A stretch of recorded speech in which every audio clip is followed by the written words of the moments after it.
Okay, shall we start right now?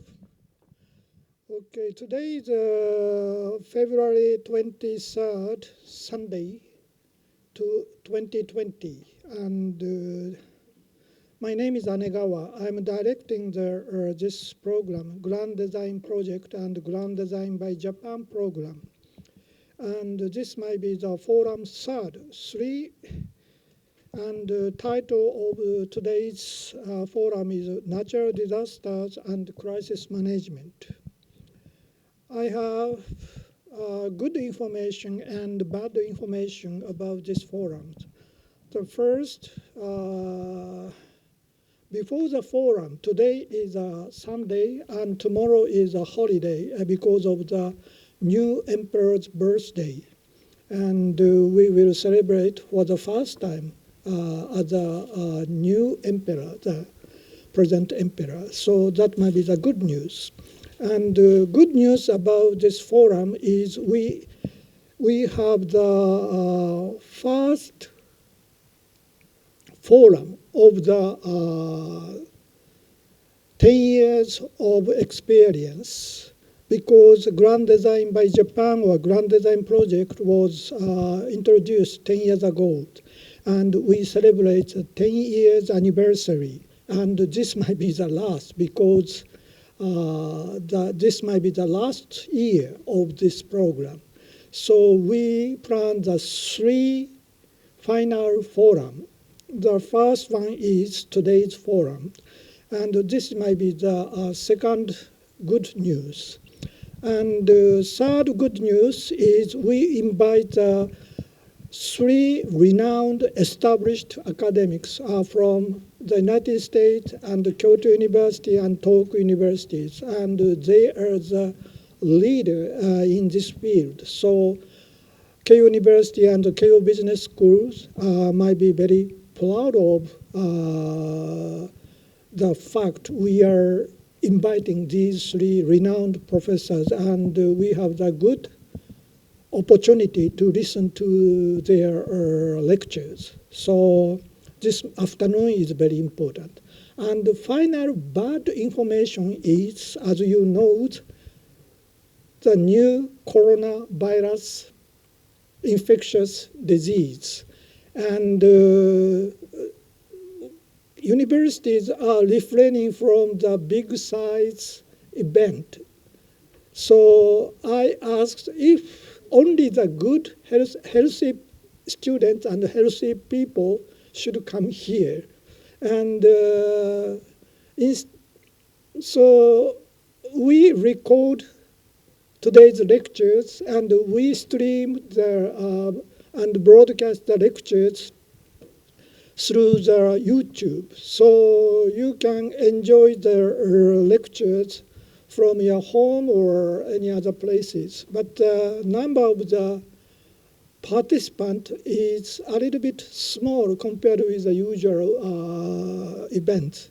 So that might be bad, but still we can give the good debate based on the lectures. That's all right? So that is the official statement of the Keio University Business School Grand Design Project and Natural Disaster and Crisis Management. And the lecture will start by Professor Daniel Aldrich. And he came from the United States, Boston, Northeastern Universities. And his topics is Black Wave. Maybe it is a translation of tsunami. How networks and governance shape Japan 311 disasters. And the second speaker is Professor Ana Maria Cruz and Professor Cruz Naranjo from Kyoto Universities. And she talked about natural and technological disasters collide and the lesson from the past. And Professor Masuda speak about 震災復興のモニタリングと政策評価 and final lecture will be given by myself that might be in Japanese. So today's lecture is a combination of English and Japanese, and sometimes it's a hybrid. And two professors, Professor Aldrich and Professor Kurtz, can command a good Japanese. Maybe. And we can communicate each other by using English and Japanese, and also some other language. Okay? So first is Professor Daniel Aldrich, and he will introduce himself. And I met him directly after the earthquake, March 11th. And I was so amazed because during his stay in Japan, he did quite a lot of activities and researches. And he will introduce that kind of the activities by himself. Professor Daniel Aldrich, please.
いいですか？まだ。OK。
So good afternoon. Thank you all for coming, even though the coronavirus scare is real for all of us here in Tokyo and Japan. I'm Daniel Aldrich. I'm a professor at Northeastern University in Boston. Not Northwestern, that's in Chicago, but Northeastern. And I direct the Security and Resilience Studies program there. And I teach both in public policy and political science. Just in case you have questions today or want to talk after this, I've put my email address and my Twitter feed on this slide. My wife would say I'm on these platforms far too much, so feel free to reach out to me via email or Twitter. I'm happy to respond if you have questions that I don't have time for today. Today I wanted to bring a summary of the research that I've been doing the last 9 years. As Anigawa-sensei said very kindly, we met almost a decade ago, just after the 3/11 disasters, and I spent about 2 years in Japan doing this research in the field and then writing up my results. So of course we all remember 9 years ago there was a massive earthquake, tsunami, and nuclear meltdowns. The earthquake itself was a 9.0, one of the most powerful in recent history. The tsunami was as high as 20 meters and killed over 18,400 people. And the nuclear meltdowns caused the evacuation of 160,000 people. 16万人ぐらいでしょ? So that's a tremendous amount of damage done to Japanese society. If you've been reading coverage of these three disasters, I think you might have noticed some interesting questions for us to answer as social scientists. And that's my job today, is to bring up these questions that I think we should talk about and to try to answer them. The first is about the question of mortality. By the way, if you need a copy of the slides, they should be available here. This image shows the concentration of mortality rates at the Chicho-son level, at the city, town, and village level. The good news for us is that most towns in Tohoku, this is 140 towns worth of data, most towns had no casualties from the tsunami. But the interesting variation to notice is that in some communities there are 1%, 2, 3, 4, 5%, even as high as 10% of the community. That's ichiwari gurai, nakunarimashita. 10% died in some communities. So the question is, why did some communities have 10% death rates while other communities had no one pass away? That's one question to ask. I also want to ask about recovery rates. I've put on here 9 different cities, towns, and villages from across Tohoku. Nami Futaba, Ukuma, Minamisoma, Shinchi, Watari, Ufunato, Yamara, Rikuzen, Takara. And I've ranked them by recovery speed, how quickly they built back infrastructure, housing, hospitals, things like gas lines and housing markets. And I've grouped them into slow recovery, intermediate recovery, and very fast recovery. And the question would be, why did some communities bounce back very quickly and other communities have recovered so slowly? One more question I hope to answer today is about mental health. I mentioned 160,000 people were evacuated from their homes, especially around Fukushima, Futaba, Minamisoma, Okuma, Namie. All those communities had to leave. And my team has been interviewing survivors, evacuees, over the last 9 years to measure their mental health. And there are a number of different patterns of mental health that we've seen in evacuees from Fukushima. Some have no impact, or they recover quickly, like the top row. Some have a quick drop and they bounce back. And unfortunately, some have a drop in mental health and they never come back. So against these 3 questions, who survives, who rebuilds, and who gets to be normal again? Those are the 3 questions I want to ask today. Now, the interesting thing for me is there are 2 answers that are the wrong answers. I'll start with this answer. In many societies, including Britain, America, Australia, Israel, and sometimes Japan, when thinking about a disaster or a shock, it becomes an individualized response. You and I, we're told, should prepare a kit of water and batteries and a medical kit. This is the kojintekina, na. This is the individualized response. That you should go home now, if you don't have one, and put together a kit of water and cell phone batteries and so forth. This is not the answer that I'll be talking about today. The other answer comes actually directly from Japan. And this is one of the communities I do my research in here in Tohoku. This is a picture that we took. Now, this is an obasan right here. Let's measure this wall in obasans, okay? Can we agree that this is about 5 obasans tall?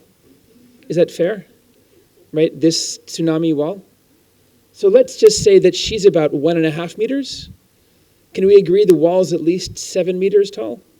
Actually, it's probably more like 13 meters, but it's a pretty tall wall. And if you travel in Tohoku today, you'll see almost every community in Tohoku has this kind of physical infrastructure, some kind of wall there, a tsunami wall.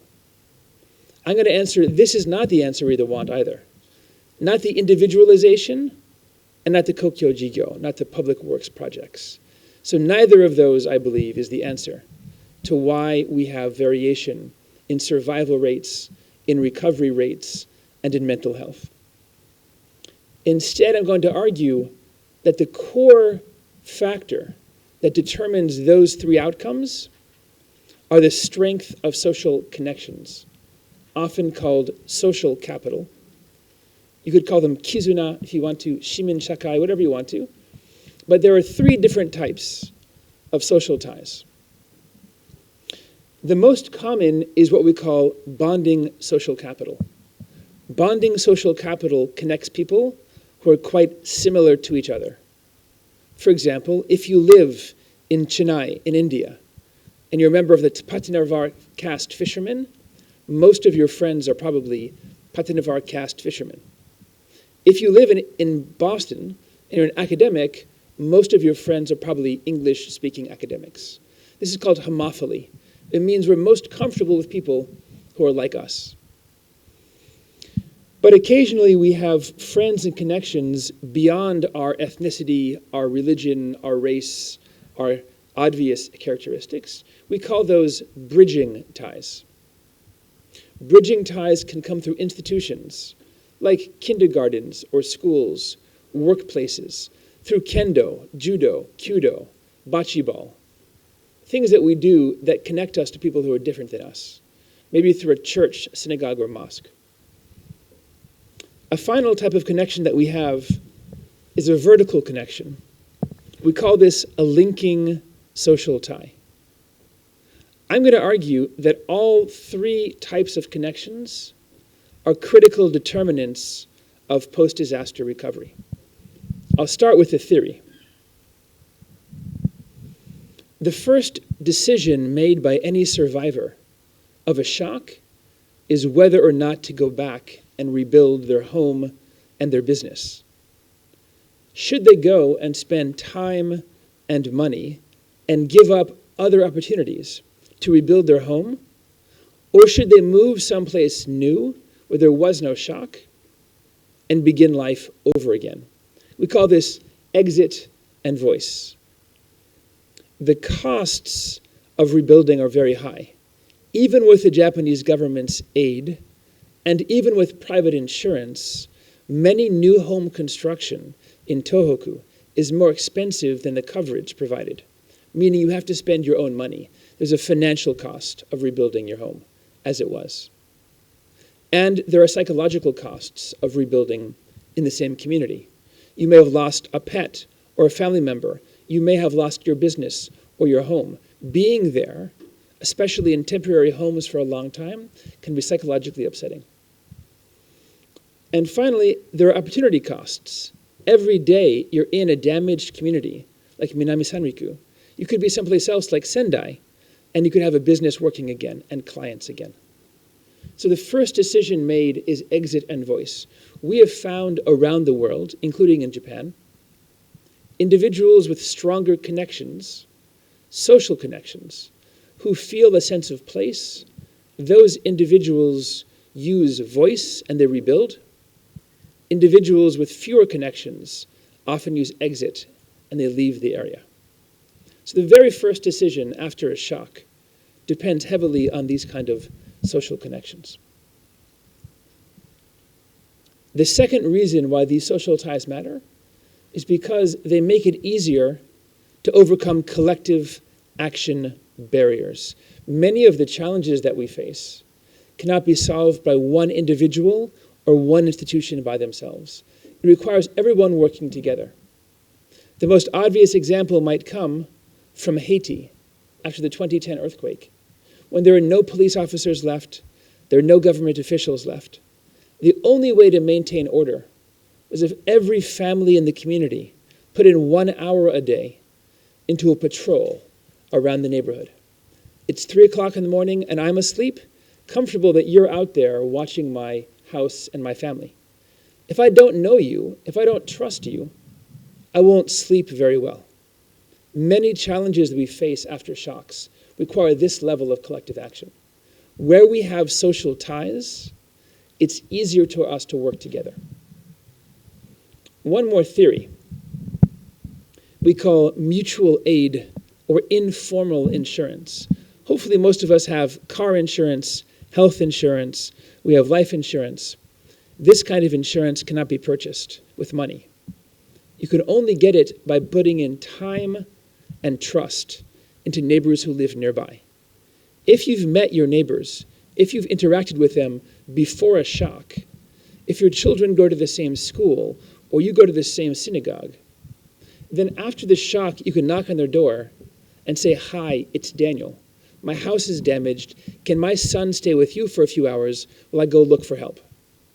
Or you need someone to give you advice. How do I get a permit to rebuild my home? Or you need a place to stay. If you have connections to neighbors, if you have ties nearby that are strong, you can draw on these kind of informal ties, this mutual aid. Otherwise, it's very challenging to knock on someone's door for the first time after an earthquake or tsunami and say, "Hi, we've never met before. Can I come stay at your house for a few hours?" So these are 3 theories. I want to give you now some empirical evidence that we have from our work here in Japan over the last 9 years. I mentioned the first question I want to answer is mortality and survival. Who lives through a shock? Many people have assumed that what determines survival in a tsunami is the power of the wave. How tall was that wave when it hit each village? We simply graphed on this image every single choson in Tohoku. It's around 120 villages.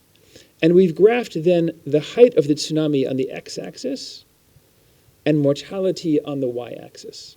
So the higher up we are, the bigger number of people who are dead in the community. The lower down, the fewer deaths. Now, I want to take some examples here to begin with. So this is the community of Tanohata. It had a 19-meter tsunami. That's what, 6 stories, right? So we're in the 4th story, Anagawa-sensei, is that right? This is the 4th story here? This is the 4th story here. Yeah, so we'd be on the 4th story looking up at 2 more stories of water above us here in Tanohata, okay? The death rate in Tanohata was around 2%. But Wataricho had a tsunami of 3 meters, right? About 10 feet. They also had a death rate of 3%. Now look at Kamaishi, Onagawa, Rikuzentakara, Otsuchi. These communities had death rates of 10% or higher. Their tsunami actually were quite moderate. And then look over here to Rifu, Natori, Yamamoto. These communities had very high death rates, around 7%. Again, a very short tsunami. So we cannot explain survival based on the power of the tsunami, how tall it was when it hit.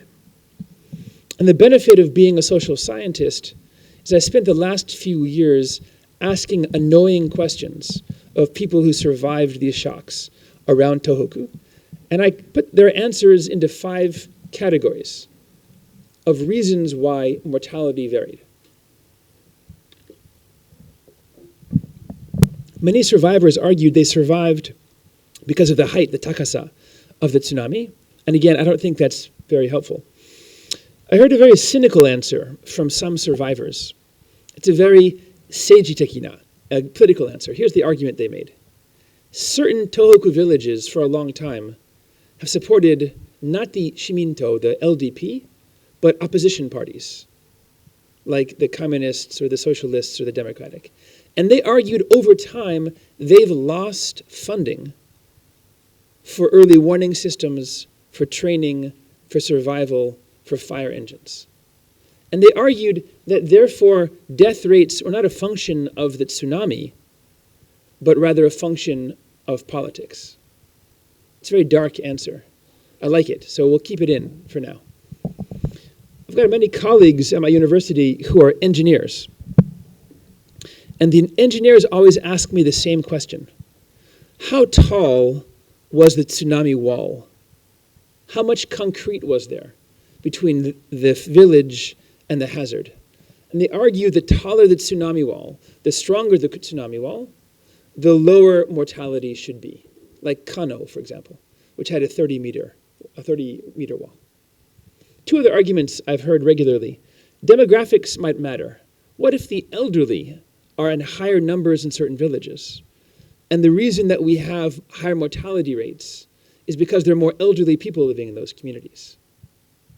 And finally, what if it's possible that those social ties could make a difference? How could it be? What story could we tell? So let me tell you what I heard regularly in doing over 100 interviews in Tohoku. People who survived said the following. If they were elderly and infirm, and oftentimes in a bed or a hospital, they didn't know that they were in danger. And what would happen would be, after that earthquake, around 3 o'clock, there's a knock at their door. And they said, Mrs. Tanaka, it's me, your neighbor. You have to come with me. We have to flee to higher ground. And the neighbor would put them on their shoulders, or on a bicycle, or in a car, or a van, and they would get them to higher ground.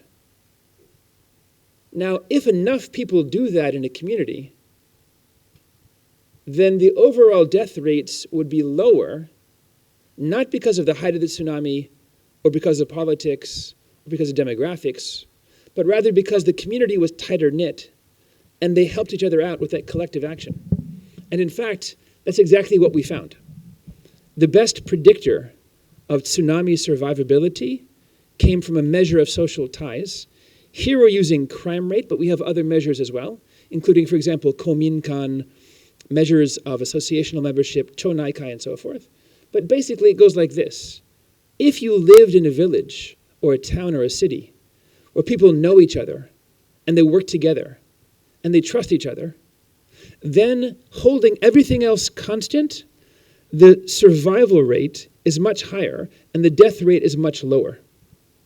But as you lose trust, as individuals don't know their neighbors, as people stop spending time together at kominkan or koen or matsuri or anything else, then the death rate in that same village goes up around 50 times.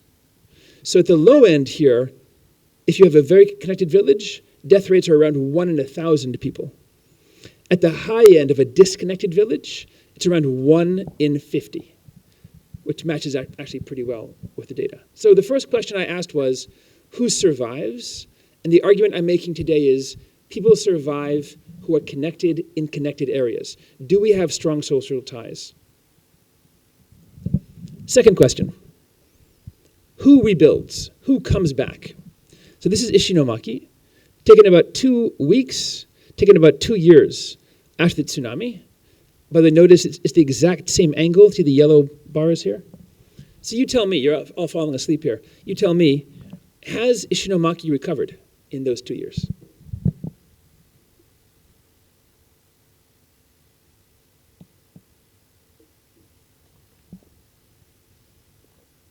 I see some head nodding.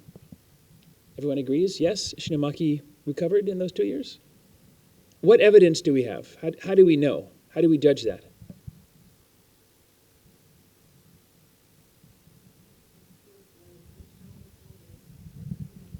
Yeah, all the gareki is gone, the cars are gone, the bricks are back together, the electricity is running again. What if I told you both images were taken at noon in the middle of the day? Would that change your answer? Daremo inai, ne? Daremo inai. Even 2 years afterwards, there's no traffic. There's no bicycles or foot traffic. There's no one walking around.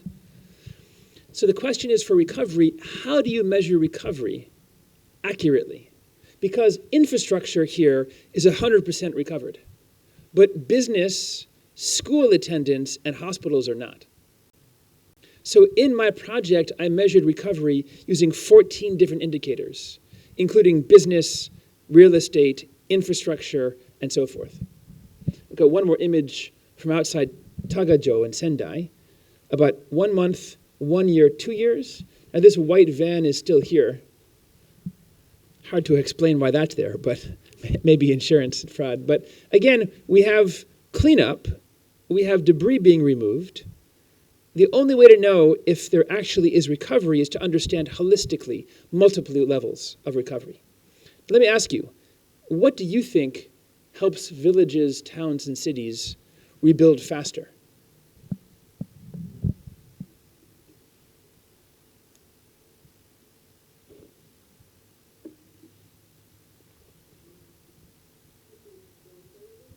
So those horizontal ties, people working together collectively. Great answer, fantastic. So horizontal, any other answers? Horizontal ties? Before I show you my answer, I want to tell you a little story about a community I call Coastal City. You might recognize this image. This is not a bridge. This is a conveyor belt. It takes things from one place to the other. This conveyor belt took the contents of these mountains, ground up, and pushed them along this 1.5 kilometers downtown to downtown Coastal City, and they dumped it there and began building up a 14-meter base for that city. Now, this is not cheap. This conveyor belt cost $220 million US. The overall spending by Coastal City is close to $3 billion US.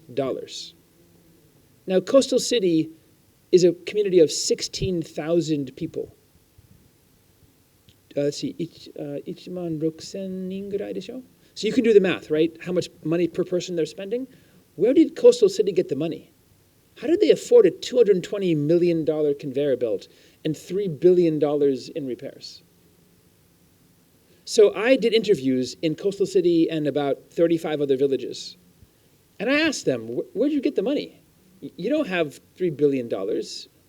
And they said, in their mayor's office is an obikai, a person that knows someone else. And his friend happened to be the new head of the Fukocho. And he called him 2 weeks after the earthquake 9 years ago and said, we need money, lots of money. And his friend in the cabinet said, okay, sure. $3 billion. Now, I thought this story of Coastal City was a complete sotegai kind of moment, right? Reiganai. Something completely unexpected. Actually, the best predictor of rebuilding rates are the number of powerful politicians and ex-politicians from your area still in the Tokyo area. So we measured for the years before the tsunami the number of daijin, people serving 6 consecutive terms or longer, who either stayed in the LDP or they stayed in Tokyo, and compared that to recovery rates, holding everything else constant, including horizontal ties. Where during the survival process horizontal ties matter, in the rebuilding process, vertical ties matter.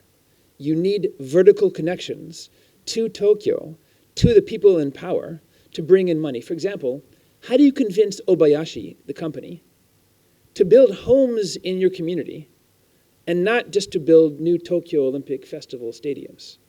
Because building the stadium is much more profitable than building a small number of homes up in the mountains 3 hours from Sendai for your equipment to get there. Much more profitable. But Obayashi was told by certain powerful people, you need to go and get contracts to this community. So in the first stage of survival, we need to be connected horizontally. In the second stage of rebuilding, we need vertical ties. How about in the mental health area? What do we need then? So you all remember, Fukushima Daiichi is this yellow dot here. Sorry, Fukushima Daiichi is no dot here. That's Fukushima Daiichi. Sorry, this is Ichi right here. Near Futaba and Okuma. All of the people here in this community, up to Itate, 160,000 people had to evacuate. Some of them had 2 hours to evacuate. Some of them had 3 days, depending on where you lived. We had the good fortune to know the mayor of Futaba, speaking of vertical ties. And we asked for permission to send surveys to his community as they fled from Futaba all across Japan over the past few years. So one very simple way of measuring mental health is what's called the K6, or Kessler-6 index. We'll ask you the following questions. Don't answer out loud. Over the past month, how often have you felt stressed? If you're like Anagawa-sensei and you're about to retire, you have 0 points, it's a 0. If you're like me and you're wondering, can you get back into America when you leave Japan on Monday, it's probably a 4. So you have a maximum of 4 points, minimum of 0 points. And we ask 6 questions like that. How often is it hard to get out of bed in the morning? How often do you feel depressed? How often do you have a hard time staying asleep when you go to bed at night? And we add up the answers. And we have what's called the Kessler-6 index. It goes from 0 to 24. And we measured these K6 scores in 3 communities. Futaba, right nearby, Fukushima Daiichi. Ishinomaki, we just saw, they only had the earthquake and tsunami. And Yamada really only had the earthquake with some tsunami. And then we compared the Kessler-6 scores. Now, I mentioned that the lowest score is 0. The average in Japan is around a 3. So the lowest base category is 0 to 4. Yamada and Ishinomaki, around half the respondents, this is around 800 people, had that minimal level. Futaba, it's less than a fifth had that. We'll skip the middle category as the highest level of scores. This is very, very mental stress, PTSD levels. 6%, 5%, 55%. 55% of our respondents in Futaba told us they had the highest possible measurable levels of stress. Incredibly high. What can reduce, then, stress for survivors of a nuclear disaster? My first answers were Donald Trump. Because I figured if you're very, very wealthy, okanemochi, and your doctor tells you that you're healthy, kenko ga ii, then you should be fine. The bad news is neither hypothesis is accurate. Every measure of income from 1 million yen to 8 million yen a year, no level of income reduced those levels of anxiety. Meaning the poor, the middle class, and the wealthy, they're all the same, which is a kind of nice finding, I guess. Then in terms of physical health, it got even worse. If before the shock, before the nuclear evacuation, you were in good health, there was no impact on reducing your mental anxiety. But if you had cancer, diabetes, asthma, a heart condition, then there's a negative interaction and your mental health got even worse.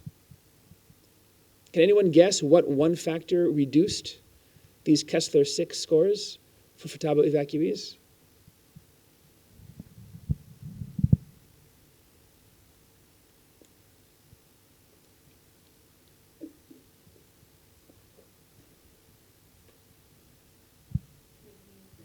Yeah.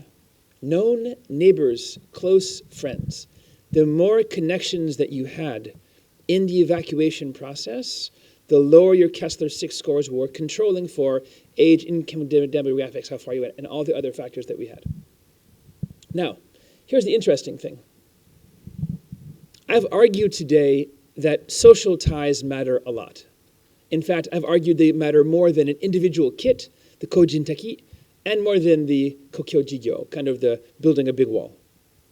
If it's in fact accurate that social ties are the critical function for disaster survival and rebuilding, the question for us is, what are we doing to build up social ties? How are we building a cohesive society? So here are 5 different experiments that we've run around the world on increasing social ties. Hopefully you recognize the man in the red sweater there. He's a very famous American public television figure, Fred Rogers. His television show said to me every morning, "Daniel, are you a good neighbor?" So, of course, in this room, if I ask you, do you know the first and last names of 10 neighbors where you live in or near Tokyo, of course you all would say yes, because you're all deeply concerned about your communities and you're good friends with your neighbors, right? For most people living in Tokyo or Boston, that's not the case.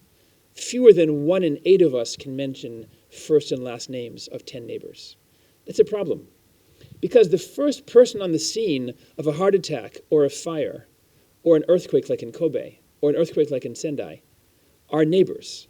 If we don't know our neighbors, then we don't have the real first responders able to help us. So the first thing that we do, and right now in Australia, we have things called Neighbor Day, when the whole idea is to build connections to neighbors. I think it's September 29th, you can look it up. It's called Neighbor Day, we built it in there. Second thing, neighbor is neighborhood. We want to connect people where you live to the kinjo, right? People living right nearby. So maybe, for example, you can do what we have in San Francisco. San Francisco will give your neighborhood $5,000 to hold a party. Why? Because they cannot afford to retrofit every building against the earthquake that's going to come to San Francisco in the next 20 or 30 years. But they can afford to build social ties in each community. And having a party means you have to plan who's bringing the food, who's bringing the tables, who's bringing the chairs, who's going to get Mrs. Tanaka from her house if there's no stairs, and so forth. Even planning the party itself helps build social ties. Neighbors, neighborhood, city level, city planning. Did we build a city that encourages social ties? Jane Jacobs argued many years ago, cities need organic third spaces. Do we have places where we can meet? Parks, cafes, benches, shade in the summertime. One of my graduate students, and she's okay now, she had to count every tree in Boston. And we measured where the shade was in Boston, and then we overlaid that with data on social ties. Guess what we found? The more shade there in the summertime, the more friendships form there. Because you can't be outside in 35-degree heat without having some ability to meet someone else in the shade. So physical structures matter. Do we live in communities that are at the end of a driveway with a nice garage? Or do we live in a place where we can park on the street or nearby with no cars and interact regularly? A fourth approach we take is civic engagement.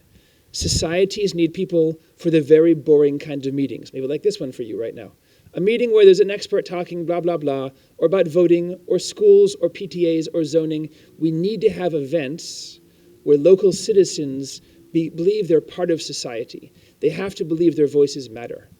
So we have to build civic engagement into our communities, or else we lose the voice of citizens in making these connections. And the final program we've tried is Chikitsuka, or community currency in English, where we try to have people encouraged to volunteer by providing them with incentives. In Onagawa, for example, if you volunteer for an hour, we'll give you 500 Onagawa yen. In Toronto, it'd be 5 Toronto dollars.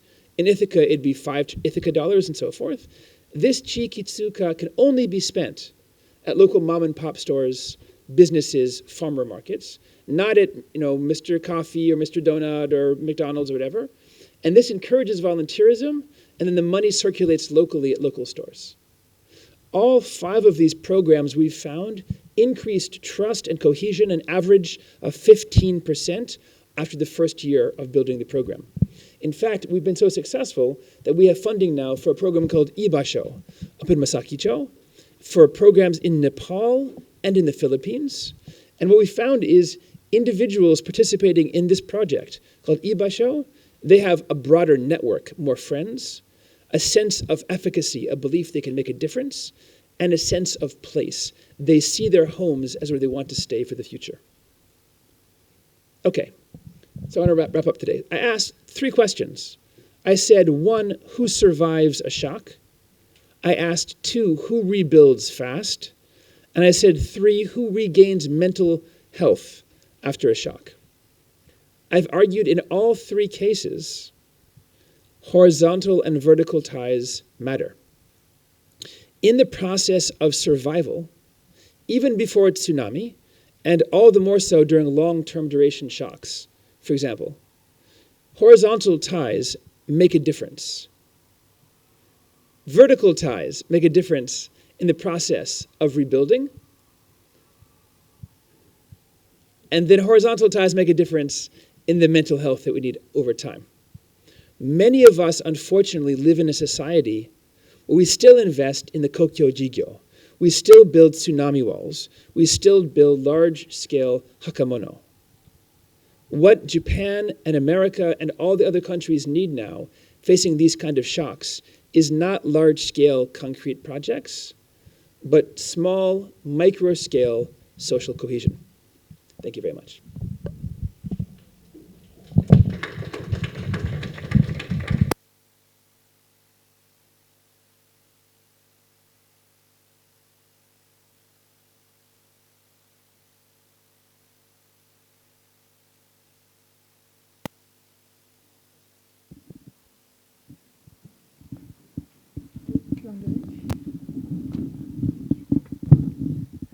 Thank you for great lectures. My name is Satori Morishige, and I'm a mental health professional. So I'm very interested in providing your information about the mental health, which people can recover from. It depends on the situation. My question is that how technology can help people who there are many hikikomori, isolated people from the society in Japan. So can you give us your ideas? Thank you very much. It's a great question. So several answers. One is absolutely for the elderly. The internet, Facebook can be great tools to connect.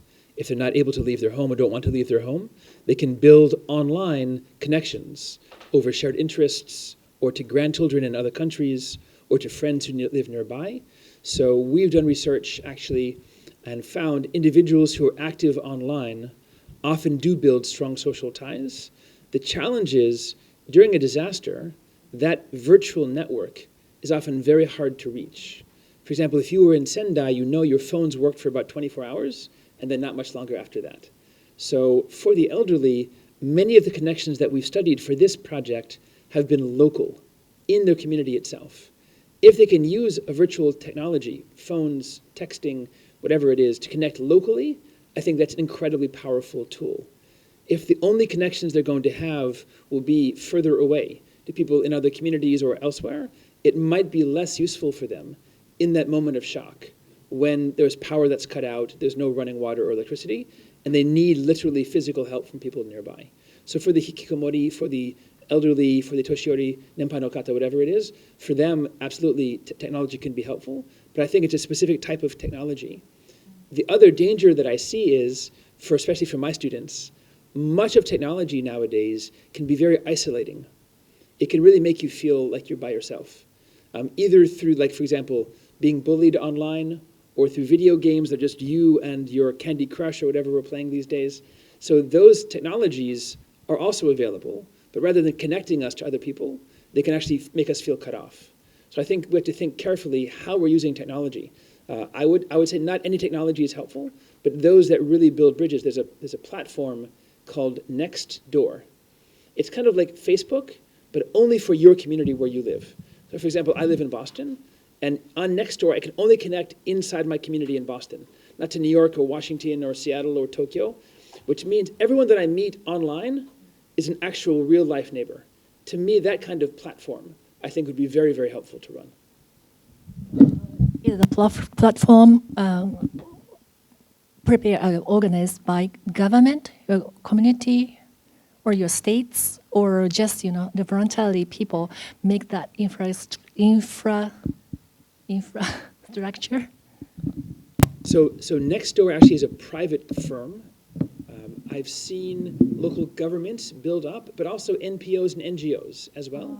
I don't think it matters so much who builds it, as long as it's popular. So if ninki ga areba, if it's well known, people know about it, I don't think it really matters if I build it or you build it or Tokyo Metropolitan Government builds it. But if it's not popular, if it's not well used, then again, it doesn't have a lot of utility during that shock. So I would say it doesn't even matter if it's a private firm or public firm, as long as the software is available broadly and for free.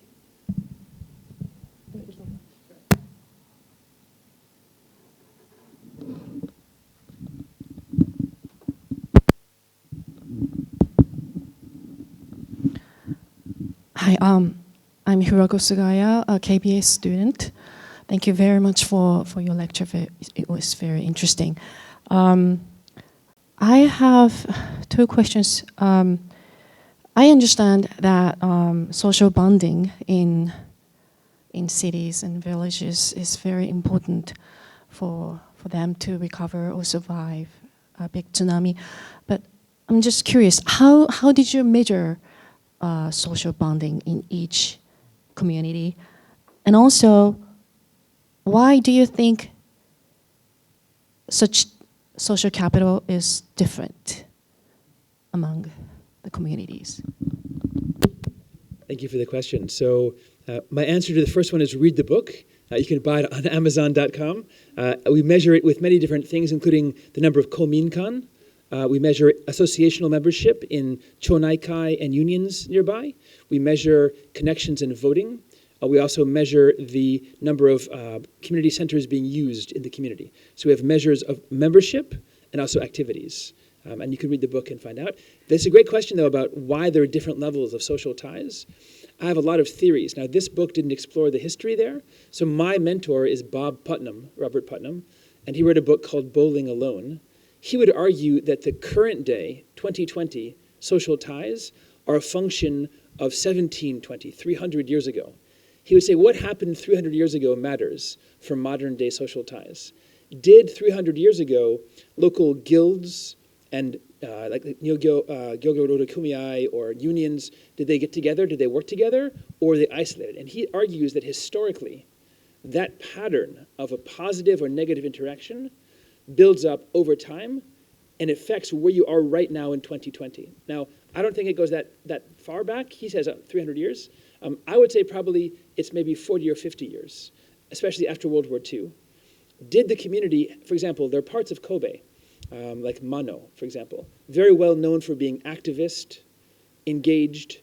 They're very much in the Kankyo Mondai, outside marching. The more activities the community has internally, the better prepared they are when a shock comes, like in, for example, the Kobe earthquake. Communities, Mano and Mikura were neighbors in Kobe. Mikura was literally touching, but it had no Kankyo Mondai demos and anything else. Mano self-organized a bucket brigade to put out a fire. Mikura got burned down by that same fire. So I think probably in Tohoku as well, it's a question of did the citizens have experience working together, whether as a union, whether as teachers, whether for a club or a sports team, did they have experience working together to build those ties? Or was there out-migration? Were people not trusting each other? Was there high turnover? So again, I don't know each community because we had 140 communities in the book. But I would say probably that history, there's a very large difference in the kind of ties that are built. Thank you.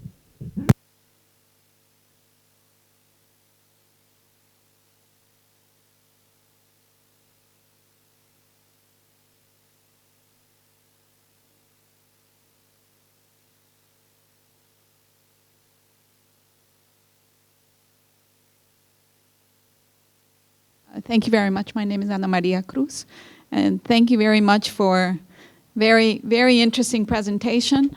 I was wondering, I'm sure there are very large differences between highly populated major cities and small towns. And if you have, I think you presented the idea about Toronto. What kind of things can you do to promote neighborhood activities? I think the biggest problem are the big, large cities.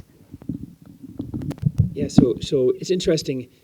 Two things. One is even in the same city, like think about Sendai or Tokyo, like chomoku by chomoku, like neighborhood by neighborhood, there are differences. So I don't know if anyone here lives in Tokyo or not, but for example, Bunkyoku and Shirokanedai, very different feelings of wealth and connections and children and being outside and dog parks versus dog cafes. So again, I'm not sure where you all live, but even inside the same city, there's variation from chomoku to chomoku. That's one thing. Then more broadly, what can we do? This is a tough question. It's funny, so I'm actually a consultant for a private firm. They own very large apartment buildings, very large. think about danchi, right? Several hundred people, Soviet style. And their concern is, how do we get people to feel connected when there's 1,000 people in the building, right? And they don't even know, probably don't even know your neighbor, right? Maybe you're just afraid to knock on their door. So we've talked about this, and actually there's a few different programs we've tried. There's some things all of us have in common. So for example, hopefully all of us eat, right? So in these large-scale apartment complexes in a big city, the first thing we built was a food affinity group. So for example, every week a different person cooks for like 20 or 30 families, and they cram inside their very small apartment, or they eat outside in the common area together. Or they go out to a restaurant if they can afford it, or they have a wine tasting night on the first floor. So everyone eats food, right? And there are different things. So maybe you have the vegetarians and the meat eaters to get together, and the people who like tofu versus whatever. So that's one thing we've tried. Pets. So again, in a big city, oftentimes people don't have kids, especially younger people nowadays, they have pets. So again, whether you have a Schnauzer or a German Shepherd, our dog or a Leonauer, the dogs can play together. So we have dog affinity groups. And then finally, we have small travel groups as well. It's a little bit like I think about the Koenkai, like if you know the Japanese political associations. You have a trip, like a small junket. You go to a onsen or you go to a festival, whatever it is. So we found that those programs, even in a huge danchi, at least connect, let's say 25 to 30% of the people who before had never met before. But now they think, oh yeah, I know that person in 103. He has that German Shepherd. Or I know that person in 107. They'd like to drink red wine. So that's what we found. And again, it sounds very artificial at some level, but really because of the pressures of urban life and the fears that we have about making new friends, until we've built these kind of groups, it is surprisingly low. Again, I asked you out loud, how many of you know 10 neighbors' first and last names? Again, I'm sure you all do. But in most of these things, if you know one person, you're doing pretty well. So that's what we've tried, affinity groups in the same community.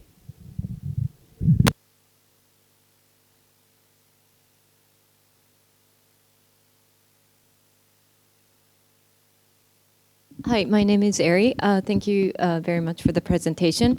I think this will be a great solution to build connection in a closer neighborhood. But however, there may be people who are very active. Outside the neighbors, meaning maybe he or she belongs to school or companies, and he or she already have a lot of network, and sometimes people want to just have a relaxed, like a less connection around the neighborhood because they are so active outside that. So I understand regarding the natural disaster happens, there you need a network around you, but I think so many people are so busy with this work and like school life, sometimes it's difficult to motivate them to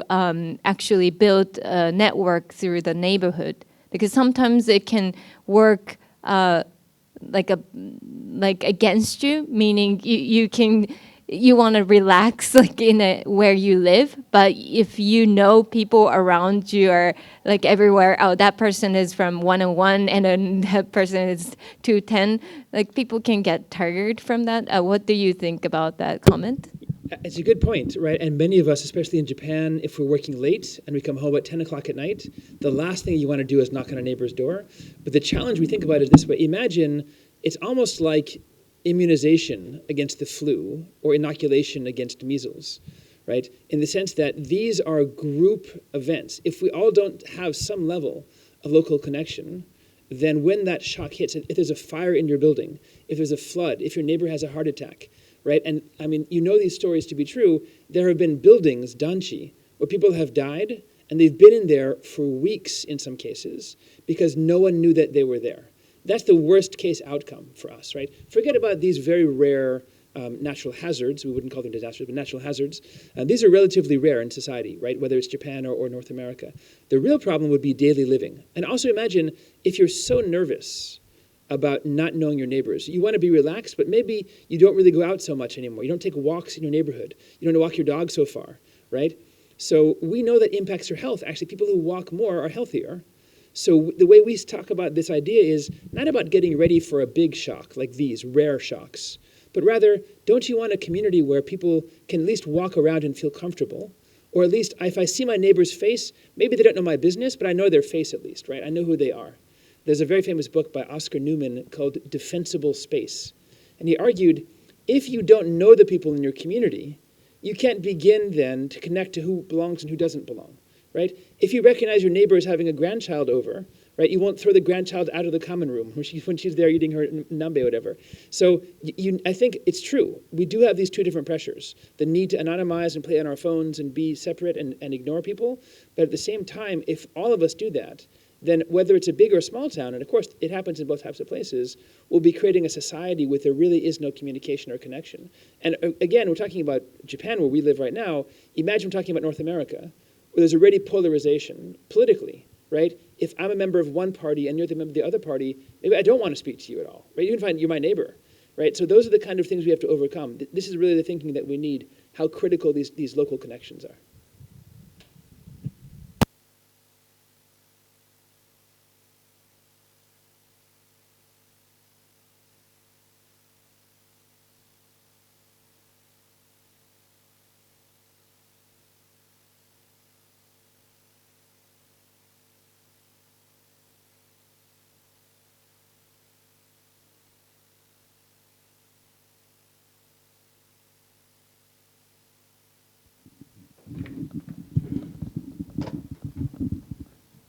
I'm a question, one question, but it's a little difficult to explain English for me.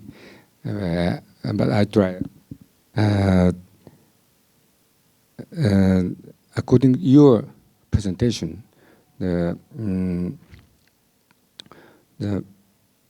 many methods are very useful. You showed 3 points, but the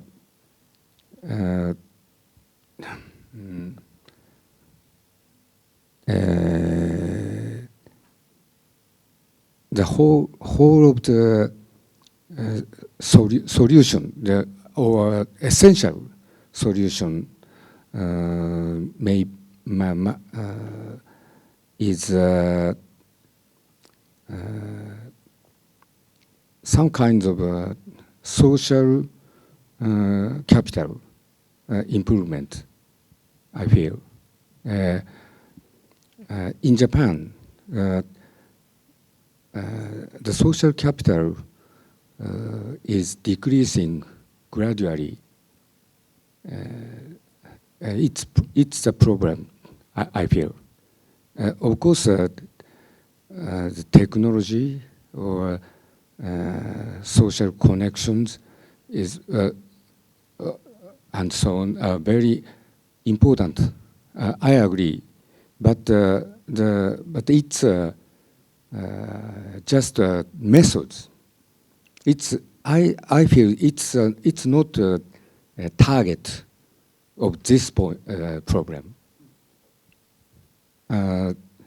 So the social, how do you think about the social capital?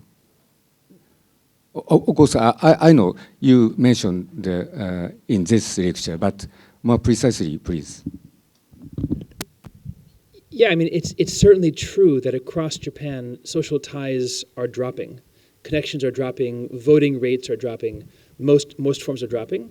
And whether these programs can build social ties for all of Japan is probably going to be very challenging, especially, by the way, as immigrants begin to come in now, whether on high-skilled or low-skilled visa processes, right? Would you, for example, say hello to someone whose Japanese is a second language? Would you say hello to someone who's working as a healthcare or a front desk worker for 7-Eleven? Would you build social ties with people different than us?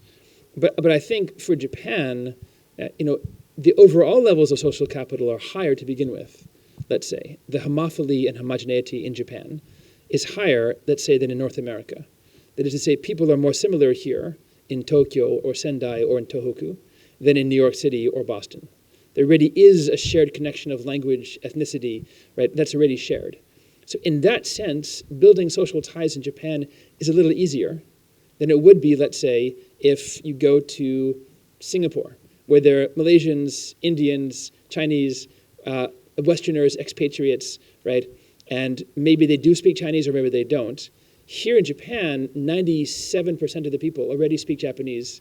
They're already mainstream Japanese. So I think, in a sense, it's true. There is a broader problem, the shrinking of social ties.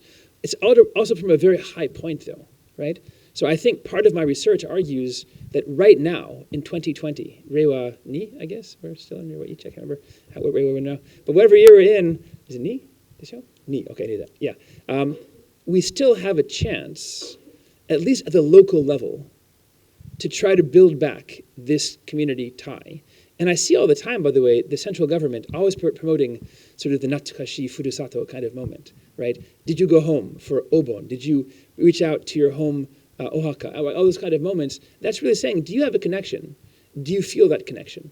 So even in this broader scenario of dropping social ties and the challenges of immigration, I think Japan has a better chance of sort of arresting this fall than countries like, let's say, Singapore or North America.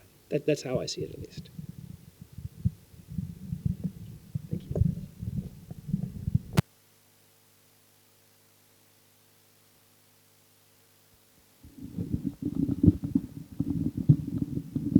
Talking about social capital, we Japanese people began to reconsider about the social capital and think. Don't you think so? More than about 100 years ago, we have such kind of relationship between the neighborhood. But after the war, the Second War, our society changes. But I think we began to reconsider. Don't you think so? I think there's evidence for both sides. For example, if you remember the word, the kanji, several years ago was kizuna. Yes. Right? That was a deliberate attempt to show that these ties make a difference. And many of the literature produced on the Fukocho were about rebuilding connected communities. Kizuna ga aru, whatever, chiiki, or jumin, seikatsu. So those kind of things. But again, I'm also worried that there have been technology shifts. So I know many of my students here in Japan, I teach part-time over at Waseda. Again, for them, the phone is not a way they connect to people. And I know people that I talk to don't care at all about seijika, about politics here. And they're not even voting. And also, no, there's a big gender divide as well. Many women are more involved in community life than men. So I think it's true, there's a reconception or reconnection to social ties. But I also think Japan has a number of challenges. The gender challenge is a massive one. We have to do. Yeah, that you have to do. Yeah, exactly. And may I ask one question? There is a word of tendenko. So I think it's opposite way of thinking of social capital. You're exactly right. The training that you'll get as a child in Kamaishi or in any other community in Tohoku is tendenko, that you run by yourself. You don't ask your friend or your dog or your grandparents or jitan. It's just you by yourself. That works sometimes, but at the same time, the data that we have from, I think we have 17,000 people in the data set. I mean, people who were connected to people, especially the elderly, who are vulnerable, those people needed to have not tendenko, but ishoni seikatsu o moru, right? So it's a challenge. It for sure, people did lose their lives who went back to help other people. That's absolutely true. Yes. And that's a challenge here. And there is a bit of a mujun, right, between tendenko and kizuna. If you're kizuna, you're not going to tendenko because it doesn't make any sense. You feel connected. You want to save your husband, spouse, wife, dog, cat, grandma. So it's a problem. And I've had this discussion with a lot of people at the Fukocho, at the Kokoro Kochu show, at other places, that the data shows most people did not use tendenko. Most people did not. We have a lot of report about the black wave. So we have to consider together again I think it's very sorry to we have lot of reports because, for example, 14th century we can see the tsunami in the Hojoki, and after that we have lots of report, but nobody nobody considered about that. So. And so thank you very much. You talked to us. The very nice presentation. Thank you very much.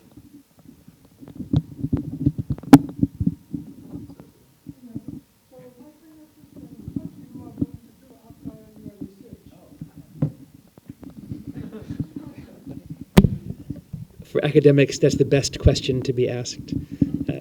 We always look so busy. So yes, I have a few different projects. We're working on a project now looking at actually the Shingikai, the committees that have advised Iwate and Miyagi, Fukushima, and also the national government. And we're looking at a network analysis of who is involved in making decisions about recovery.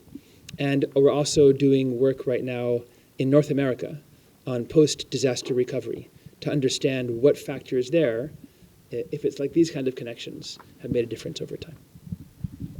Thank you. Thank you very much.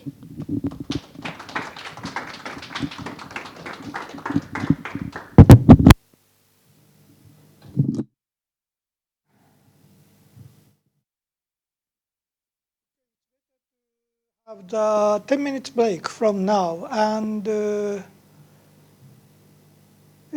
class will start 2:20. Okay? So have a coffee or tea, and we will check the files from now. 10 minutes break.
Okay. So the second speaker is Professor Ana Maria Cruz, and she came to Japan 5 years ago, I've heard. And she will introduce herself by herself about her past experience all over the world and why does she come to Japan for this study. Okay, so please.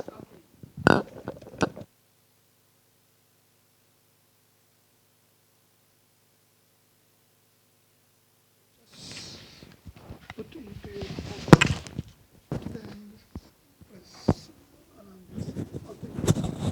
Can you hear me? Okay. Well, thank you very much. So my name is Ana Maria, and Cruz is my family name. So yoroshiku onegai shimasu. Although my Japanese is limited, I'm sorry about that. So I will talk about, well, this is the title of the presentation, When Natural and Technological Disasters Collide, Lessons from Past Disasters point to the need for a new paradigm shift in risk management. Okay? And before I get into the presentation, I will tell you a little bit about myself. So I'm originally from Colombia in South America. And when I was 5 years old, my family moved to the United States. And we lived in the US for about 17 years. We went back to Colombia and back to the United States many times. But I did study chemical engineering in Colombia. And then I worked in industry as a chemical engineer for about 10 years. And then went back to the United States and received my master's and PhD at Tulane University in New Orleans. Okay? And from New Orleans, I moved to Texas, to University of North Texas. I was here in Japan between 2004 and 2006 as a JSPS fellow, postdoctoral fellow. Then I moved to Italy and I worked with the European government for 3 years. Then I moved to France and worked at the University of Bordeaux. And then in 2014, I became full professor and a permanent professor at Kyoto University. And so in the Disaster Prevention Research Institute, I'm actually the first female full professor and permanent full professor in DPRI at Kyoto University. So that, let's say that experience has given me a different outlook. I have been in the private sector, I have been in academia, and I've also been working with government at the European Commission. And of course, I've had the opportunity to work in a developed country, in my own country, in Colombia, in the United States, here in Japan, in France, and in Italy, and have done research regarding many different kinds of disasters that have affected mainly chemical industry. Okay? And so I will explain now what I mean by these conjoint natural and technological disasters. Okay? So this is briefly the outline of the presentation today. And the first question that I want to pose is there a problem? Okay? So I want you to look at this photograph. And this is a photograph taken in, can you see? Maybe it's a little bit dark because of the lights, but it's a photograph taken in Tokyo. Okay? Maybe it's a typical scenario also here in Yokohama, okay, where you have high density of buildings, trains, traffic, boats, and areas that are potentially exposed to large earthquakes and tsunami or storm surge from typhoon. Okay? And if you look more deeply, you will also notice that there's a large fuel storage tank just beneath the bridge. Okay? And of course, we have ships that have oil, okay, that is needed for combustion, for moving the ships. And this is not unusual. So it's not unusual to have this mixed land use in large cities. These photographs, the one on your right is a photograph taken in Nagoya, okay, where you have very nice pedestrian areas. Actually now in Nagoya they have built some small dikes, so maybe it's not so close to the water anymore.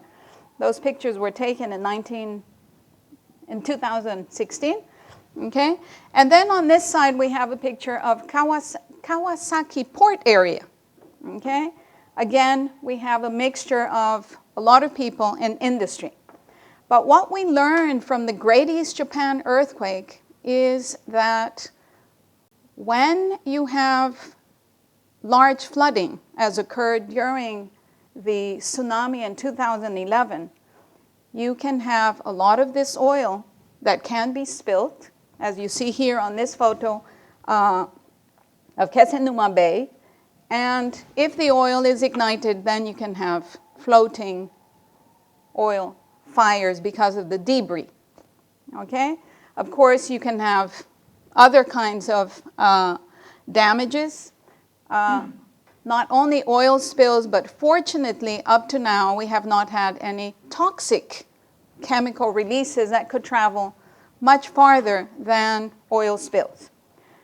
So what do we need? We need a better way to manage this type of risk. And why do I say a better way?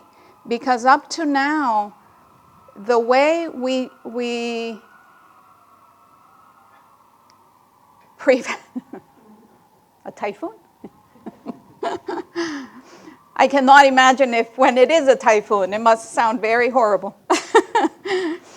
So what we need is a way to evaluate the hazards that can arise from the interaction of establishments where very large quantities of chemicals, okay, that can be hazardous are stored or handled or processed, and how that relates to the surrounding community and the potential impacts that these can have. Up to now, most of, let's say, the safety measures that are being taken are to prevent the accident at the site, right? But there is little consideration about what happens if something does happen. So always the consideration is nothing will happen, we're doing everything very well. But the problem is that more and more we're seeing events that exceed the design level of our infrastructure. And so how do we better prepare? We need a better way to do this. And this involves also having ways to inform hazard and risk information to communities or residents that are at risk. Okay? This is what we call also involuntary risk, because most people are not aware that the risk is there. Now, why should we worry in Japan and in other parts of the world? Well, maybe you've seen a similar image before. Should we turn another light off, or it's okay? Better? Maybe.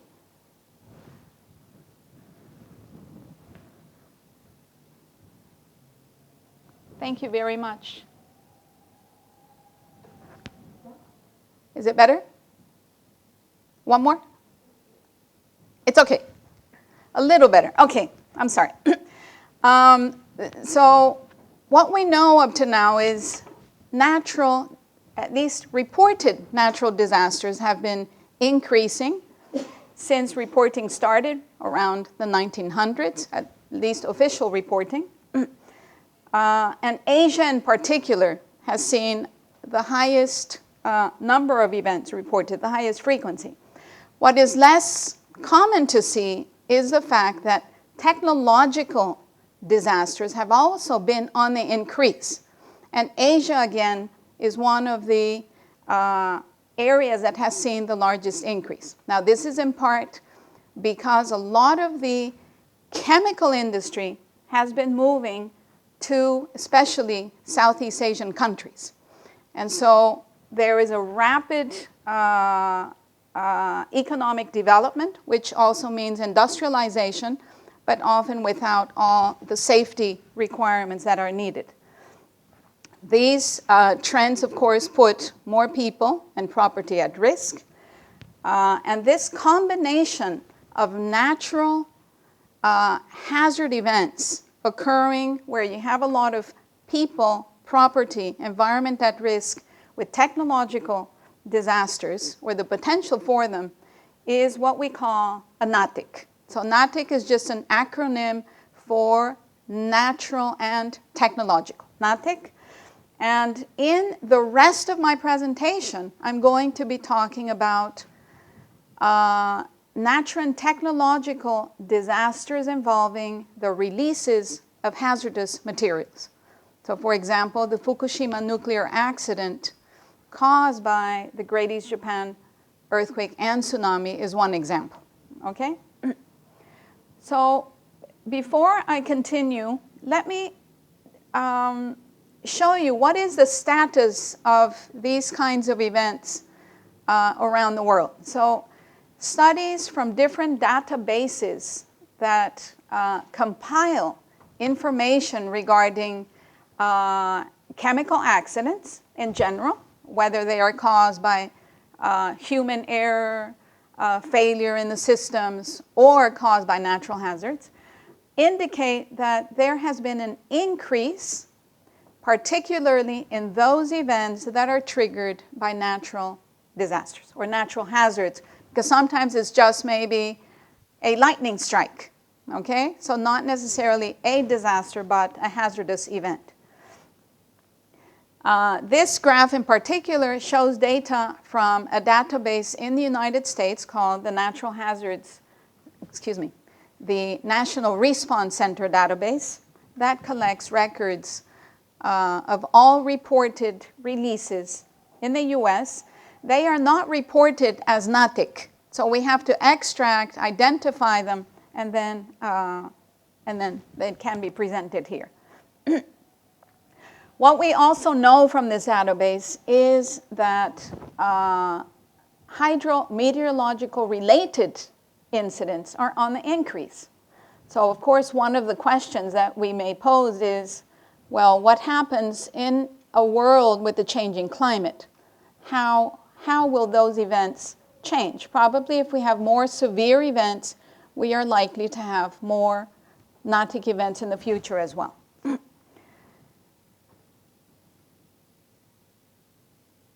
Okay. This study was done in 2011, and the purpose was to identify the number of incidents per every 100 facilities affected in the US in the period between, let's see, I think this was 1990 and 2008, okay? And what we found is that, of course, events with higher severity, for example, events that have very high storm surge, greater than 10 meters, would have a 41, almost 42% of impacted facilities will be having some kind of chemical release event. The same is for earthquakes. Larger earthquakes will have more tendency to result in damage. Okay. So let me move on to discuss a little bit more about what is the nature of these NATIC risk. So to give an example, imagine that we have some chemical plants, okay?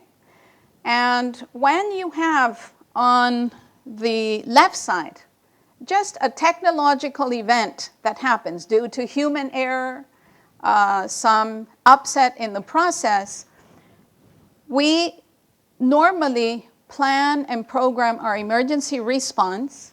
Can you see my? No, I don't see it. Do we have a pointer?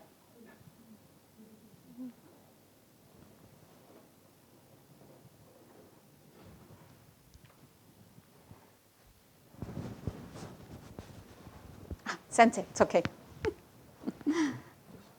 Okay, thank you very much. Okay. So in general, companies prepare disaster management plans to deal with events that may occur in a day-to-day operation, okay? You wouldn't expect to have more than one event occurring at the same time, okay? The probabilities of having equipment failure are usually very low, 10 to the minus 5, 10 to the minus 6, 10 to the minus 8, okay? They are made to be reliable. And so the way we program is we program to address events that happen once, okay? And the assumptions are made that our emergency response resources, that water, utilities will be available, okay? But when you have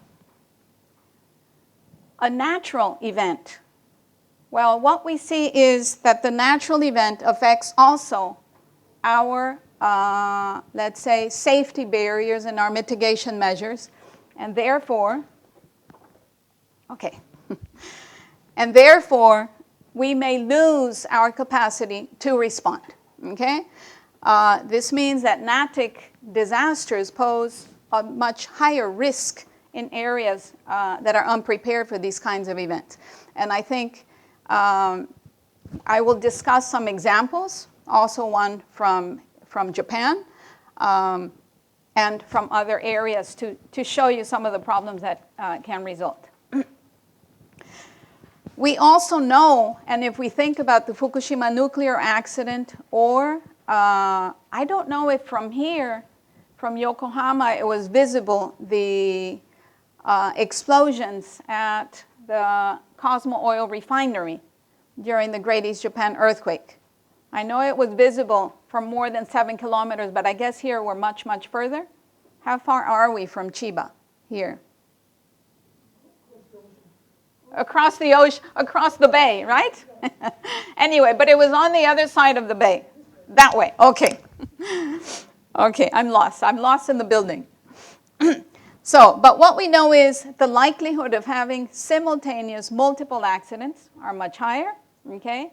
And that safety systems and barriers may fail. That we need simultaneous efforts to respond to the chemical accident, but also to the victims of the natural hazard. That was the case, for example, in Fukushima. And that the systems that we have in place may fail.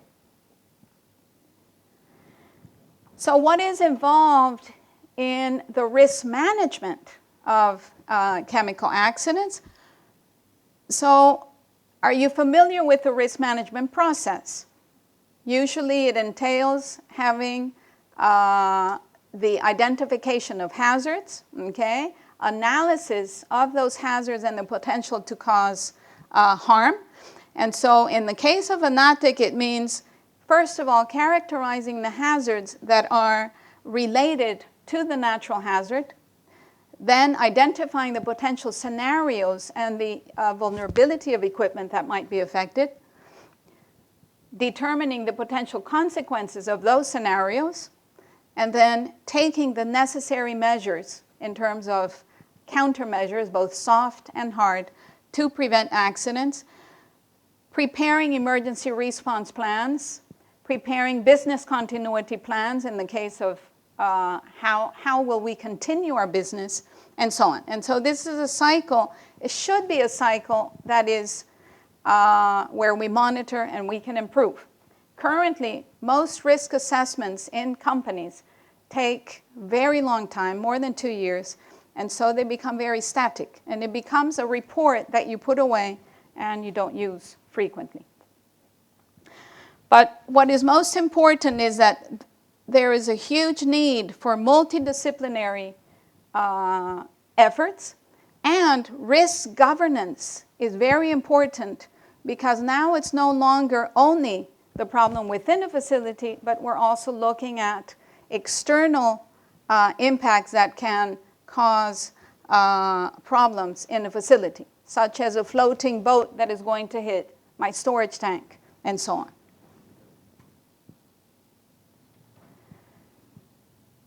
So what do we know in terms of gaps in risk management?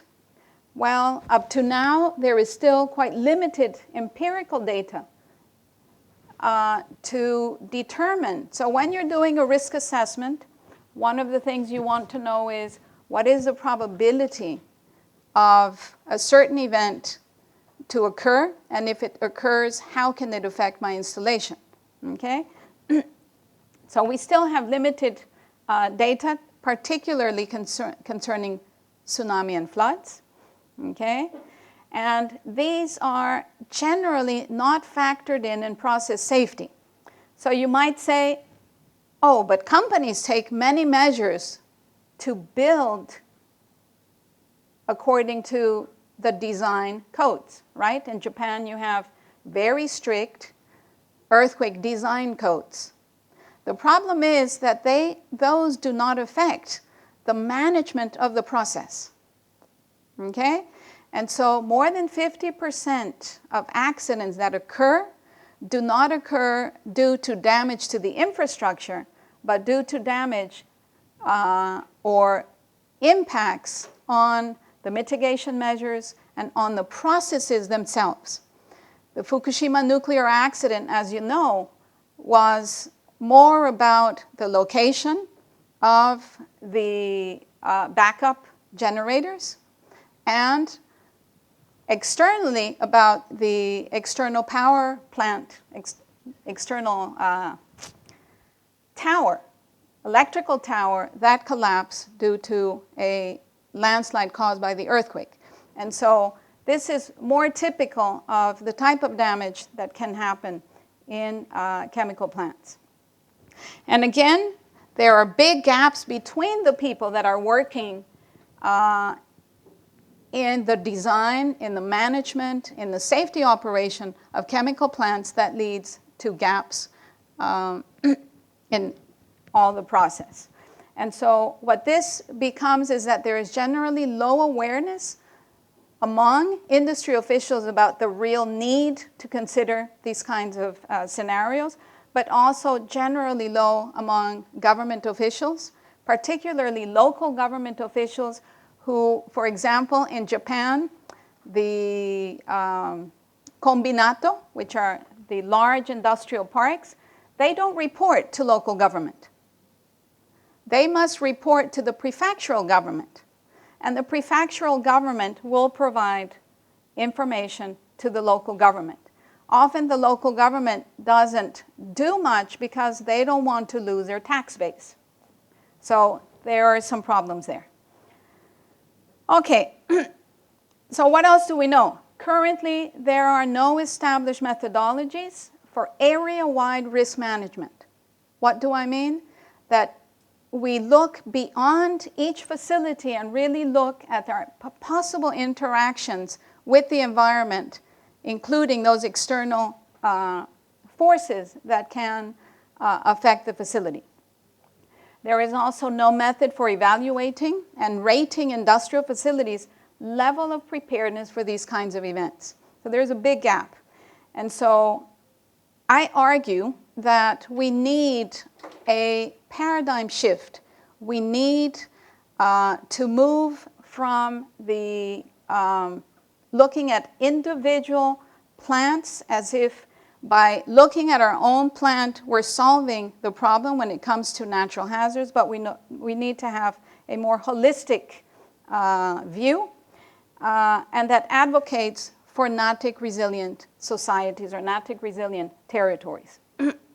So how can we better manage NATIC risk? A paradigm shift on NATIC risk management methodologies is needed for effectively addressing this kind of risk. And we think that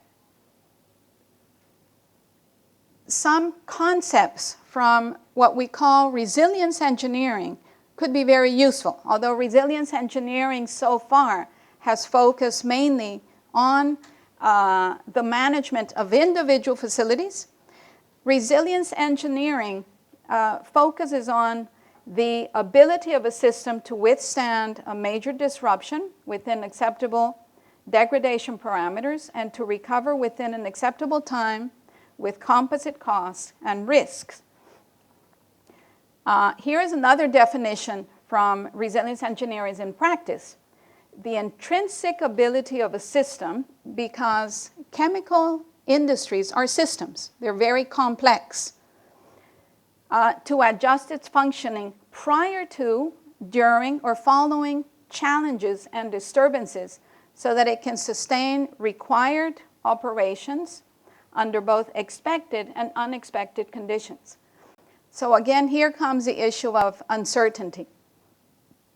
So very important to be prepared for what we know, but also for what we don't know. And one of those is, how do we deal with events that exceed our design level, that exceed what we know by experience or by our imagination? So we argue that we need a systematic way to analyze industrial facilities, not just one, but for example, in an industrial park or a combinato, level of preparedness for this kind of risk. And we think that by doing that and through the process, kind of like when you have an ISO standard 14001, for example, it's the process that is the most important, not the final certification. Through the process, you make a facility evaluate, or a company evaluate all its processes and improve them. And so we think that kind of process, that kind of standard or rating system for NATIC hazards could be very useful and could lead to improved territorial resilience. What kind of things should such a system involve? Social technical perspectives, okay, that include both organizational and technical equipment factors, but also risk governance, which has a central role, okay, because it's not only about individual facilities, but it's about the facility within an environment, okay? Transparency and dissemination of information, not only within a facility, but with other facilities, and most important, with community. And this is something that is rather new, especially in Japan. There is very little information trickling from facilities to the community or from local government to communities regarding the risks of hazardous installations. And of course, risk governance has a very critical role, but also the consequence analysis that surrounds, should consider the surrounding environment. Sorry, I'm repeating. Okay, so we propose a, let's say, kind of like a new framework for the risk assessment, where we not only consider the infrastructure, okay, which is what is typically done, we also, let's say, normally consider the organizational factors, the safety culture, quality control, the processes. But these two aspects are new, okay? So how is our relationship with the external environment? And that external environment includes other establishments, includes the environment and the natural hazards that can be present and that the facility or the system is exposed to, the community and the environment, and then very importantly, issues regarding risk governance. Now you might say risk governance is something a company cannot control. But with maybe coming back to what Daniel was saying about networking and social ties, I think social ties should be not only between neighbors, but social ties and links should be between everyone because we're all affected. Of course, if a company has to invest more in safety, it means that maybe their products are going to get more expensive or maybe they will be less profitable. So how do we work together so that there is a balance in what we can do? And I think that's why it needs to be here, and there needs to be participation both of industry in that dialogue. Okay, so how much time do I have? Oh, I don't know how much time I have. What time did we start? More than 20 minutes. Okay, good. I forgot to turn on my counter, so it's in 0. So I'm sorry. So now I turned on my counter and we can, okay. So I will now present some examples, okay, from the field. So as mentioned maybe previously, we need to learn from the past, okay? The past will give us a hint of the future, but the future also has a lot of uncertainty, okay? As I mentioned, climate change, for example, is a major player now. And also, exposure is changing. People are moving, and people continue to move to areas that are more hazardous. Okay? And so those things will change our, what we learned from the past. But we will talk about basically four accidents. So first, or disasters that involved these kinds of events. The first one was the Kocaeli earthquake in Turkey in 1999. The second is Hurricane Katrina and Rita in 2005. And this image is from Hurricane Katrina's impact on an oil refinery. The Wenchuan earthquake in 2008 in China, and the Great East Japan earthquake in 2011. And I will show 2 more cases, but very, very shortly, regarding the aluminum plant explosion in Okayama Prefecture in 2018, and then an oil spill that occurred in Saga Prefecture in Omachi Town here in Japan last year. Okay? So, the Kocaeli earthquake. The Kocaeli earthquake was we can say, a wake-up call, okay? A wake-up call because it was the first time a large earthquake had impacted a very highly industrialized area. The area that was impacted was producing about 30% of all of Turkey's industrial-related GDP, if one can say that. But it was also the first time that chemical accidents had impacts off-site. That means beyond the facility's fence line, okay? There were 21 documented releases of chemicals that had impacts on the population. In 2 of the cases, it involved large evacuations of areas more than 2 kilometers, although because of panic, because of people's fear, some areas evacuated up to 12 kilometers around the facilities. So there were releases of oils, okay, which was not so bad, but also multiple fires at the Tüpraş refinery in Korfez in Turkey, and also a very large release of acrylonitrile, which is a liquid but with very high vapor pressure, and so it becomes volatile very quickly and it's very dangerous. It's very flammable, which meant that they could not use a lot of the emergency equipment because they were scared that if they started the equipment, a spark could spark explosions. So these were the 2 cases. And of course, in terms of the social impacts, in the 2 evacuations I don't know if you've seen images of the earthquake in Turkey. More than 17,000 people were killed. Over 50,000 buildings were completely collapsed. They had this pancake type of collapse. And usually it's family members that are first to arrive and try to help victims. Family members and friends. Because of the evacuation orders, people had to be left behind, and the search and rescue was canceled. So that was quite, a very sad situation. A lot of the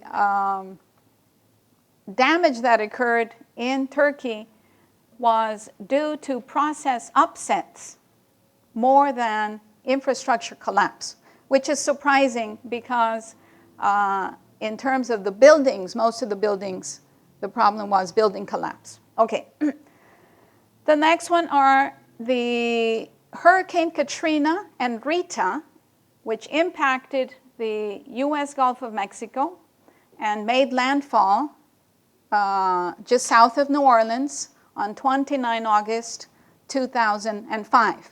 So that was Hurricane Katrina. Hurricane Rita made landfall about 2 weeks later.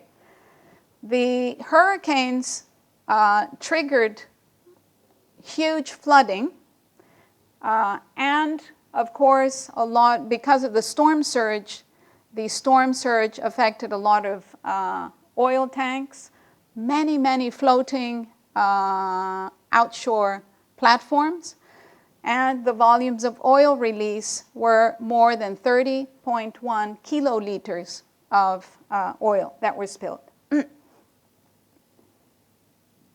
The oil spills following Hurricane Katrina and Rita were, I think, not reported so much in the media. And I think the focus was on the people who could not evacuate, but it was still a major blow to the fishing industry and to the region. Here are some photos of homes after the water subsided, and you can see the mark from the remaining oil spills. Over 70,000 homes were affected. At least 1,800 homes filed a class action suit and settled for over $330 million.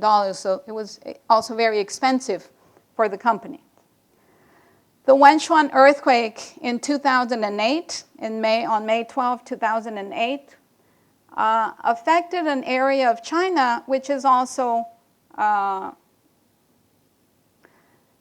it's considered highly industrialized, although from my view, a lot of the industry was built maybe back in the 50s and not very well built. So most of the damage in Wenchuan to industry was due to collapse. And so even in Wenchuan, there were cases of releases of sulfuric acid and other acids and gases that resulted in, let's say, difficulty in evacuation, especially children who were trapped in schools. So here's some images from Wenchuan. So large number of broken flanges, pipes and vessels, and chemical releases. Ammonia released in at least 5 facilities. Evacuation of more than 6,000 residents. Pollution of river and a lot of damage to crops. Sulfuric acid spills, and so on. Let's move to the Great East Japan earthquake. Very close to you and very close to Yokohama, across the bay. But I think not so far. More than 100 kilometers? No.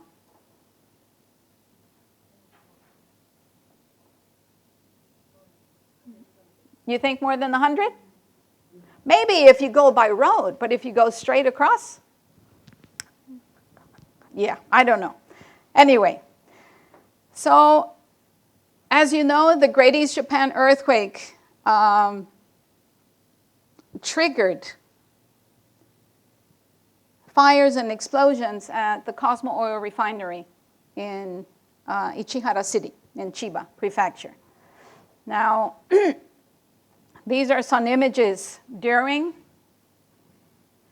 the containment, trying to keep neighboring tanks cool to prevent more explosions. So what happened? So in the end, there were 17 LPG, liquefied petroleum gas, storage tanks, spherical tanks, that were burnt out or completely consumed or damaged because of the earthquake. And so what do we know? So first of all, this company started in February 1963. It occupies a quite large area. It has 440 employees, about 117,000 barrels per day of production at the time of the earthquake.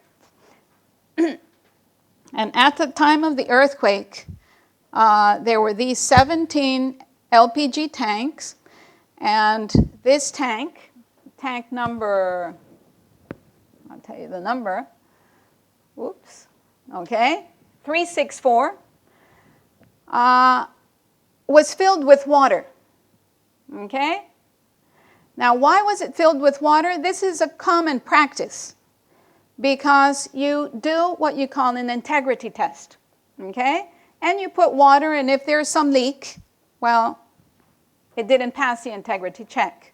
Of course, you can't do that with gas because then you'll have a gas leak. And so this is common practice. Only that, what is the difference in density between water and oil?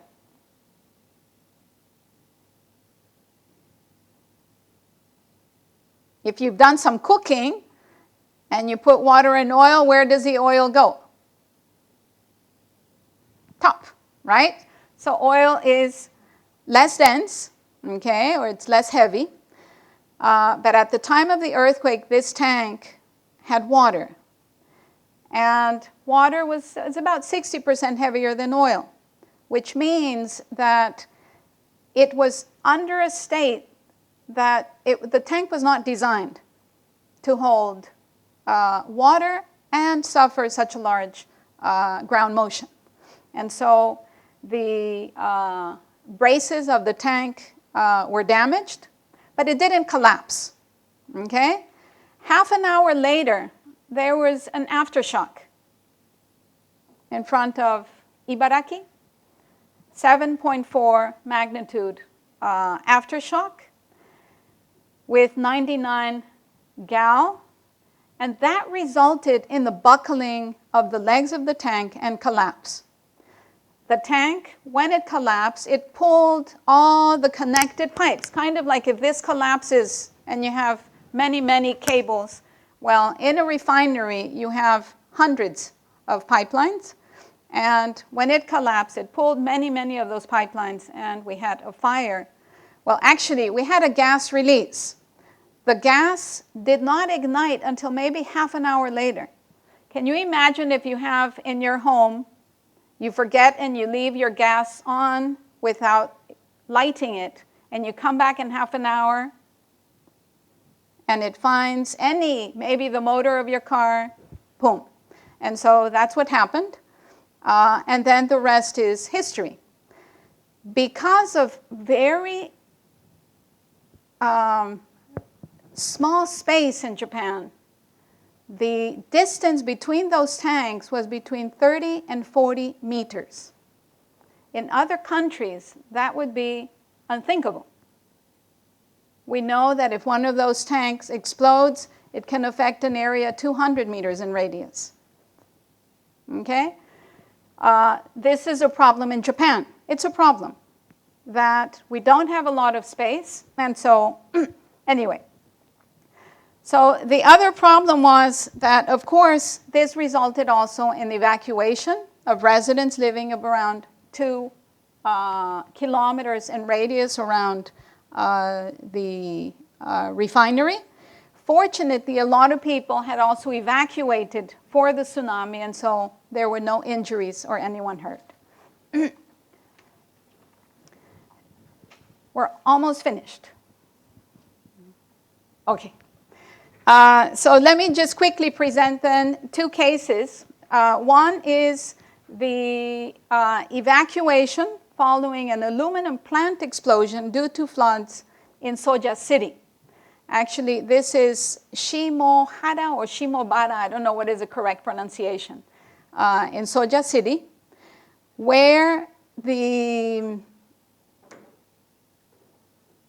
aluminum factory, recycling plant, had molten aluminum, and they started noticing the water was rising around the facility.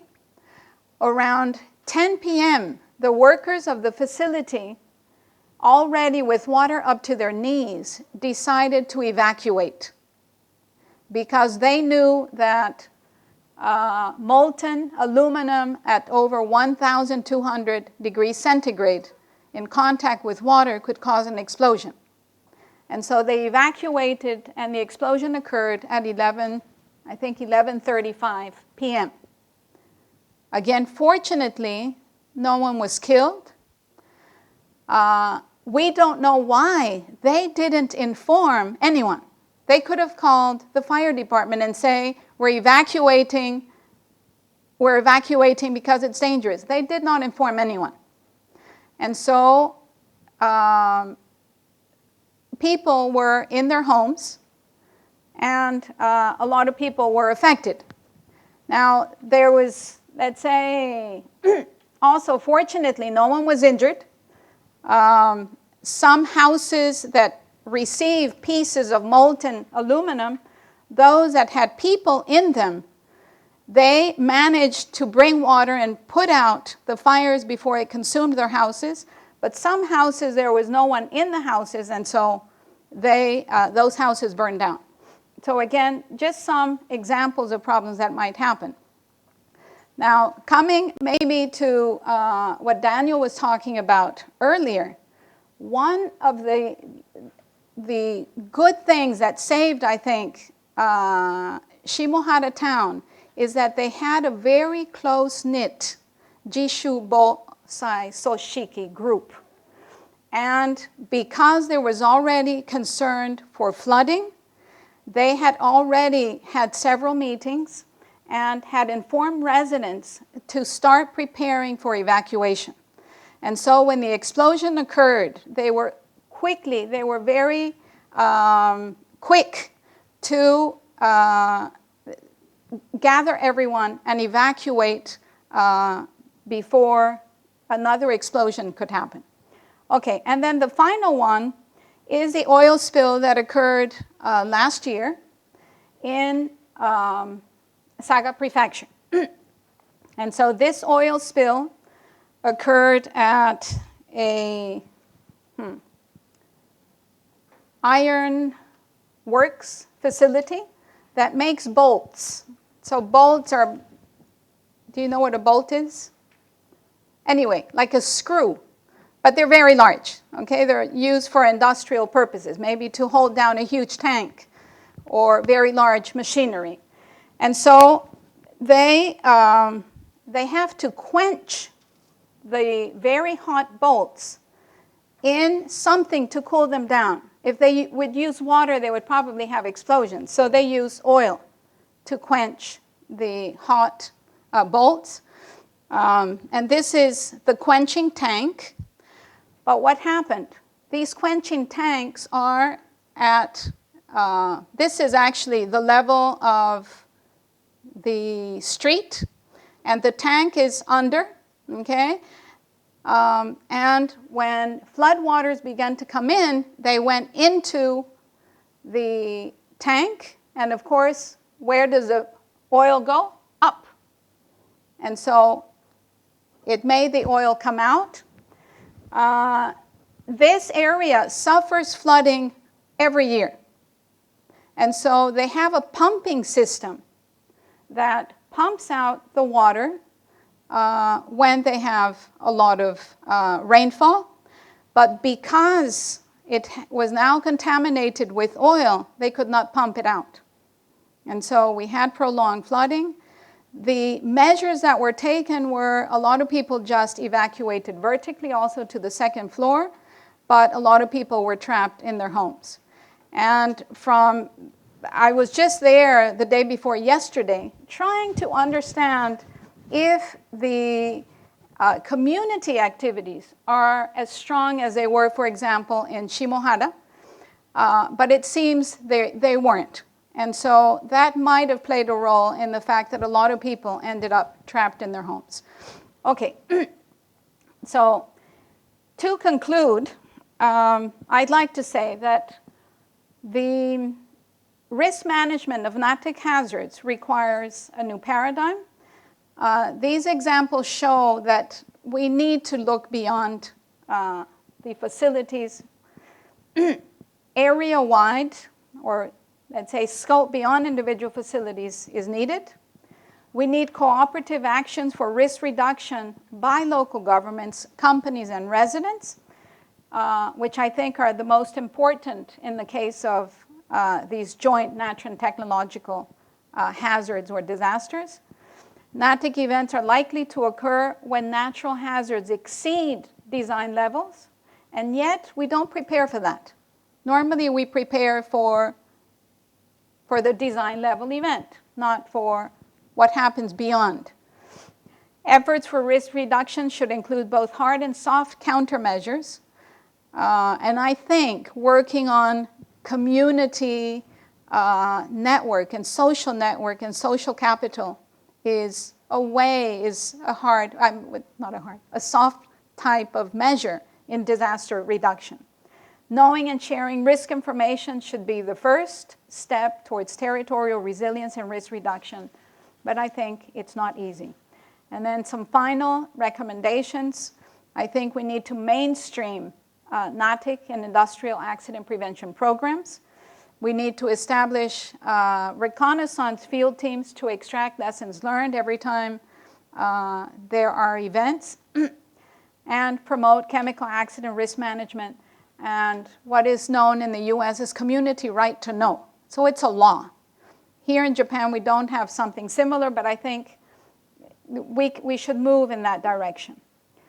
I had some questions for discussion, but I think we don't have time. So let me just say that what I've presented here is not only my work, but it's the work of my lab and my students, and my colleagues and all the people that I work with. So I'd like to thank them and invite you to come and visit Kyoto University. My lab is called Risk Management Lab. It's a very multicultural, multidimensional place. So thank you very much.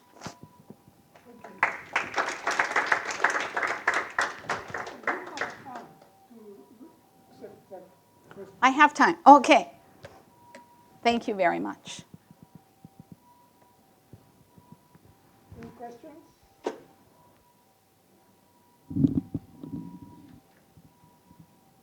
Well, I could go back.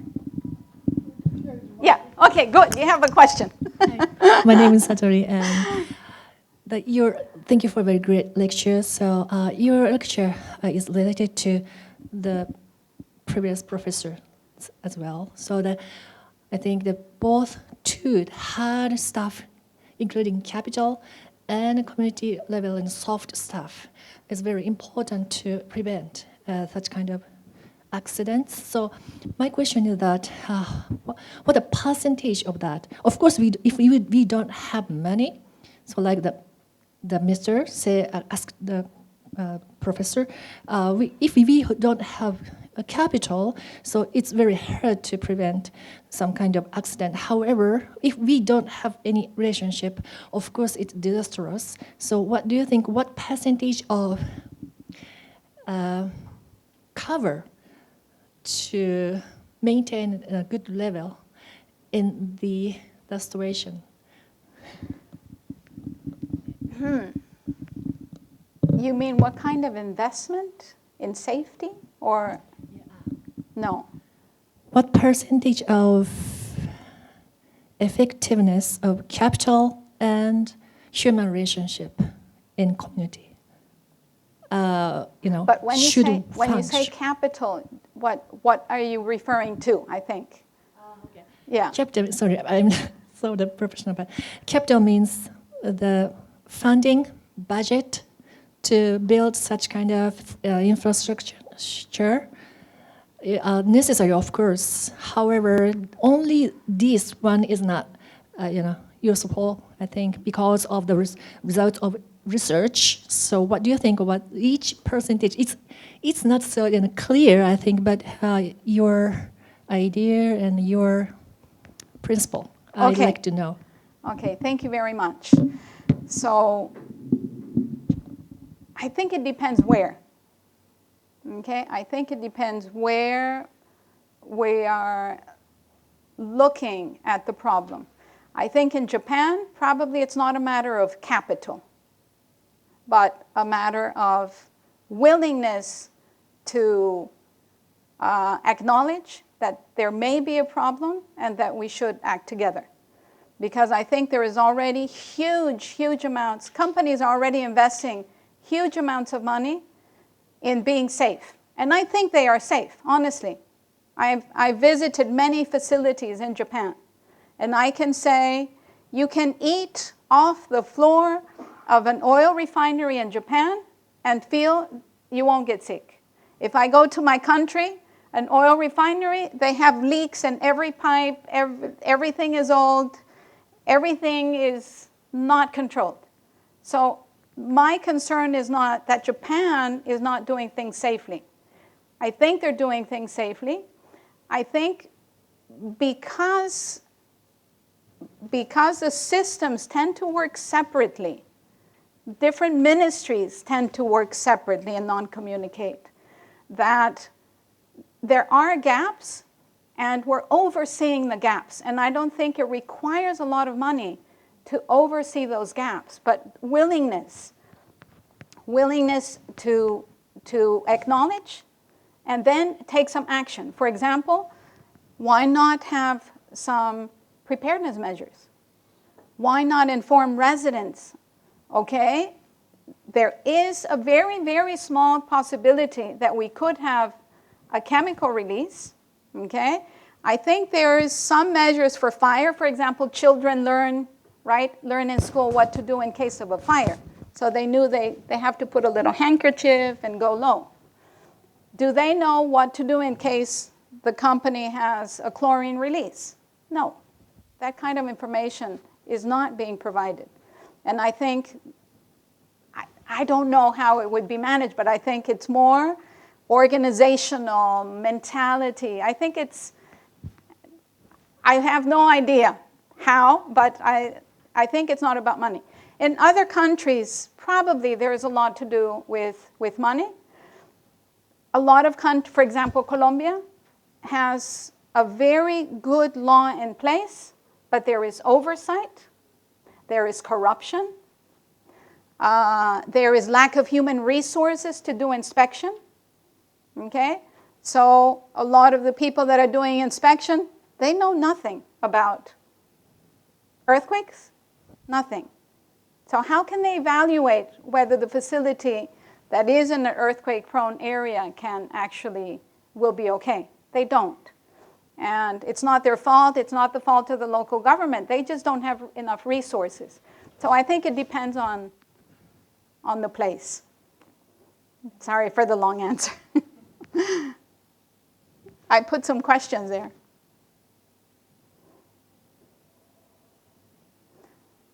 So here in Yokohama, do you think there is any risk of natic hazards? Are there any combinato in Yokohama?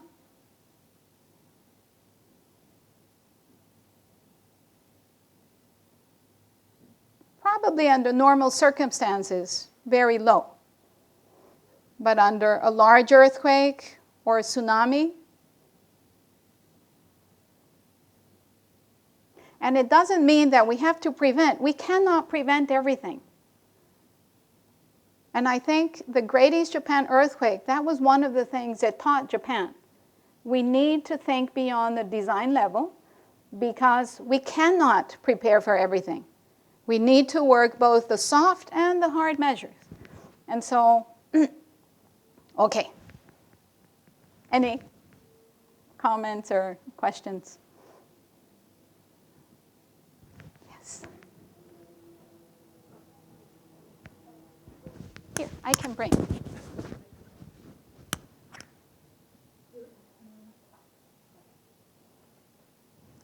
Okay.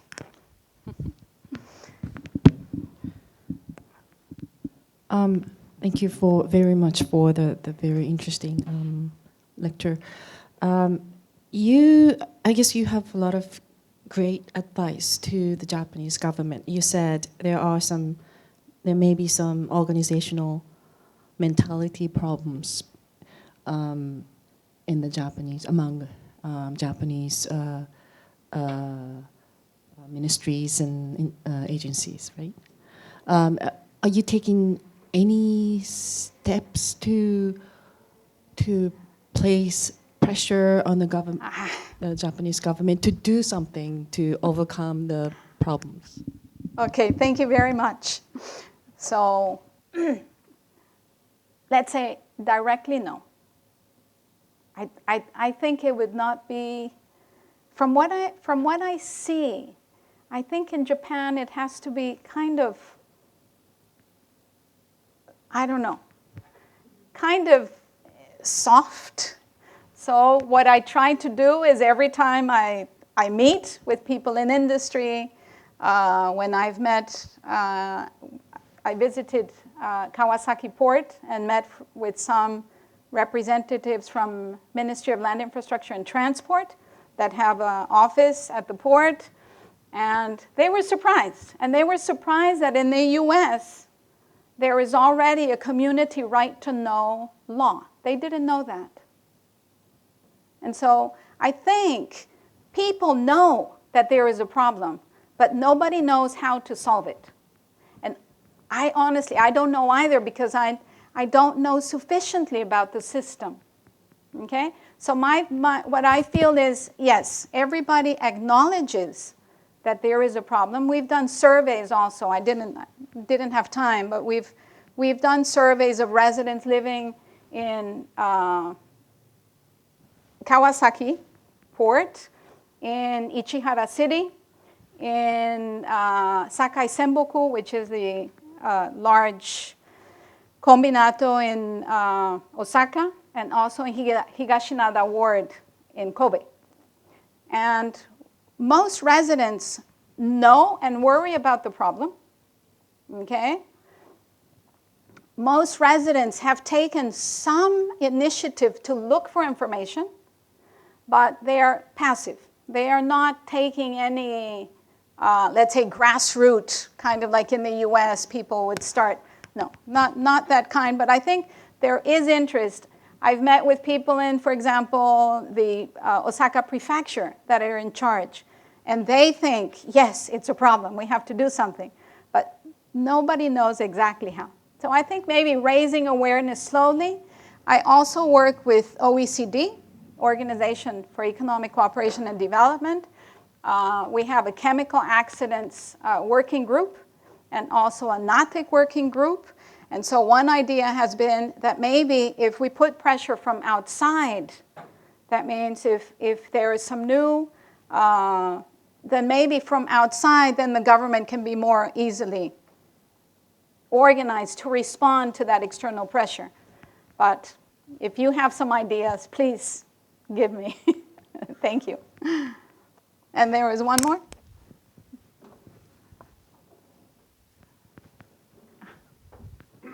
Thank you. I'm just wondering, this is just an idea, but is there any educational regarding the how children can act during the chemical disaster? Is there, outside Japan, is there a program like that or something that promotes people to actually know what actions to take in other countries outside Japan? Yeah. Or no, not really? Okay. Thank you. Thank you for the question. So, as I mentioned, I know in the United States there is a Community Right to Know Act. And after the passing of the Community Right to Know Act, there was something established which are called the local emergency planning committees. And the local emergency planning committees are set up by each city, and it's under law, they're required. And these local emergency planning committees should have representatives from all of the stakeholders and develop information that should be provided to residents.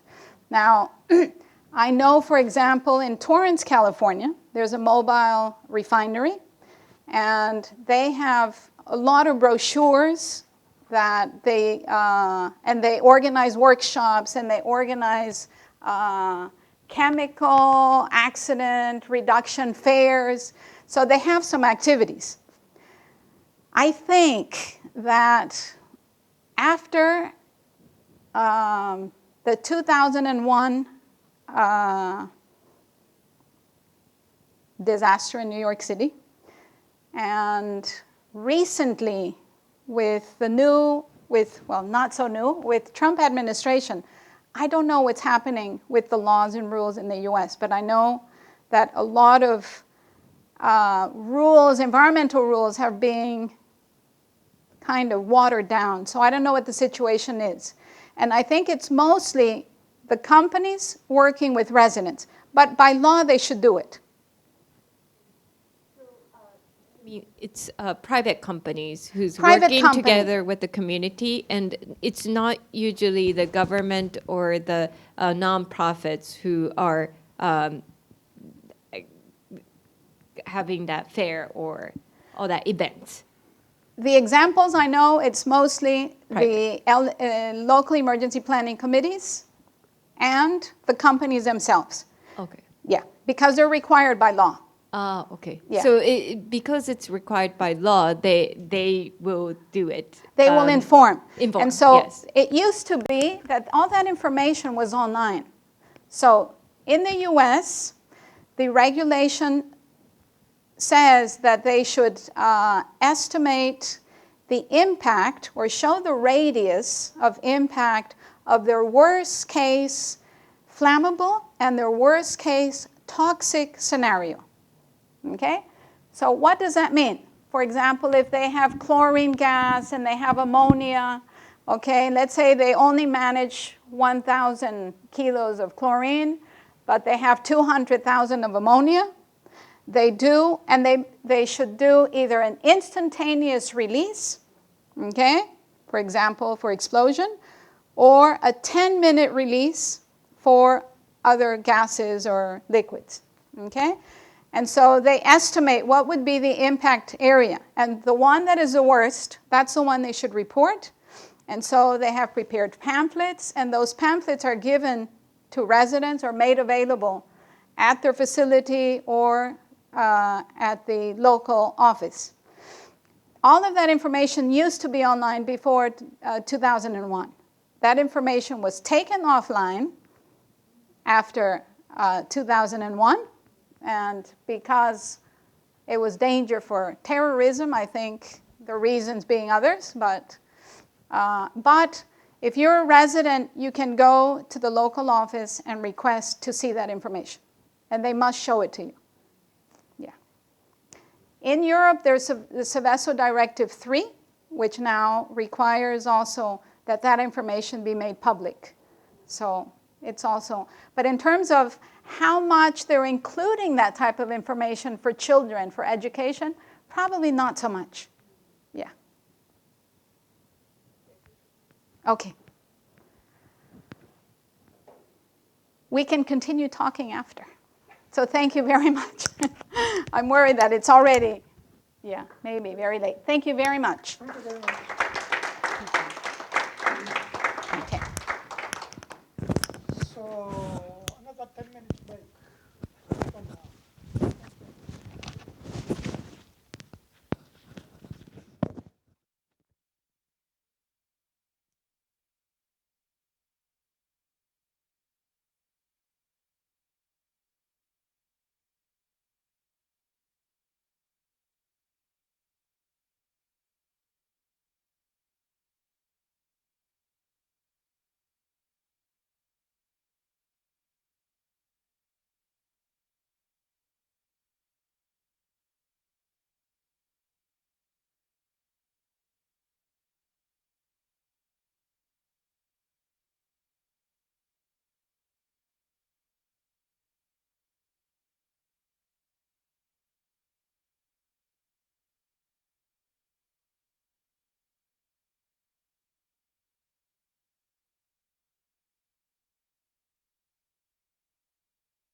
はい。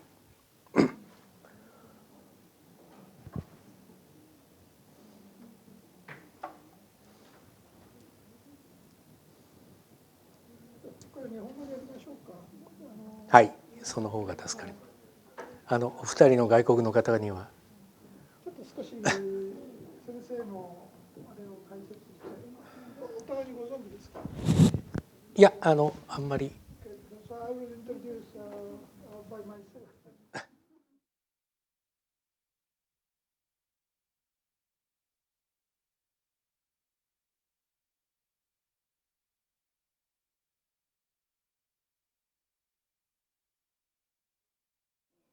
Another one is missing.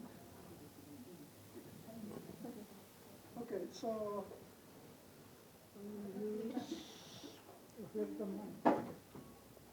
ここに胸マイクありますね。はい。So shall we start again? All right, here it is. No. Third speaker, Professor Masuda Satoshi, and I met him directly after the earthquake because he is a main person to carry the Tohoku University's earthquake-related research activities. He is one of the most important person in Tohoku universities, and that is my explanation in English. And from now that he and I will use Japanese. Is that all right for you?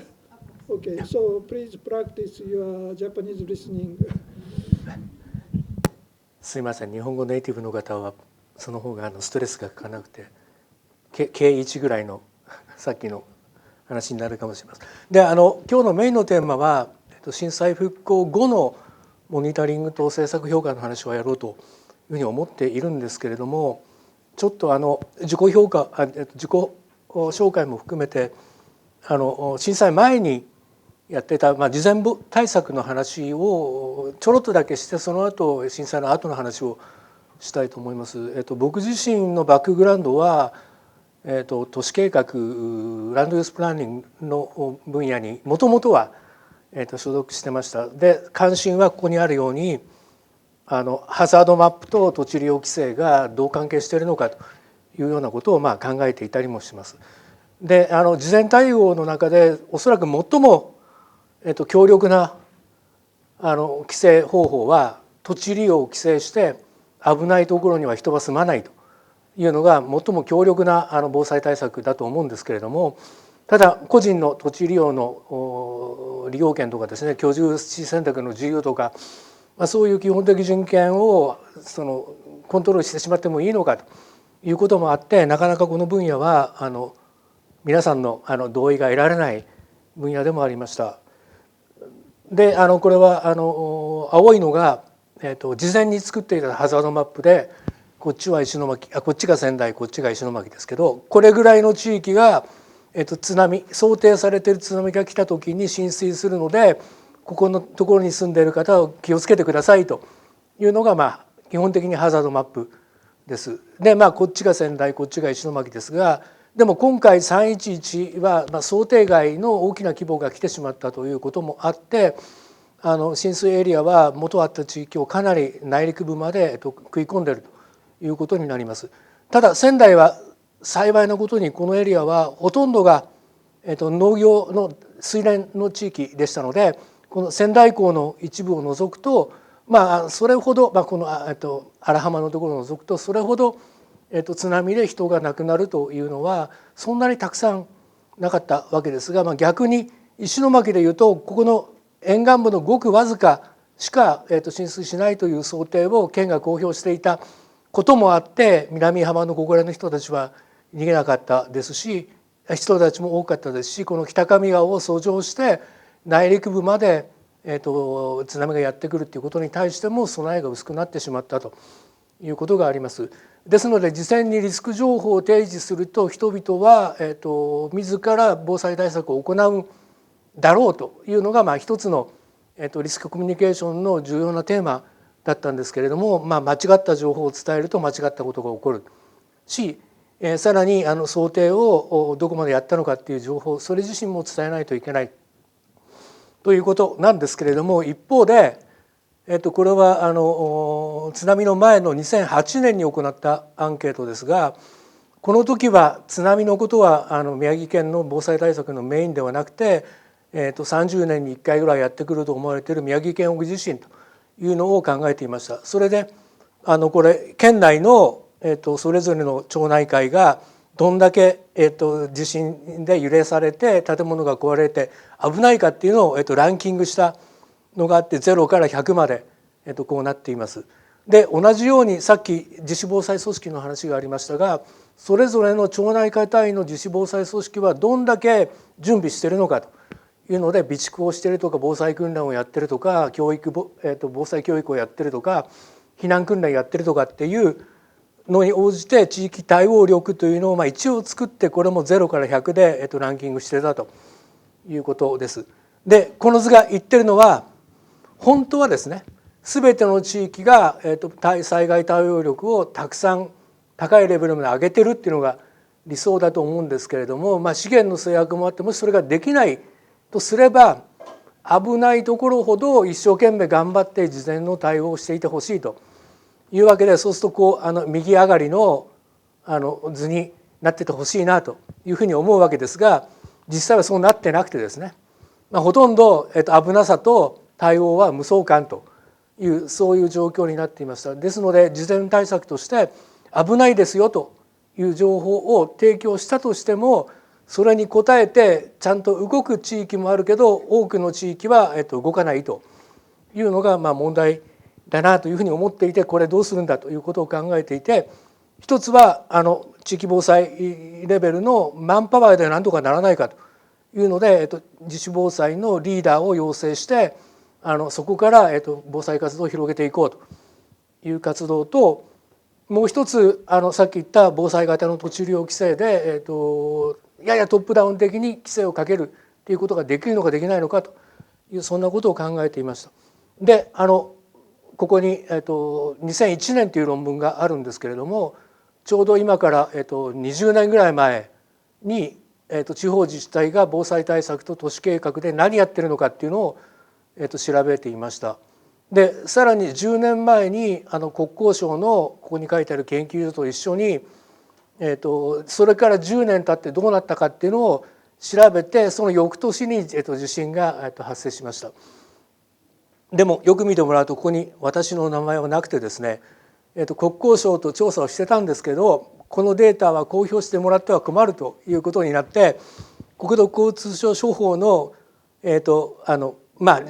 雑誌の一部にほんのちょっとだけ載って、これはお蔵入りになってしまいました。でそこでこんなふうになっていてですね、危ないところに住まないってことはできるかできないかというのをそれぞれの自治体の都市計画担当者に聞いています。で今後危ないので、今は市街地になってないけど地震や津波やいろんなもので危ないから、今後そこが町になるのはやめましょうと、だから住まないでおきましょうというふうなことを指定するべき地域がありますかというふうに聞いたのが、20年前は 5%、10年前は 10% です。だから倍増したんですけれども、危ないから住まないままにしておこうという意識を持っているのは1割ぐらいでした。で一方で振り返ってみて、あそこのところは氾濫源だから市街化区域に入れない方が良かったなとか、ここのところは津波が高くやってくるので市街化を抑制した方が良かったんじゃないかというふうに今から考えて、そういうふうに思う地域はありますかというふうに聞いて、20年前はほとんどなしです。で10年前は 7% ぐらいでした。これも倍率で見るとかなり増えているということですけど、一方でそういう地域は我が町にはありませんと。だから災害で危ないから住むのをやめた方がいいというふうに潜在的には思ってるけど、都市計画的な規制をかけるようなことは多分できないですねというか、そのような地域はないというのが日本全体の7割ぐらいの自治体でした。で実はその震災の後議論の揺れというのがあってですね、でも今回災害危険区域っていうのが4万ヘクタールぐらい設定されて、すみません、4万ヘクタールぐらい津波で浸水した地域のその3分の1ぐらいは災害危険区域になってここには住まないという選択をするという、決定が、災害政策上行われました。だからできないことができちゃったんですけど、これはいろいろ裏話があって、住民に対する移転費用が出るからとか土地の買い上げができるからとかっていうそういう話はあるんですけれども、でもこういう議論が結構揺れてるなということです。で結局日本全体で防災集団移転促進事業というのが行われて、海辺のコミュニティを放棄して高台や内陸にかさ上げした土地に住み替えるというそういう選択をやりました。で今国土交通省は、立地的成果計画の中で今みたいな話をもうちょっと強く出した方がいいんじゃないかっていうのが、2011年の東日本の後毎年あるような、洪水、先ほどクルツ先生からご紹介があった、集中豪雨とかああいう中でそういう議論が立ち上がりつつあるんですけれども、その議論は逆に今度は規制側に触れすぎてんじゃないかというそんな気もします。というのが事前の対応のお話でした。で今日は、じゃあ事後どうなったのかということについてお話ししたいというふうに思います。でこれは、真ん中に人がいてですね、周りにワークプレイスがあって物があって物理的な建物があって組織があって社会があってっていうなんか入れ子になってる図なんですけれども、これってほとんどマイナーな学会だと思いますが人間工学会っていう学会が存在していて、そこが考えている人とこういう周りを取り囲む、議論で、ヒューマンセントリックに置くとだから、通常の工学をひっくり返して人間を真ん中に置いて、工学のベースを見直すとどうなるのかっていうのでこういうふうになってて、でこれに従って災害発生からそれぞれのテーマごとにどんなことがあったかっていうのを、時間軸で整理したものです。細かくは後で見ていただくとこれ全部書いてるわけじゃないんですけれども、どの時にどういうテーマが議論されて今こっちの赤いところになってて、復旧から復興へというフェーズが動いているという、そういう話です。だからこれから何を考えなきゃいけないのかっていうのが10年経ってここぐらいの状況に来ているということです。でここから何枚かのスライドは阿出川先生の方の話にあるので飛ばします。学術会議がこんなことやってました。つまり学の分野がどういうことを考えてたのかという話と、創業研究開発機構は半分アカデミック半分行政のところだと思いますが、復旧復興インデックスっていうのを作って被災の後それぞれの自治体の生活環境はどういうふうに動いているのか、人々の活動状況はどうなっているのかっていうのを災害の半年後から2014年までこういうレポートを出していました。でも2014年で止まってしまっています。さらにこれは政府のオフィシャルな報告ではなくてニラという研究者、半分研究者集団が作ってる仮のインデックスです。でさっきカトリーナの話がありましたが、ハリケーンカトリーナの後に地域の人たちがこういうインデックス化をやっていて、それを見習いながら日本でもやろうと思ったんだけど結局やりきれずにここで止まっちゃったというそういう話です。でこれが生活基盤の再建です。ただ有用な情報を提供してくれていて、これが復旧指数というふうに書かれていて、ですので逆に言うとですね、どれだけ被災直後にインフラストラクチャーの機能を失ったかっていうののもみ付け平均みたいなのがここです。でこっちがそれの11月バージョンなんで、災害から半年ぐらい経った時にどこまで復旧で戻せたのかっていうデータです。でここに福島がいて全然戻れませんというのがこの一群です。でここの黄色いところは最も津波が高くやってきて電気とかガスとか水道とか交通とかのインフラを3割しか残んなかったんだけれども、でも半年ぐらいかけて電気とかガスとか水道ぐらいはなんとかやってきて8割ぐらいまで来たという大槌とか陸前高田とか釜石とかっていう三陸の、津波被災地域が、ここにいます。でここにそれより、仙台に近いいわきとか相馬とか新地とか広野とかっていうのがここら辺にいて、でここが、仙台近郊の平野部で、内陸深くまで津波が入ってきたんだけど、こちらのところほどは高い津波に、経験しなかったというところで、災害直後に、4割ぐらいのハードウェアを失ったけど、ほぼ半年後に、仙台の街の中で言えば、日常生活がある程度戻って8割とか9割ぐらいまで復旧しているという、そんなものが、さっきのインデックスから整理されました。でこれもここで止まっちゃっています。でさらに皆さん今年国勢調査の年ですが、センサスですので国民の住んでいる人たちの全数を調べ上げ国民以外も日本に住んでいる人全部調べ上げるということです。で予算制約もあってですね、2015年国庁は震災後の第1回目の国庁ですので、ちょっとだけ質問する項目を増やしました。でもお金がないのでそれに合わせて別の項目は、聞かないことにしましたということになっています。で国難というふうに呼んだ人もいるんですけど、国難レベルの災害だったとすればもうちょっといろんなことを調べてもいいんじゃないのということが、個人的には思うわけで、今年も2020年ありますが、多分あんまり全国レベルで災害の状況について国勢調査として聞こうというような意向はあんまりないようにも思います。でさらに経済センサスというのは毎年経済産業省他が作っている指定統計、旧でいうと指定統計ですけれども、そこで産業がどうなったかっていうようなことを見てるわけですが、こんな図を作ってみました。でこの、白い丸はですね、直接津波や放射線の被害を受けてない、全く受けてないってことはないんですけど、地域指定を受けていない自治体がこの白丸です。で横軸が民間の事業者の従業者数で、縦軸は地震の前後でどれだけの事業所が、数が減ったかというところです。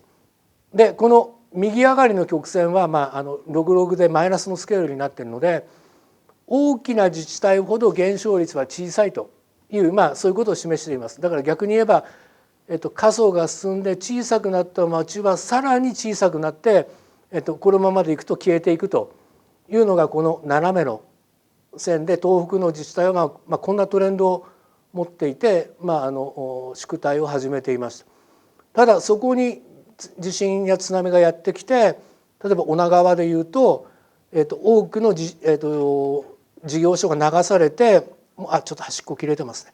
80% ぐらいは失ってしまいました。だから女川の駅周辺にいろんな産業集積があって、そこにいろんな人たちが働いていたんだけど、その民間の事業所の8割ぐらいは災害直後に失って、南三陸も山田も広野も陸前高田もこういう状況ですというわけで、もし津波がなかったとしたら、こんなふうに衰退していた東北地方にガツンと津波が襲って、一気に外的ショックでこんだけ事業所を失って、ここからどこまで戻れるのかというのが、今重要なテーマになっているということです。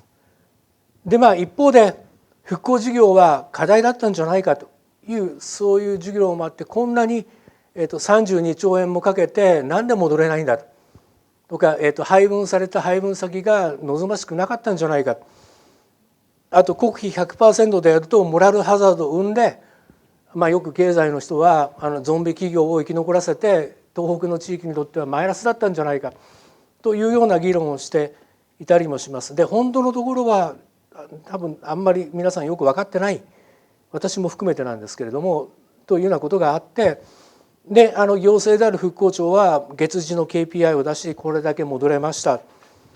で、インフラはもうほぼ 100% 計画していたものを作られて、さっきやった10メートル防潮堤は、海岸にザーッと作り上げることができましたということをやっていますし、一応政策評価を踏まえて各年度の予算案も作られているということです。でさらに会計検査院はこういう分野にこんだけ税金を使ってこういう事業をやりましたという評価をして、でこれがどういう効果を東北にもたらしたのか、プラスマイナス含めるとどうだったのかっていうのもまだ誰も評価してないということになります。で復興庁が出している復興の現状と課題というのも、こういうことは書かれてるんですけれども、じゃあ実態として、人数がどれだけ減ったかとか、どれだけ、復興住宅公営住宅ができたかというのは話されていますが、それ以上のことはあんまり、よく分かんないというところです。で復興庁が、どうするかっていう時にちょうど1年、半年ぐらい前に、復興推進委員会で、復興庁を残すということが一応決まったわけですけど、そこであんまり熱くないペーパーが出されて、こういう課題が残っているので、岩手宮城はあと5年間、福島はあと10年間復興庁を残して、あと数兆円ぐらいの予算規模で、事業を継続するという、そういうふうに整理されてるんですけれども、でもそれは何だったのかっていうのがよく分かんないというのがあったりもします。で、この科研の話も姉川先生がお話しされるので、ここまでは行政が問題意識を持って一応レポートを出して、ここまで復興が進んでますというふうに言ってるけど、十分じゃないように思える。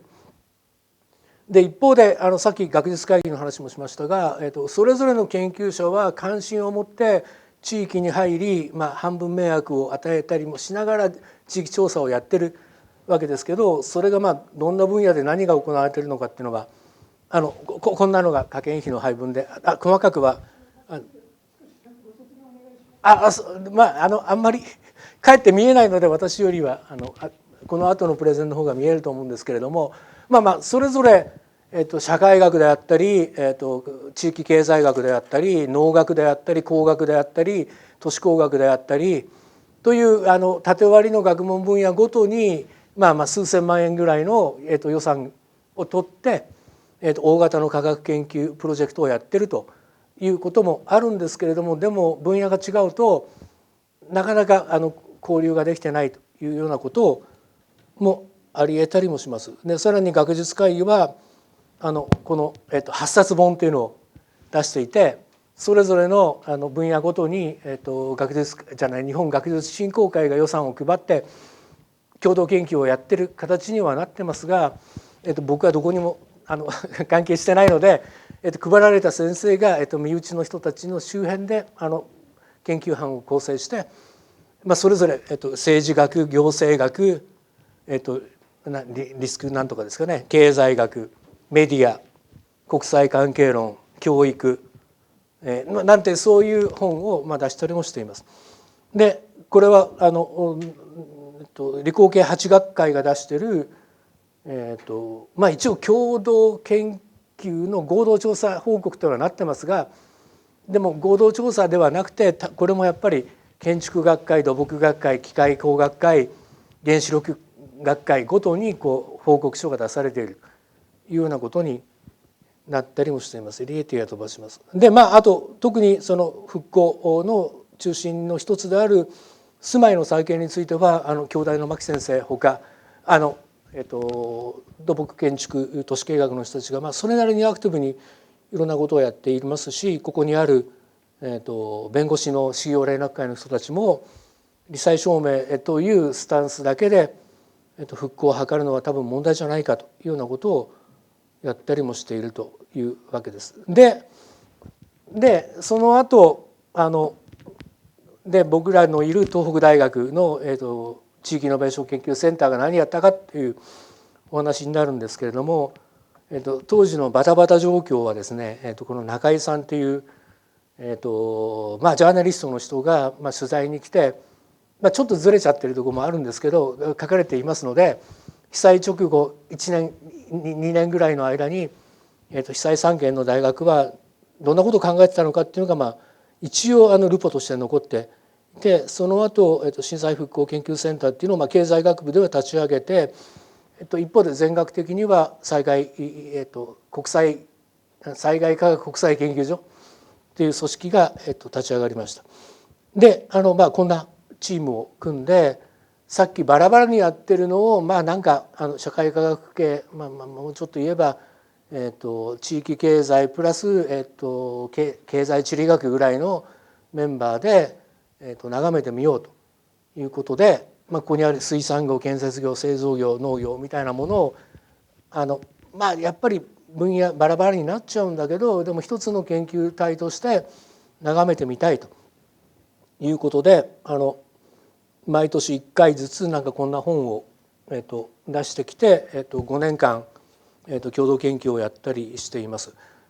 多分最初の2年か3年分は電子書籍になっているので、おそらく丸善のサイトかなんかで引っ張ると、タダで、読めると思いますし、あと日本全国に、それなりの数配ったので、今アマゾンで検索すると多分なんか1円とかってなんかよくあるそういう値段がついて再流通してるかもしれません。でその中で僕は個人的にその当時どんなことが問題になっているのかっていうのを各本の中でレポートしてきました。というのが活動の全体の枠組みなんですけれども、じゃあその中で具体的に何やったかっていう話を3つ、皆さんにお伝えしたいと思います。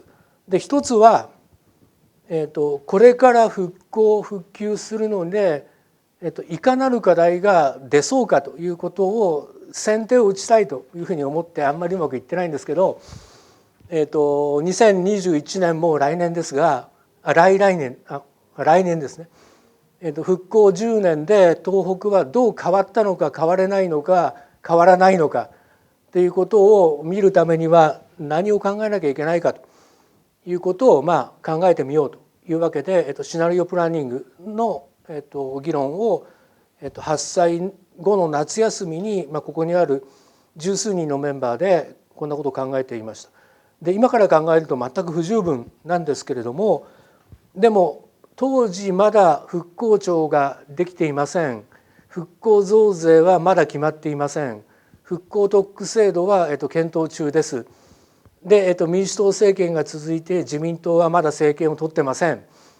という中でどういう問題がこれから出てきそうかというのを考えて、ここに4つの不確実性というふうに書いてありますが、ここのところで失敗すると、復興は思わぬ方向に行ってしまいそうだということです。で復興予算がどうなのかっていうのと、国と地方の関係はどうなのかっていうのと、あと決めたことがちゃんとできるのかということと、それに対して地元の住民や企業は参画できるのかという、その4つぐらいのクリティカルポイントを超えられると新しい復興のパターンがあるんじゃないかと。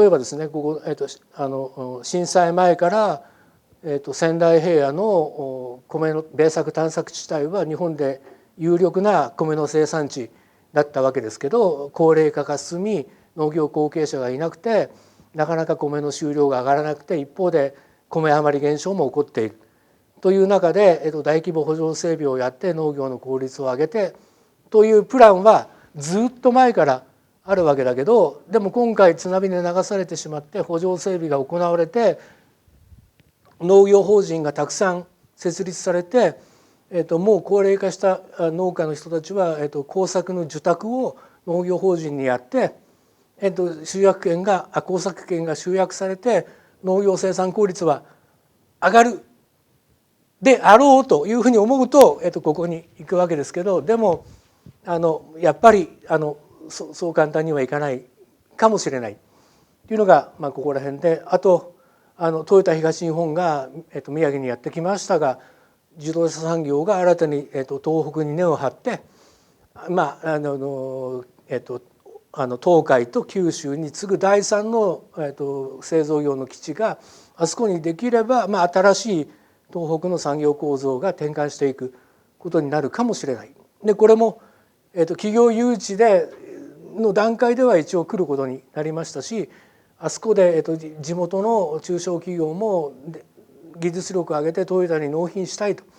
でファーストタイヤは無理ですけど第3層第4層ぐらいで入っていく企業が少しずつ出てきていますが、でも今のところ実態は一緒に、トヨタ市からやってきた工場があそこに移って操業しているので、もうちょっと地場化みたいなものはこれからの課題かもしれないというようなことを考えて、具体的にどう動いているのかっていうのをフォローしてみようというようなことを考えていたというわけで、こんなことがそれぞれの時に起こっていたというわけです。でというのが、地震直後半年後ぐらいに、考えていた、頭の整理をとりあえずしようというところです。で2つ目は何がどう動いているのかっていうのを、現場で見るためにデータを残そうというふうに思ったのが2点目で、ここに書いてあるようにですね、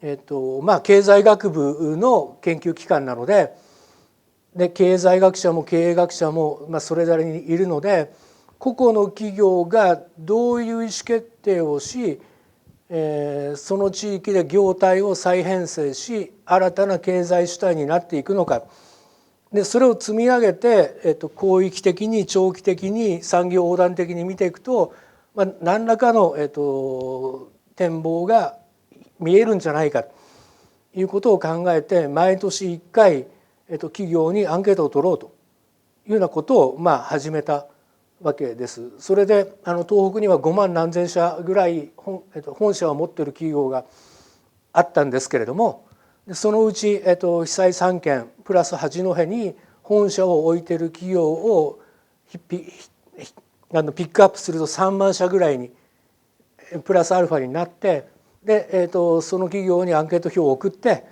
あなたの会社はこの1年間どんな投資活動をしましたか、人をどれぐらい雇いましたか、企業の業態はどうですかっていうようなことを聞いてきています。で2015年までやって、文科省の予算が来なくなってしまいましたので、なかなかそこで止まってますが、来年もう一回最終のをやって10年締めにしたいというふうに思っています。でここにありますが、このデータは、アカデミックに使うもしくは使いの目的が決まっていれば誰でも使えるようにしておりますので、全国の経済学部等で使いたいという人がいればこの申請書に書いてもらって、こういう研究をやりたいのでこういうふうに使うとやると一応使えるようになっています。で実際にはこんなことになっていて、この丸の大きさが被害の大きさです。で色が揺れの震度の情報です。だからでこういうところに対して企業、こういうところに立地している企業にアンケートを取りました。でこの企業がいるところが丸くなっててほとんど重なっちゃってるんですけれども、見てもらっても分かる通り、仙台を中心に東北線がこう走っているわけで、その東北線、東北自動車道の沿線と三陸沿岸、浜通り、中通り、会津というそういう地域区分になっていて、この被災3県については相互比較が可能なように3万所のデータベースを作っていて、で返ってきているのは8000社マイナスアルファぐらいです。でじゃあ実際に企業の被害はどうだったのかというので、さっきアルドリッジ先生からモータリティレートの話がありました。似たような図ですが、企業はどれだけ資産を失ったのかというののデータです。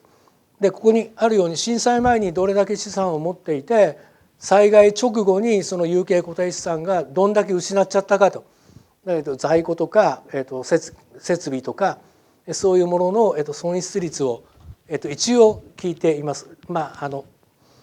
2000社ぐらいしか答えてくれてないのでなかなかですが、ここにあるのは全く何にも津波で全部流されて何もなくなりましたっていうのが損失率が1です。でこの右の尻尾が長いこういう分布をしていて、ほとんど被害がありませんというところも内陸を中心にあったりもします。でその被害率の平均値、こういう分布ですので平均値は良くないと思いますが、でもまあ沿岸部で2割、内陸部で1割ぐらいの資産を平均的には失っているっていうそういうデータです。でさらに横軸が震度の大きさで、縦軸が被害規模の話ですが、ここにあるように、ほとんど被害を受けてませんというのが紫で、資産の半分近くまで失ってしまいましたっていうのがこのメディアムって書いてあるところですね。だから揺れが大きくなる地域に立地していた企業ほど被害は大きいということになっていて、で産業別に見るとこんなふうになっているということでした。で従来の被害想定って手法がないので、地震で揺らされると建物が壊れます。でここは工学部や土木の人たちが一生懸命何十年もかけて、推計してきて、で建物が壊れるとそこにいた人々が亡くなります。もしくはそこにあった経済が被害を受けますという、間接的な推計をやってきました。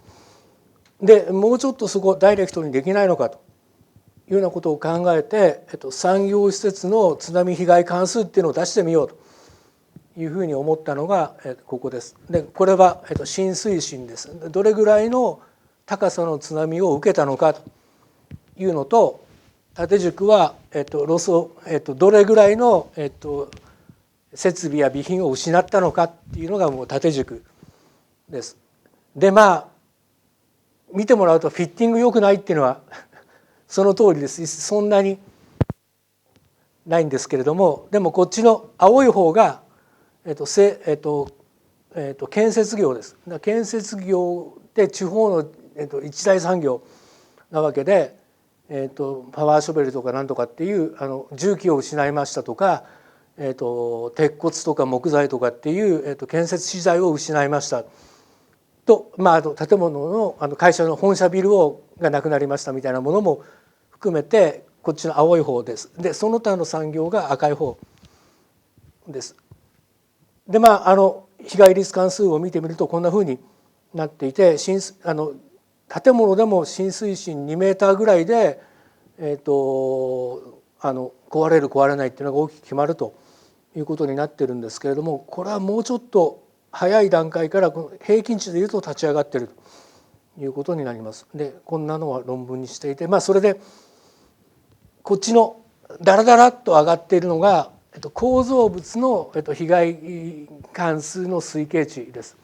で津波が2メーターぐらいのところから建物被害が始まって6メーターぐらいの津波に遭うと、かなりの構造物が壊れてしまうというのがこっちの黒い線の方なんですけれども、でも赤と青の産業の被害は1メーターぐらいからすぐに立ち上がって水に浸かってしまってダメになりましたとか、ちょっと揺らされて精密機械工業はその機械の機能を失ってしまいましたというようなことがあって、構造物より早く被害を受けるというようなことが分かったなというのがここです。で何っていうのはあるんですけれども、先ほどは企業がどういう被害を受けるのかということについてのイメージがないことの一つの挑戦としてやってみたと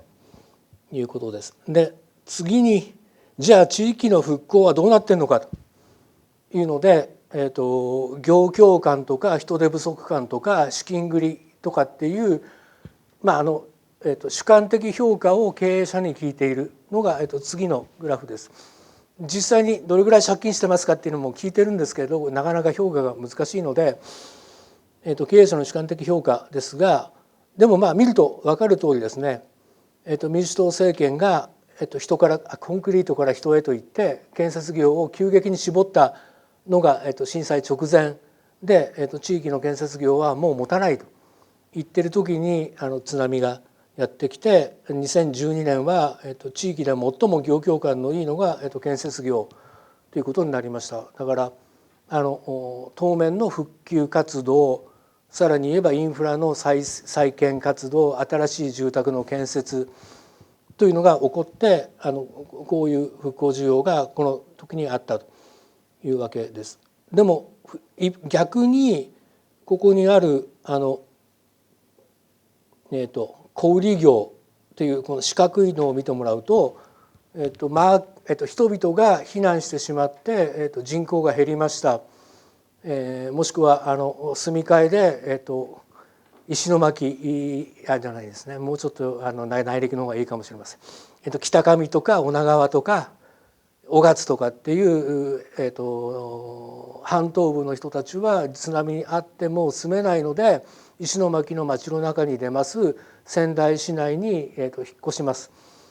というようなことがあって、小売のマーケットが、急激に失われていく中で、小売業は極めて業況感の悪い産業に、変わっています。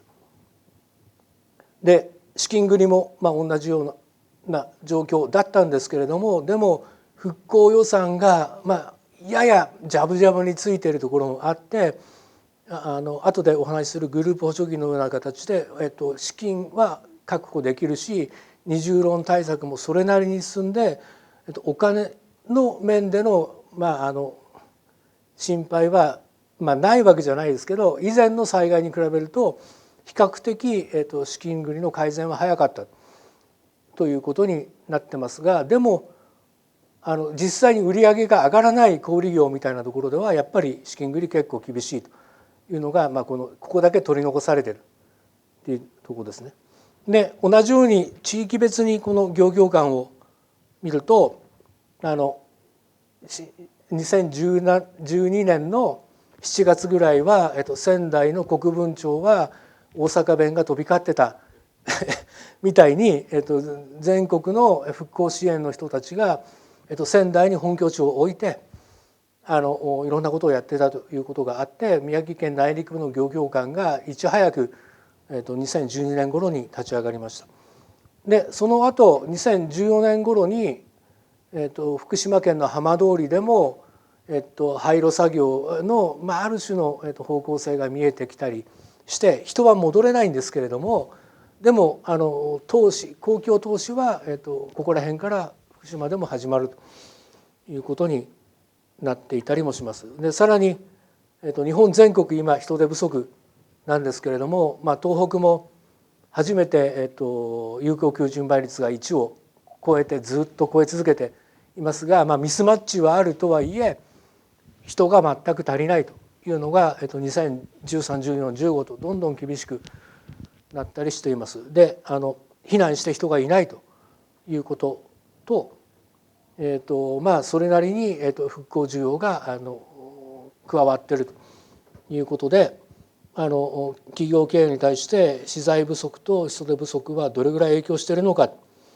で影響しているというふうに答えた人たちは 40% から3分の1ぐらいで、2015年ぐらいにかけては資材不足はある種終結に向かっていって、今も人手不足が続いているということなんですけれども、さっきもお話ししたようにここから先の5年間はこういうデータは取れてないので、来年ぐらいは最後やらなきゃいけないなというふうに思っています。で2015年の調査では、アベノミクスとかですね、円高円安とかですね、消費税の増税とか1回前の消費税増税が、5から8になった時ですね。8から10になった時は調べられてませんが、どういうものが影響したかというようなことを聞いています。というのが復興のどういうふうに戻っていったかということですが、でもう一つ、じゃあ復興支援策といって、お金を注ぎ込んだことの意味はどうだったのか。でその一つの典型として今回初めて、取られた個別の企業じゃなくて企業グループの構成員に対して直接支援を行うグループ補助金というのが初めて導入されて、この後胆振東部でも今回の、水害災害でも、今年の台風災害でも、企業がグループを組んで申請してくれればそのグループに対して補助金を出すというのができたわけで、こういう要件を満たす企業グループに対しては、これまで出さなかった政府の直接財政支援を、お金を配ることができるようになったというところですね。理由としてはその存在に社会的意義があって、外部経済があるのでその企業の資産を増やすことが目的ではなくて、そこから、外部波及として地域経済や地域の産業再生によりプラスの影響を与えるので、そういう部分については公的資金を入れてもいいんじゃないかっていうのがここでの議論ですね。で、当時復興庁の事務次官だった岡本さんは、ここにある発想転換し、グループ補助金を使ってこれまでにない支援策ができたんだというふうに、評価していて、でこの変化する行政初めての取り組み哲学の転換というふうにやって復興政策は対企業に対して大きく転換したという評価をしていますが、でも一方で早稲田に行った原田さんは創造的復興論って役人の無駄遣いのまやかしでばらまきの最も悪い政策の一つじゃないかというようなことを言って、ゾンビ企業を生き残らせたとか東北の産業転換をかえって遅らせてるんじゃないかとか、非効率な税金がたくさん配られたんじゃないかというようなことがあったりもします。で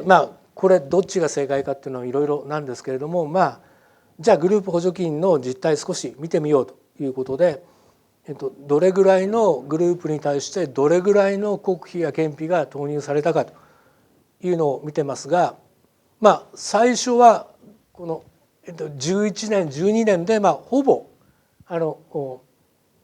お金は配り切って、あとはだらだらっと少しずつやってるということになっていて、でここに書いてある資材高騰したら高騰分まで出します。従来は復旧分しか出しませんでしたが、創造的復興論の中でもうちょっとより工事の業態に転換したいので、元持ってた機材よりはワンランク上の設備投資をやる新分野進出にも、グループ補助金使っていいですっていうのが14年15年の法律改正で、こういうこともできるようになりました。でこれぐらいのグループに対して補助を受けているということです。で最初の2011年の始まった頃は見ていただくと分かる通り、仙台東北を知らなくてもアルプス電機とか東京エレクトロンとか東洋ハムノとか、一応全国に名前を知られている大きな企業が地域にあって、それが地域経済の中核を出しているので、その下請けグループが一緒になってグループを構成して、例えばエレクトロニック産業の金属加工のグループに補助金が出るというのが最初の頃の話です。だから新勢力があって、そういうプランニングが資金計画が立てられて、で地域の中での存在感が大きい企業を中核にこういう採択が行われましたが、翌々年ぐらいになると気仙沼建設業雇用再生グループとかですね、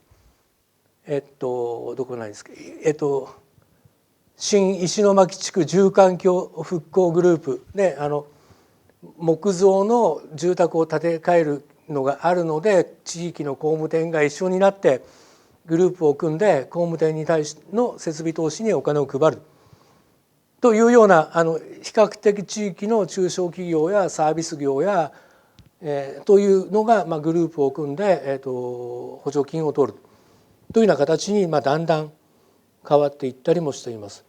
で復興庁の行政レビューは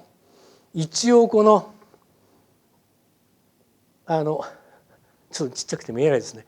今のグループ補助金の論点はどこにあってどうなったかっていうのを政策レビューしてるんですけれども、でも書かれているのはこれぐらいのレビューシートが A41 枚が公表されているだけなので、何百社に何億円ずつ配って、その結果予算は 100%、100% じゃないですね、40何%予算を消化してます。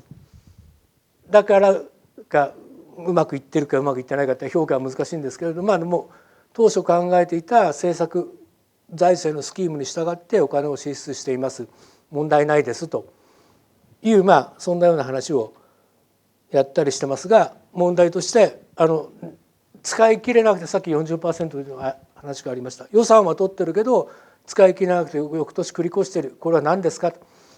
それは復興が遅れてるから予算がまだ残ってるんです、先に取っときます。でごく一部不正受給があってというのは問題になっているので、不要額の発生の原因はこうで抑制します、不正事業はもう今後起こらないようにします。で会計検査院はこれだけお金を使ったことを、5年間の全体総括でお示ししましたということになっていて、じゃあこれが、地域経済にどういう影響を与えたのかっていうのは何段階かあるんですけれども、一番最初は地域の企業が再生するのにどういう影響を持ってたのかっていうのが一番の入り口で、さっき言ったように津波を受けて、事業ができない、事業規模を縮小しているというのがこの震災直後の青いところほど企業活動が止まっちゃったということで、後ほどこの赤くなっているとよりひどく停滞していたところが戻り始めていますという、こういうのを市町村ごとに推計して、じゃあ支援を受けたことの影響はどうだったのかっていうのを計量経済学的に推計してみようということをやりました。でこの黒いラインが統計分析の結果被害がなかったのの平均的な復興状況、操業再開状況です。だから被害率ゼロだったところは、こっちがログのダメージになっているので、どれだけ復興したかっていうので、プラスマイナスゼロが元に戻ったということです。だから被害ゼロのところはゼロからスタートするわけで、少しずつ戻していきましたということなんですけれども、でそこで仮に被害率 20% の企業は今回のサンプルから推計すると 20% ぐらい操業度を落としていますっていうのがここでのこの黒から青への低下ですね。でそれに対して利子補給、つまりその企業が再設備投資したいのでお金を借りた、その借りたお金の一部の利子を補給しますという支援制度を使った企業はこの黄色のところぐらいまで戻りました。だから自力で再設備投資できて単独で銀行からお金が借りられて戻れる体力のある企業は1年目2年目3年目ぐらいで元の創業水準の 5% 増しぐらいのところまで戻してますっていうのがこの黄色いラインです。でこの赤いラインがグループ補助金を受けられた企業の増加分です。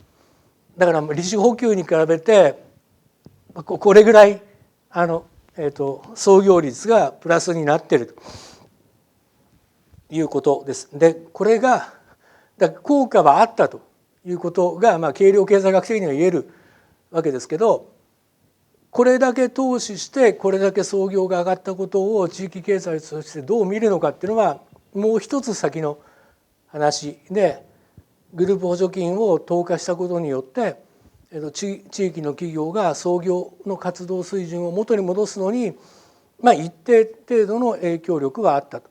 でさらにここで回復した企業がどういう付加価値を生産して地域企業を戻したのか、その結果地域の GDP がどれだけ増えて投入した補助金額に対してどんだけリターンがあったのかっていうのが、もう一段先の議論になっていて、ここまで推計してみましたというのが一つで、なんかこんな論文になっておりますので、後でお読みいただければいけると思います。であともう時間ですね。でその後ここから先は話が全然変わって、じゃあその官でも民でも学でもない一般の人たちが復興をどう見たらいいのかということで、なんか復興の声を集め記録し発信する宮城ボイスっていう、市民団体主体の、復興のシンポジウムみたいなものを毎年1回、やってます。それで2017、18、19というのをやっていて、それぞれ毎年、いろんなテーマを決めてですね、ハード面の復興の終わりとか、災害公営住宅とか防災教育とか、生活再建支援のソフト面とか、海外の、カトリーナのような支援がどうなっているのかみたいなことを、調べてきましたというようなことをやってるというわけで、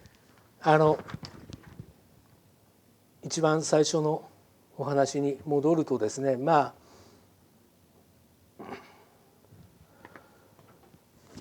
復興10年に今向かおうとしているわけで、何がどこで起こってどういう結果が今目に見え始めているのかっていうのを、経済学のメンバーを含めて、こんなことを8年間ぐらいやってきたというご報告でした。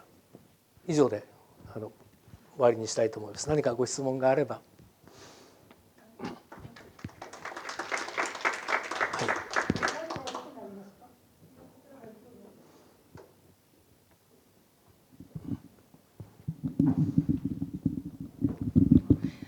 ご講演ありがとうございます。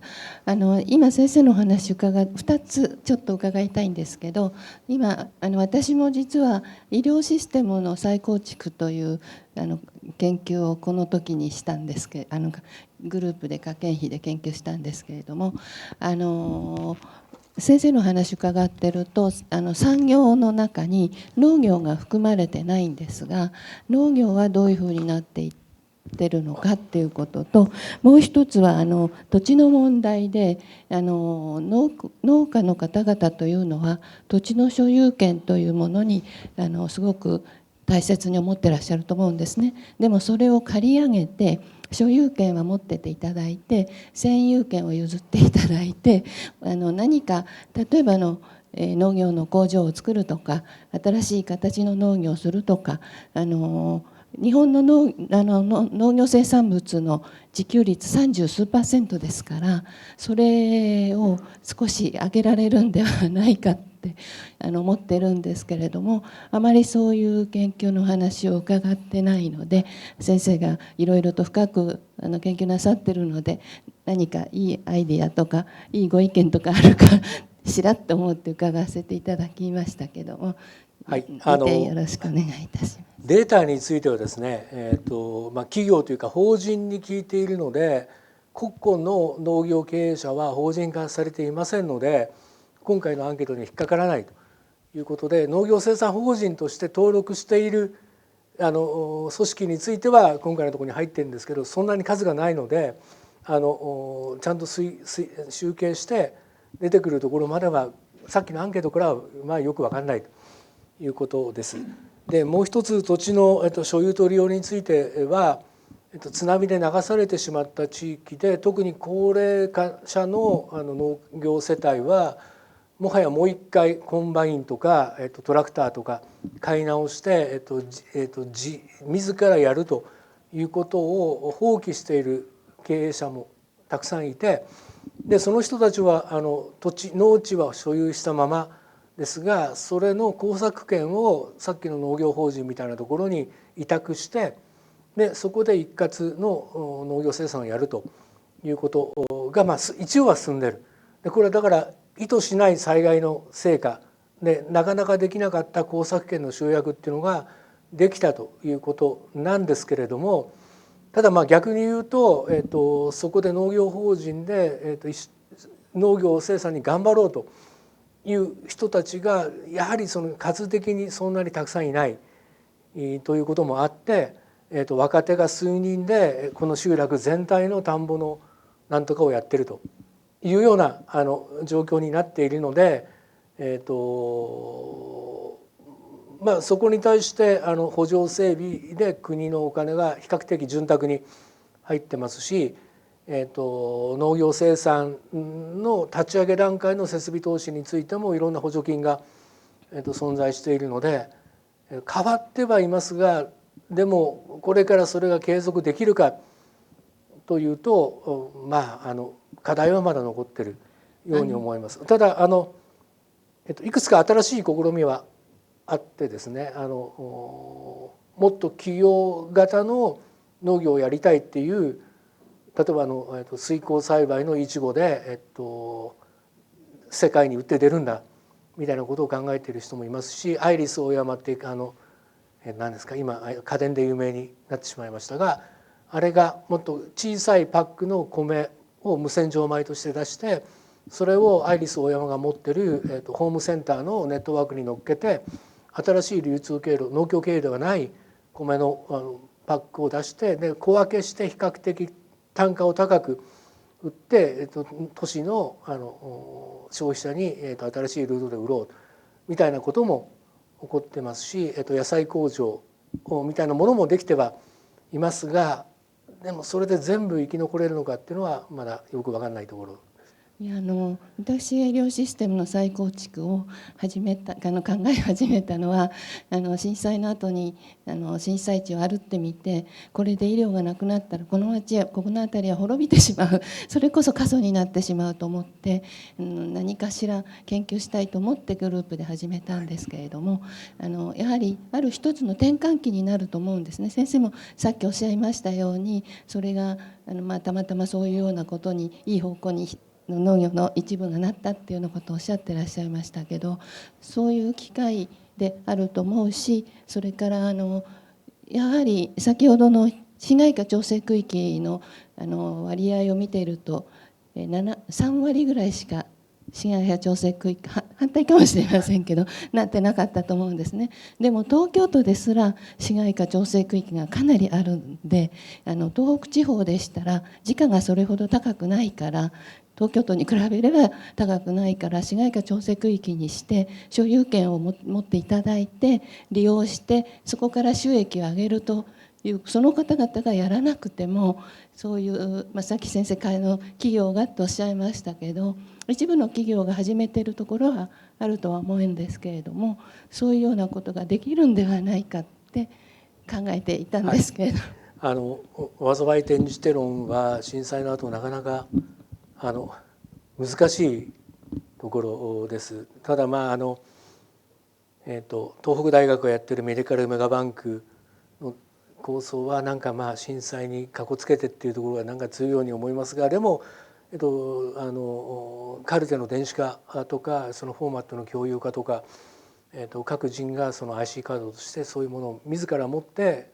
それぞれの病院に行けるみたいなシステムができれば、今回カルテが流されてしまって、過去の経歴なくしてしまったような、病院もたくさんあったりもしますので、それは新しいイノベーションが起こるんだと思いますし、その後人々が社会移動で元いた町から仙台に出てきた時にも、そういう電子化の話は重要なんだろうなというふうに思います。でもう一つ土地利用でいうと、東北は市街化区域、市街調整区域っていう線引きをやってない町の方が多いので、だから昔は町が自然に広がっていくときに、その地域の言い伝えとしてここは住まない方がいいよねと、ここは毎年水がつくから家はかさ上げして住むですよっていう、そういうローカルな知恵があって、でもそれでも農家の持産難が分家して津波被災地域に降りてしまったみたいなことはあるんですけれども、でもそういうものがなく急激な市街化に押されて、でも荒川でも利根川でも本来は毎年水が出てそこは人が住まない話で、堤防を切ってそっちを遊水地にするはずだったところに人々がどんどん住み始めてしまって、今となってはコントロールできないみたいなところは、多分できるかできないかは長い話ですけど、でも100年ぐらいかけて日本の人口が減っていくとすれば、どこから減らすかというのを逆に、逆線引きみたいな形で自然に戻すという地域を、東京で行けるのかどうかよく分かりません。埼玉、神奈川あたりではそういう議論はないわけでもないように思います。でも土地の所有権利用権根本の問題なので難しいかなという気もします。あります。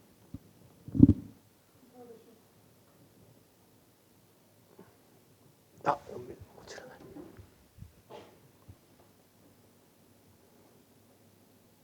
詳細なお話ありがとうございました。ものすごく問題が大きいので細かい質問はちょっとしにくいんですけれども、ただお話を伺っていて当然ですけど大変な状況にものすごくご苦労されてデータを取られているっていうことはもうひしひしと伝わってきまして、そういう本当に大変だったんだなというふうに思いました。それで先生のお話の中でいろいろこの震災に関して国の政策がうまくいってないところがあったり、行き届かないところがあったり、あるいはやりすぎたところがあったり、方向が間違ったりしたところがあったり、いろんなことが起こっているとは思うんですが、この震災が起こった時のことを振り返ってみると、ただの国民の一人として非常にこれは大変なことになったと私も思いましたけれども、そのことでですね、なんていうんですかね、国全体が浮き足立っているというか、非常にせき立てられるように計画が立てられて、ぐずぐずできないぞっていうようなことが非常にプレッシャーが、国全体にねあってですね、で本当に将来を見た行き届いた計画っていうのは立ってにくい、これ誰の責任でもないような気がするんですけど、国全体としてですね大災害だったのでやむを得なかったとは思うんですが、そういうことが私はあったのかなというふうに感じております。証拠はないんですけれども。それで今日いろいろなデータを説明していただきましたけれども、このデータを取るということ自体に私はすごく意味があると感じました。で先生の目から見るともっとやりたかったことがいっぱいあったり、不完全なこれじゃダメだって思われることがあるのかもしれないですが、このデータを取るっていうこと自体が多分こういう地震って本当に何百年に一度しかないことですので、このデータってものすごく重要でね、取り直すこともできないし、こういうことが起こらなければ取れないデータだと思うんですね。だからこのデータを取るっていうこと自体が非常に将来にわたって意味があることじゃないかっていうふうに私は感じました。やっている方々は多分もっといろいろなことをやらなきゃとお思いだとは思うんですが、この混乱の中でやるっていう限界というかのもありますし、あるいは直接何かそのデータを取るということだけじゃなくて、いろんな対策を具体的に取らなきゃいけないんじゃないかっていう圧力もかかると思うんですけど、だけれどやはりちょっと長い目で見ると、データがしっかりしてるっていうことは長い目での復興にとってとても大事なことなんじゃないかなというふうに、思いました。ありがとうございます。はい、一番のスタートはですね、神戸の、人たちと話をしていて、神戸大学もおそらく当時僕らよりいろんなことをたくさんやってたんだと思うんですけれども、あそこは区画整理事業とかいろいろやって、でもやっぱり阪神間で人がもう一回出てった人の代わりに新しい人たちが入ってきて産業は戻っていったんだと思います。ケミカルシューズとか神戸製鋼とかいくつかこう出てっちゃったところもあったんだと思うんですけれども、でも神戸大の先生がその当時の具体的状況を把握し損なっているという、そういう反省を比較的早い段階で僕ら聞いたりもしていて、だったら地元にいる大学としてはやっておくべきではないかというのが、これ始めた一つのきっかけです。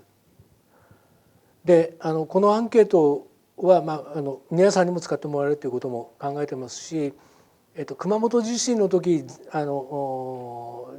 熊本にいた先生にアンケート票をこういうことやってるのでというふうにお話しして、もしできるのであれば比較するのが将来可能だと思うので、これでやれる範囲でアンケートをやっていただけると参考にしてくださいということで配ったりもしてるんですが、やっぱり何万社にアンケート票を配って回収してコーディングしてっていうのは結構大変なことなんで、熊本の場合はワンショットで多分商工会かなんかの協力を得て少しできているかもしれません。あと本当は東北経済産業局あたりが1000万か2000万出してくれればできるのになというふうに思いますけど、そういうお金は出てこないし、各県もやってるんですけど、網羅的にやろうというよりは商工会から上がってくるデータを、バラバラに集めているので、宮城県と岩手県は比較できませんみたいな、そういうデータになっちゃってるので、いろいろ課題はあるかもしれません。ただ東海東南海の時には多分日本の統計局も含めて経済産業局もなんかもうちょっとちゃんとやるんだろうというふうにしてますし、災害の経済学を研究している僕はそのものの専門ではありませんがなかなかこういうデータではなくてマクロなGDP 統計とかそういうもので被害のトータル集計量としての被害を推計するっていう研究は多分かなりあって、災害がプラス災害後成長が加速したのか減速したのか、その要因は何かみたいなものがあるんですけれども、その時企業はどういう意思決定をしてそれがどうなったかっていうのは今回うまく使っていただければ、もっと経営学、ここは経営専門職大学院ですかの人たちから見ても役に立つのがあるんじゃないかなというふうに思いますので、ぜひ使っていただければと。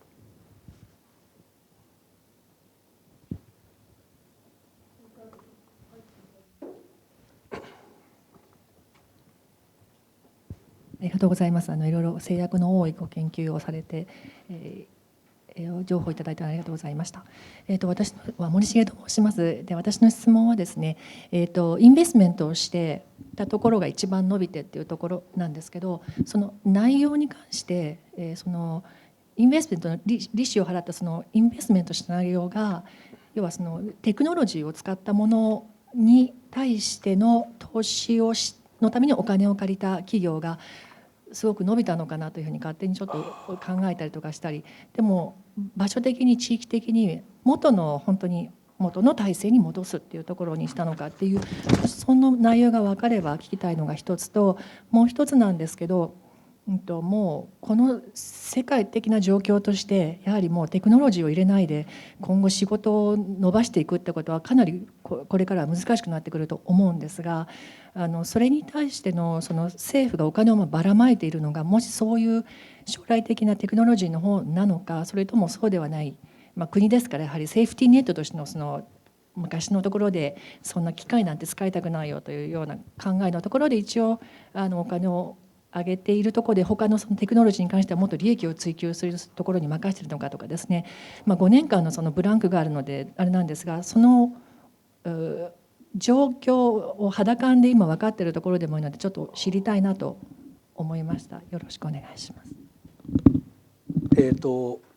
そもそも論で言うと、グループ補助金は復旧の予算をつけるということですので、途中で新規分野にって話をしましたが、あれが出るまでは元あった同じ機能までを戻すことに対して予算が出るということですので、この際情報化投資をして、新しい業態を目指すみたいなところに対しては当初はお金がつかなかったということです。だから笑い話的に言うと、もう20年前に入れたなんか生産工程のラインのなんとかっていう機械はもうなくて、でその後出てきた新しい機械は機能がより付け加わっちゃってるので、そこどうするんですかというので、笑い話で言うと機能を落として使えないようにして古いものを買うとかですね、機能をグレードダウンして同じ金額でもっといいの買えるんだけど買っちゃいけないみたいなのをやってたという噂も聞きます。どこまでかはよく分かりません。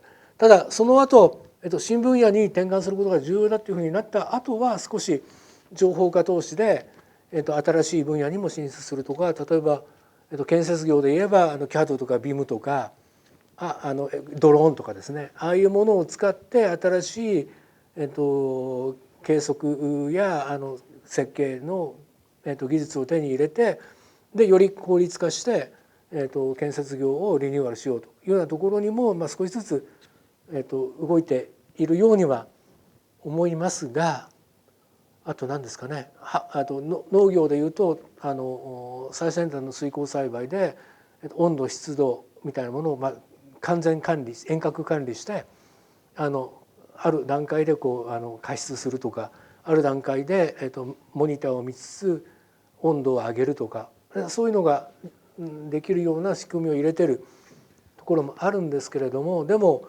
復興の予算が終わってマーケットが持続できないと、もしかしたら過剰設備になってしまって、有給化してしまうのがあり得るかもしれませんね。ここから先は企業の頑張りっていうところもあるのかもしれないです。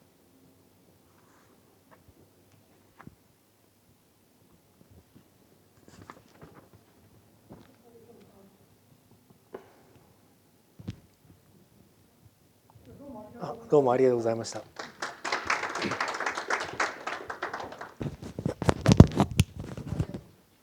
それでは10分間また休みを取ります。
Okay, can I start now? And today, this might be the last presentation by myself. And after my presentation, we will have the 30-minute discussion, including the three speakers. And I will use first in English, and I will switch to the Japanese because of the forum's policies.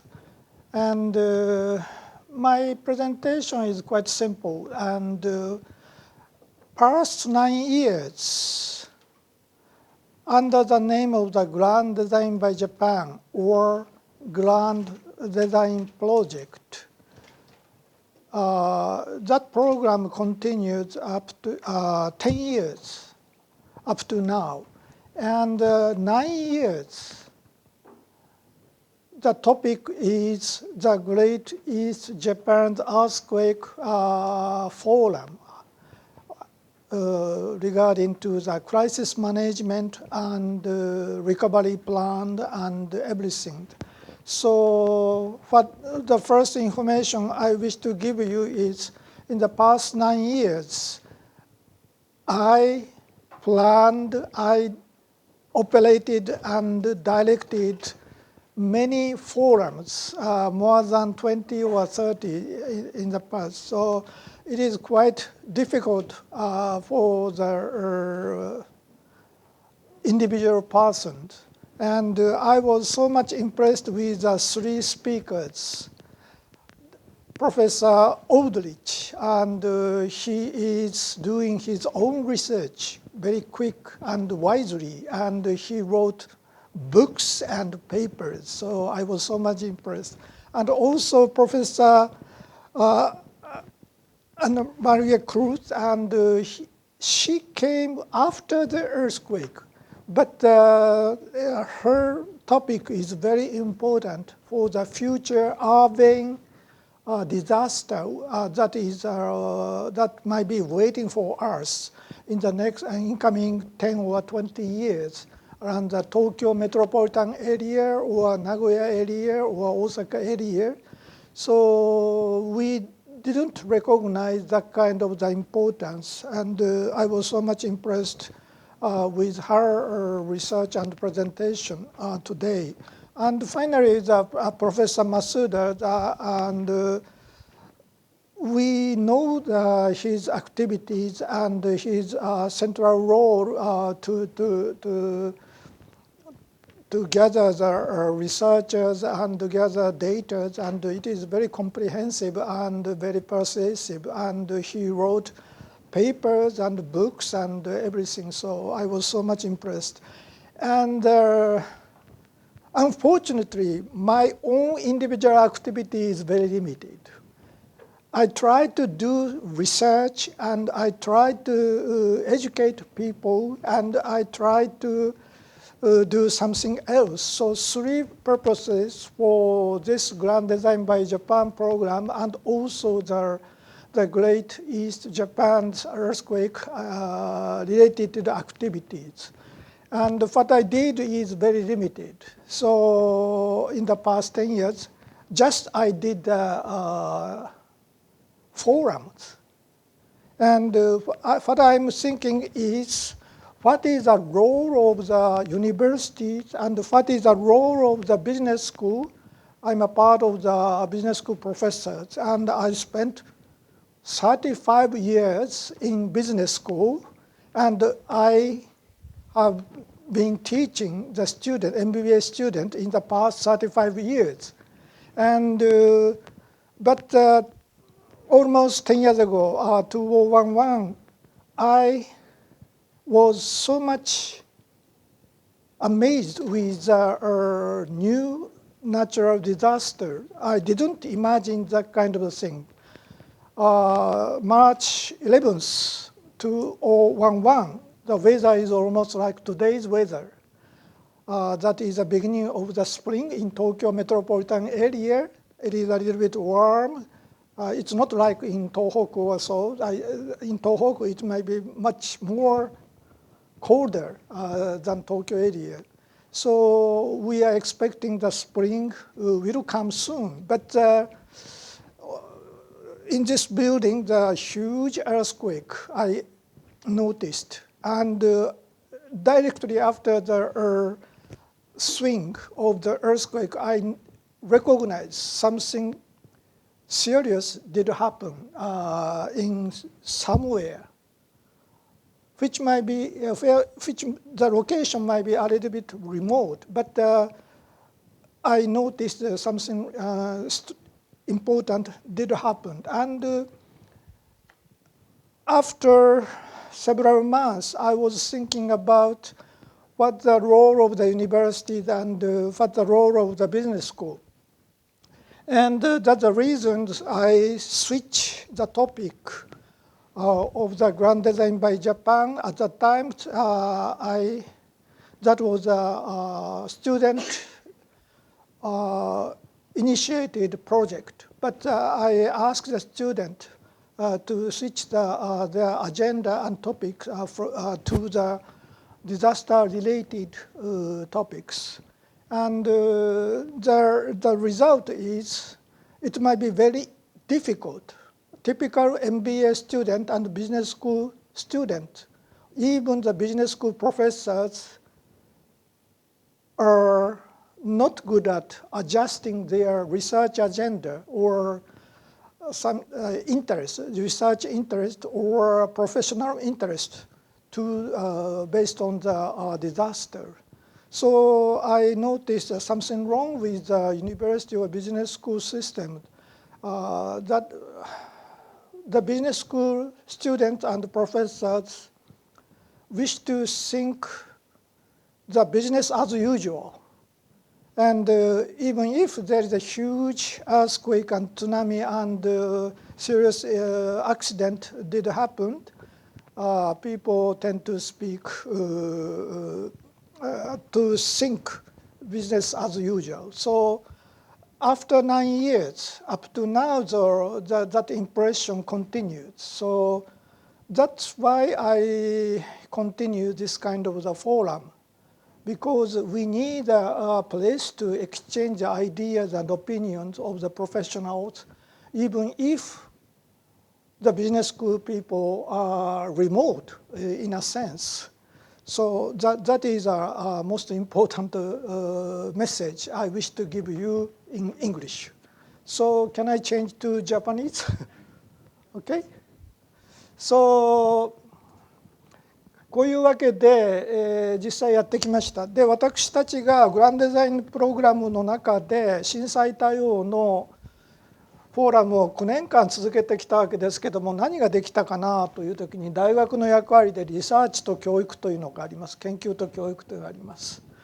それでですね、増田先生やですね、大石さん、それからクルス先生と比べるとですね、リサーチの意味では我々のやったことはほとんどパッとしたことできておりません。ペーパーを書いたわけでもブックを書いてるわけでもなくて、フォーラムをやって報告書を書いてると、こういうことですね。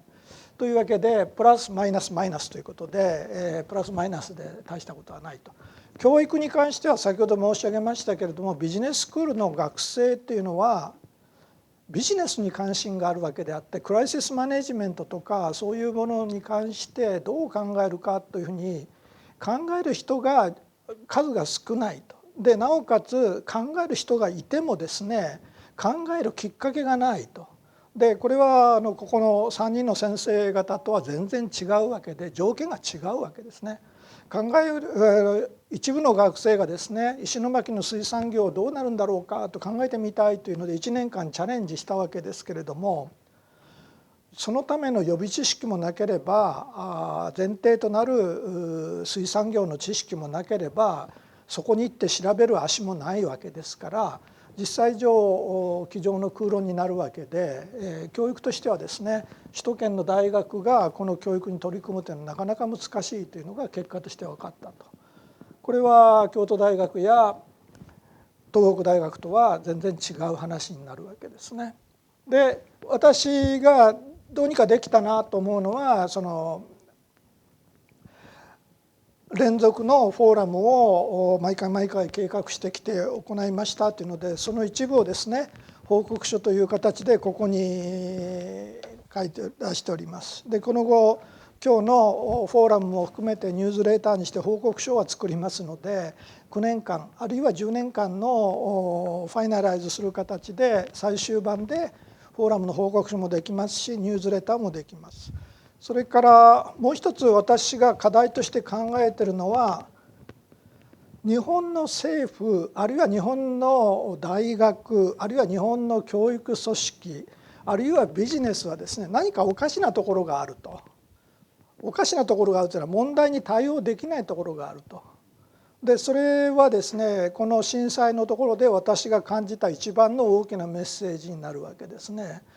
これ大切ですよと考えても対応しきれないというところがあって、それは大学あるいはビジネススクールあるいはビジネスのところに何か問題があるんじゃないかと、これを考えてみたいというのが私の今の一番の課題になるわけで、これは研究のリサーチペーパーでも本でもこれから書こうという形には義務として発生しているというふうに感じております。でこう言うとですね、必ずしも皆さん同意なさらないわけで、いやビジネスアズユージュアルうまくいってますよという方々が多いわけですね。で私はそうじゃないというところを強調して、少なくともそれはビジネススクールあるいは首都圏にある私立大学の慶応大学というところからこの対応うまくいったんでしょうかというと、必ずしもうまくいっていないと。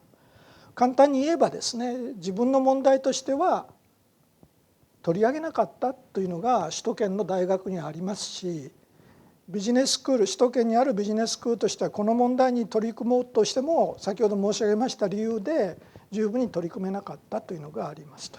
でそれは何でしょうかということですね。でごめんなさい。でですね、じゃあこれ大学だけでしょうかというと、全ての研究者がどんなふうにやったのか調べてみたいということで、学術会議あるいは研究者にとっては非常に重要な科研費というのがあります。科学研究費というのがあります。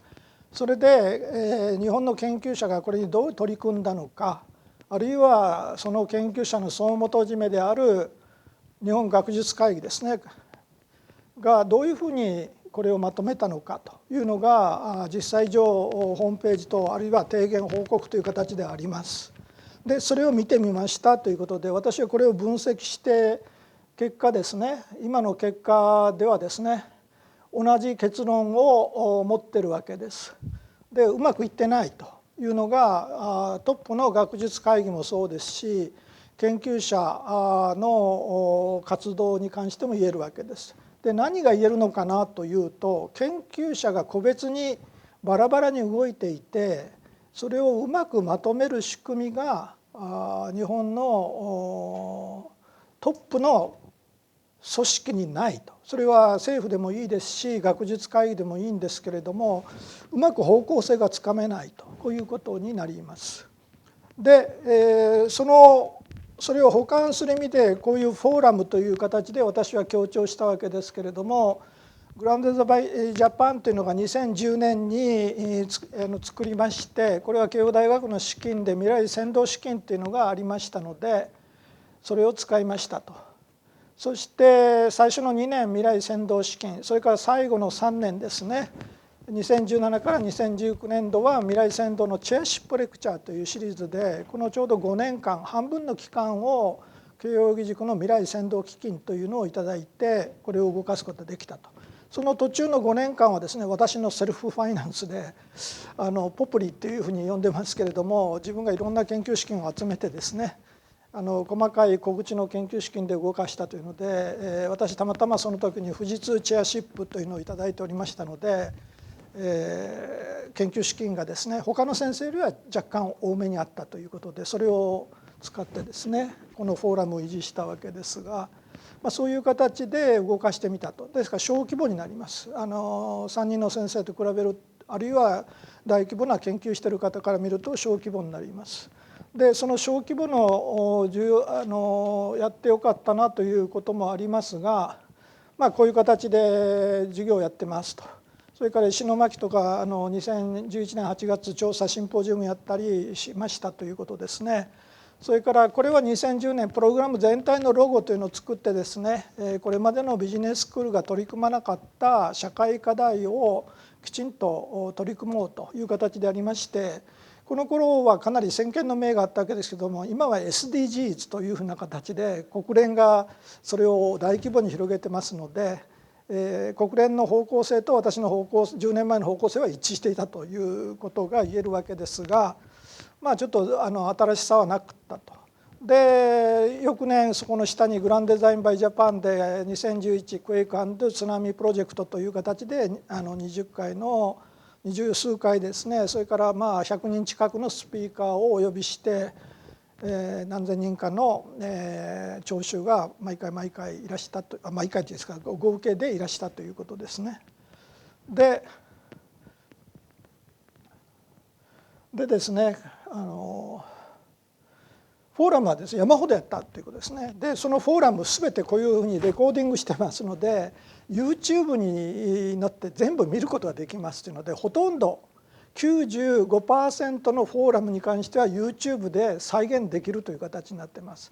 で我々が仙台に行ってシンポジウムやったその画像もありますし、ここに来られた皆さんの3人のスピーカーの講演とか Q&A 全部残ってますので、これは半永久的に残るだろうということで、記録になります。一番最初はですね、3月19日に早稲田大学の横山先生にですね計画停電のですね講演をしていただきましたら、極めて高い聴取率があってですね、その時はユーストリームでやってたのでそれが膨大な数になったんですけども、それが数年後に YouTube にシフトしてからは聴取が少なくなってますけど、その時の雰囲気はですね、この計画停電の解説でですね我々がこう右往左往している雰囲気っていうのが分かるわけです。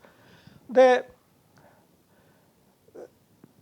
これをですね4月から第1回目でですねいろんな先生方をお招きしてですねいろんなトピックをやってきましたよということで、こういう形で進んで、この報告書に細かいところは全部書いてあります。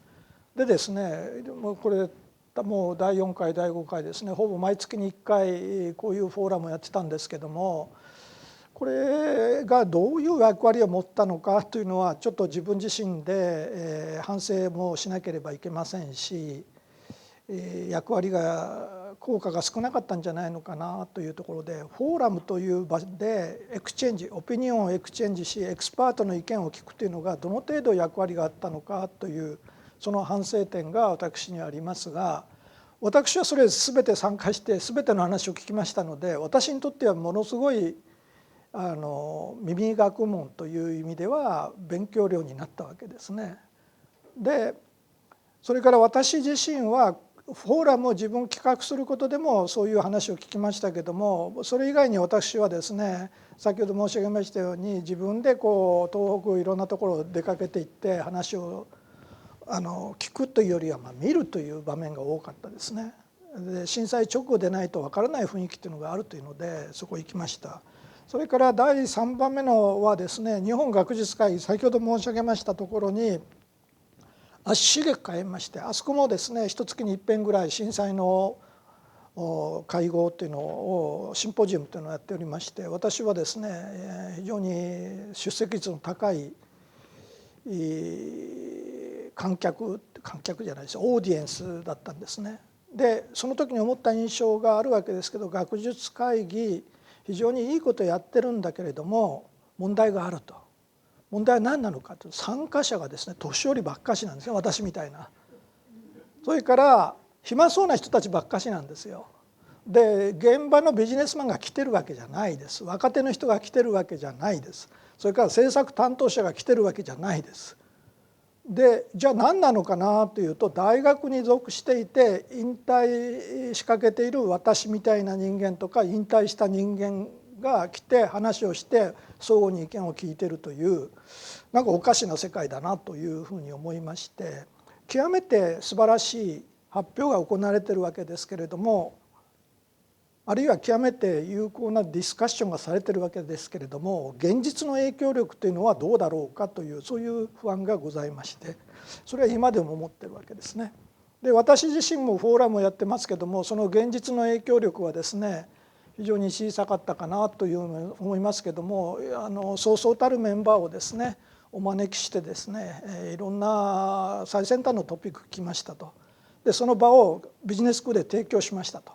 ビジネススクールの学生関心があったでしょうかというと、関心のある方が少数はいましたけども大部分の方は関心はなかったですねという、そういうところで終わってるわけですね。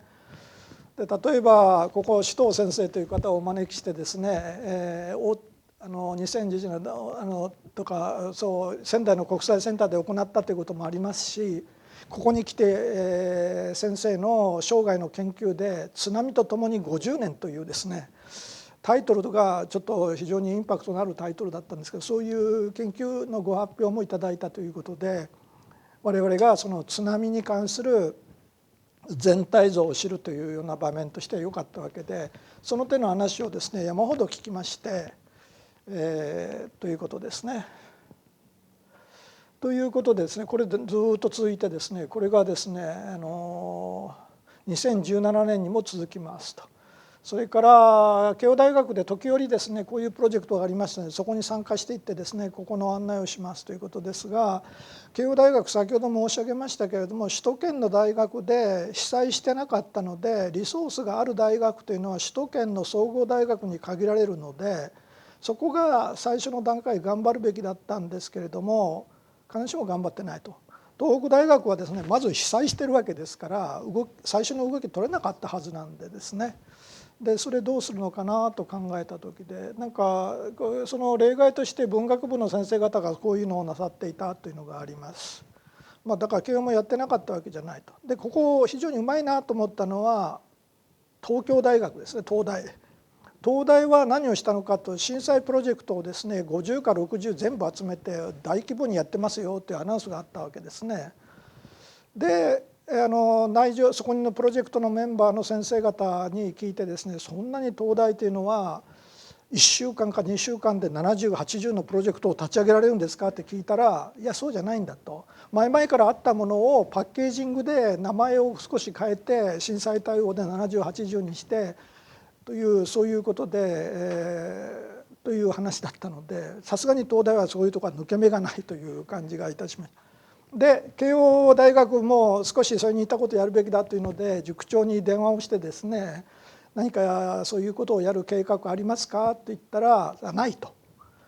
慶応大学はもともとボトムアップの大学なんだと。先生方が自分たちで考えてやっていただければそれで私は嬉しいということでしたので、それはじゃあ勝手に私フォーラムとかそういうのやりますということでやったんですが、そこでの問題は何なのかと。ファイナンス、お金がないということですね。少なくとも最初の初期で動かすお金がないと誰も動けないわけですね。で私のこのプログラムというのはたまたま未来先導チェアシップあるいは未来先導基金の補助を受けていたので、それを私の一存で震災対応に変えることができたというタイミングがあったわけですけど、多くの先生方は動けないわけですね。というわけで大学の問題が一つあるとしたらファイナンスの問題だろうと。それからいくつか問題がありますけれども、意識の問題もあります。というわけで大学の使命を考えるということをですねちょっと真剣に考え始めて、ビジネススクールはこれで動いてたかなというとですね、これから後になってですねハーバードビジネススクールがですねデリゲート学生をですね東北地方に派遣してですね東北の被災した企業の復興を助けるというのを事業に位置づけるというので、そういうなんかことをですねやり始めたわけですね。でそれは私たちがビジネススクールとしてやりたかったことだったんですけども、ハーバードビジネススクールはそれを非常にはるかにうまくきれいに上手にやったということで、そのあたりがですねハーバードビジネススクールと日本のビジネススクールの、力の違いというそういう場面もあるのかなということですね。もちろんそういうデリゲートで数人の人をボストンからこっちに呼んできて1週間ぐらい調査するという資金と、それからそれをやりたいという学生、それから1週間でそれをプランニングできるという能力を持った人たちが来るという、そういう場面が必要なわけです。で最後ですね学術会議のですね調べてみたところ、2013年2017年やってます。でこれを読むとですね、学術会議がですねいろんなことを一生懸命取り組んでいるというプラスは感じるんですけども、残念なことにですね取り仕切ることを十分にやっていないなというのが感じられます。というわけで、例えばこれアンケート調査です。で何をやってんですかって大学に聞くわけですね。で私回答してないわけです。回答してないのは何なのかって聞かれなかったから回答してないわけですね。だからアンケートが来てないわけですね。だからアンケート誰に来たんだろうというので、多分東北大学の増田先生のところには必ず来てるはずなんですけども、その主要なところには来てるんですけども、末端のところには来てないわけで、全体像をつかみ損ねてるわけですね。というなんかそういうネットワークのこう波及のさせ方も弱いなというのがありましたですね。ということで、いろいろとですね、それから科研費のことも調べてみたわけですね。で科研費この時期バーッとですね、震災研究とか防災の研究費お金出したわけです。でここ2つの問題があります。2つの問題何なのかというとですね、この研究一生懸命やったんですけども、どういうふうにアウトプットが出たのかがですね今一つよくわからないというところで、このレビューをしなければいけないなというところが私が感じているところですね。それから多分この研究というのは研究をしたいのかリカバリーをしたいのかクライシスマネジメントをしたいのか、ちょっとそこがよく分からずに目的がちょっと明確ではなくて、先ほどの増田先生のお話聞いて非常に納得がいったのは、もう少し大掛かりにここが弱いとかシナリオプランニングした上でここをやりましょうというそういう話だったので、そういう場面が必要かなというところがあります。ということで科研費の在り方もちょっと問題だったなということで、いろんないいことやってるような気はしますけども、残念なことにそれがもうインディビジュアルインディペンデントなわけですね。相互に関係していないというそういうところですね。でもう一つ言えるのはですね、ビジネススクールとか経営学とか経済学というのはここにコミットできるでしょうかというと、実は主流派は農業とか土木とか医学とかそういう世界で、なおかつそれが全部関連した複合領域になってますので、経営とかビジネスとか経済がですねなかなかコミットしづらい場面がありましたねというそういうことですね。ということで、じゃあ学術会議2017年のレポートを読んでみてですね、最後分かってみたのはですね、今言ったようなことと同じようなことですね。複合領域で農学が多いんですけど、経営学ビビたるもので、経営学何もやってなかったんだなと言ってもいいわけですね。で回答者の専門でいうと農学土木やっぱり多いわけですね。でこの人たちはフットワークは非常に良いということですね。それから研究テーマでいろんな研究テーマがありますので、こういう形で、それから研究でですね都道府県自治体との連携が重要で、住民との連携が重要、国とのというですね、それから企業は少ないですね。というのでここをどう考えるのかなというところで、ビジネススクールと企業という接点を考えたときにもう少しビジネススクール考えるべきだったなという気がします。それから我々今回分からないことはですね、原子力に関する技術の話、実際何が起きてるかというのはもうブラックボックスになってますので、外から見て分からないわけですね。でこれは震災研究の一つ重要な側面というのを簡単には情報にアクセスができないという意味で大変だったのかなという反省があります。それから研究なぜ始めたんですかという、まず最初にあなたまたは研究グループが必要だと考えている。学校の先生たちがですね、自分たち研究者が自分で自発的にやりましたよということで、そういうことになるわけですね。例えばオルディッチ先生はご自身で考えたんだろうし、増田先生もご自身で考えてそれを大規模に企画されたんだろうと思います。で私のフォーラムもですね自分で考えてですねそれを細々とやったというところがちょっと限界だったわけですけども、個人のイニシアチブというのが重要ですと。ただイニシアチブだけじゃうまくいきませんねというところですね。で研究資金です。大多数は50万円以下ですね。それでして次のピークが500万以上1000万円以下とこんな感じですね。でそれはでどれくらいの研究ができるんでしょうかというとですね、あまりなんか皆さんは研究で資金でいくらかかったなんていうのは言わないのが学者のしきたりになってるんですけども、あえて私が申し上げますと、この震災フォーラムを20数回で80人から100人近くの先生をお招きして9年間やってきて大体いくらぐらいかかったでしょうかっていうと想像がつきますでしょうか。で、はい、1億なんか使えないですよ。金額はですね極めて安くてですね、私が使った研究費だけですから、その半分とか何パーセントとかこう積算すると分かるわけですね。でこのグランドデザインというところがですね5年間慶應義塾から補助されましたというのがですね全部で2000万ぐらいになるんでしょうね。そして私の持ち出しの部分があります。そしてこのプロジェクトの半分トピックの3つのうちの1つが震災になりますので、多めに見て半分少なく見積もると3分の1ぐらいですから、まあ1500万とか2000万でこういうの動きます。でこういう催し物はそれで9年間できますが、それプラスリサーチ、それプラスパブリケーション、あるいはということになるともう少しマンパワーが必要ですしお金も必要です。ということでマンパワーとお金というのがですねついてこないとこれ学者は動きようがないですよということですね。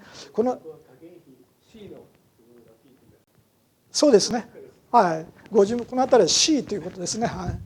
だからこれはちょっと我々はですね、だから多くの人はここで困っちゃったなというところで、結局そこでですねどうしたかというと論文や学会で発表しました。これ偉いことなんですが、結局それが長続きして連続してやっていくという方向にはなかなかいかなかった可能性がありますよということですね。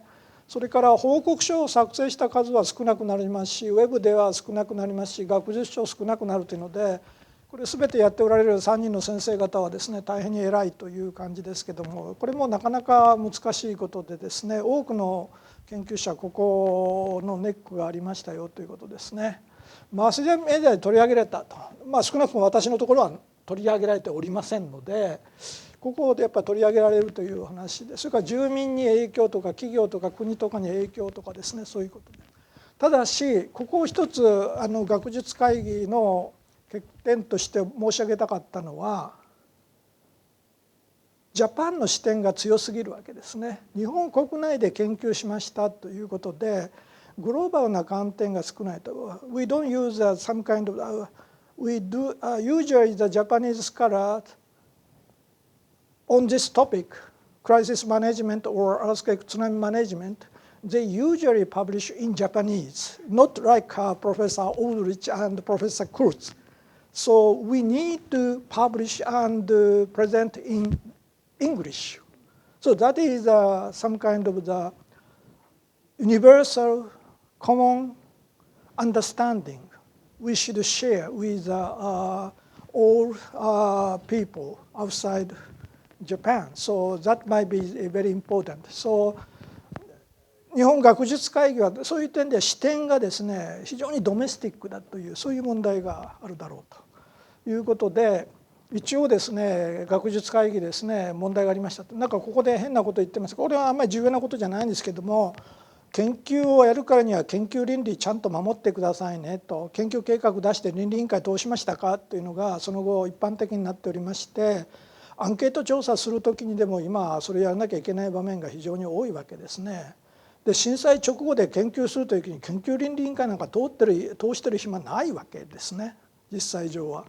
というのでここ研究倫理上検討する重要な問題があったんだけれども無回答という人たちも多いわけで、これかなり深刻な部分で、調査をするという時にはですね、その場の人たちの人権とかそういうものをきちんと考えますかという問題がありますと。で学術会議はですね、提言してます。情報の取得と共有と発信を考えましょうと。それからデータを保存しましょうと。これ増田先生とかもデータ保存しましょうというふうにおっしゃってるんですけど、似たような形でいろんな研究者データ保存しましょうということで、ですから私もフォーラムの記録は全て残しておくというのは少なくともお金をもらっていろんな専門家あるいは皆さん参加してなされたことなので、記録としてデータとして何か残しましょうと。それから調査資金はですね、やはりイニシャルな調査資金重要ですよと。それから調査結果活用、これが全般に弱いですねということで、これ実際に結びつかないと、政策に結びつかない、あるいは実際のビジネスに結びつかないという場面が多いだろうと。で、統括体制が必要ですねということですね。これは前々から日本で言われていることですね。今回のコロナバイルスaccident, Japan's organization failed to suppress the spreading the coronavirus in the initial stage. So that is the governmental organization is lacking the capability. So that is very important. So this kind of the disaster prevention, we need a special, large scale and composed of the experts. So that kind of the organization is vitally important. So, but Japan is behind. So that is the reason Japan is now criticized by foreign people with coronavirus situations. Even if inside Japan we behaved as business as usual, but outside foreign people do not look at Japan in that same way. So that is very important. So global communication is very important. And so this might be the final. So, okay. And I raise the issues and I conclude the Keio Grand Design program. And I will terminate the program in 10 years at the end of March. And there is no successor, and there is no finance, and there is no interest from the business school professors and the business school people. So this program will be terminated as along with my retirement. Okay? So that is the final message. And any question, and we will have the 15 or 30 minutes discussion from now. いかがでしょうか。増田先生、何かサジェスチョンを。マイクはどちらですか。マイクはどこにありますか、今。はい、増田先生にお願いします。一応そこに防災学術連携隊っていうのが上がっていて、はい、活動してるんですけれども、やっぱ残念ながら土木建築あとなんか、自然地理学ぐらいまでで止まっちゃってて、社会科学系はポチポチいるんですけど、はい、あんまりうまくできてないので、多分なんかそこを中心にもう少しここに経済学の東北大学の経済学の先生のチームが入っていくことは可能なんですか。手を挙げればあり得るかもしれません。経済でいうとでもやっぱり災害を経済でやってる先生そんなに多くないので、はい、みんなで連携できるかっていうのが、そもそもあるかもしれないですね。はい、他いかがでしょうか。はい、清野さん。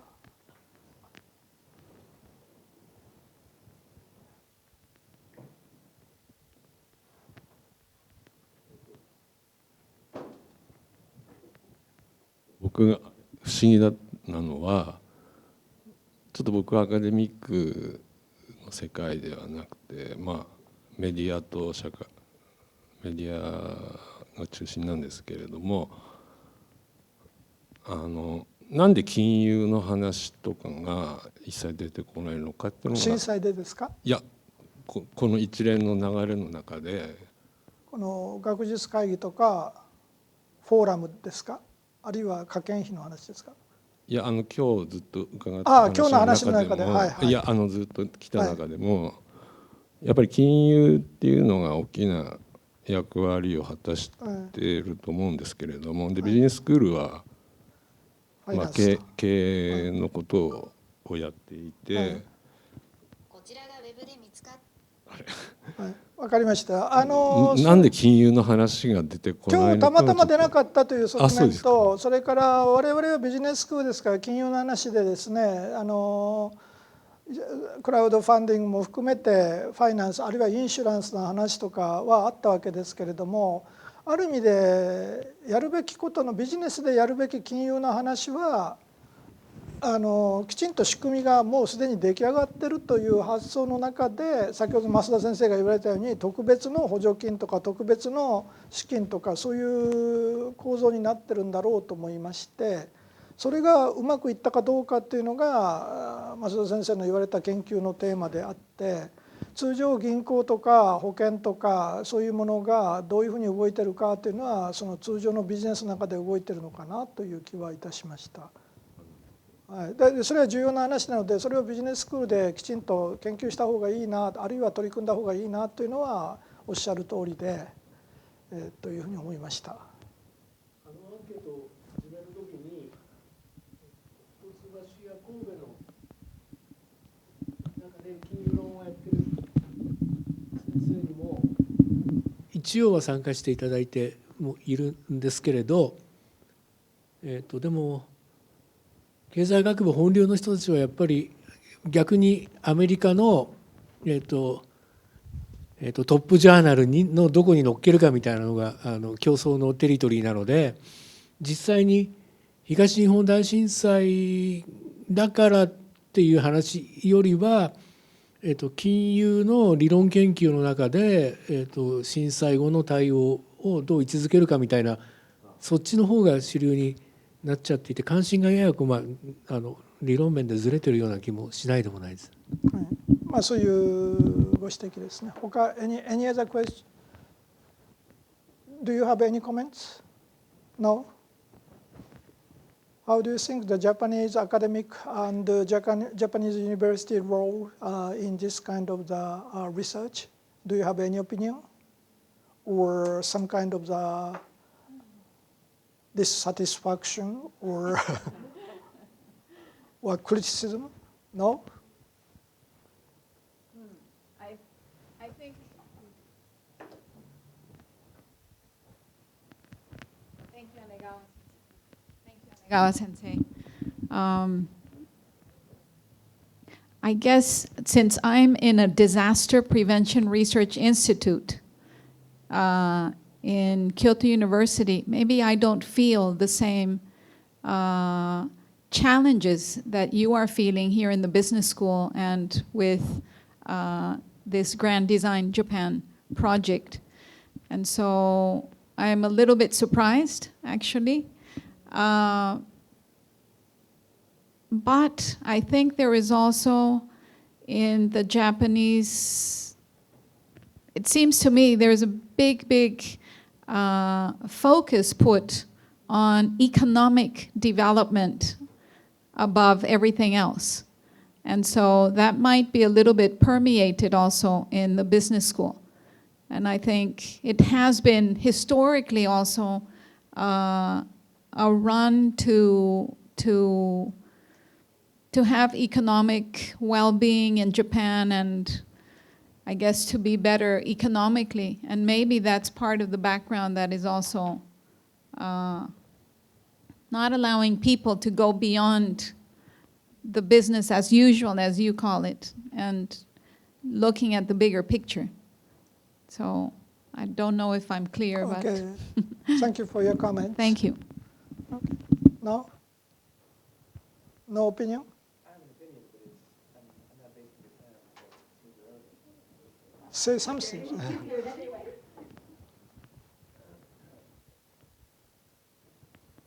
First, I think we should say thank you to you, Anegawa Sensei, for so many years of work.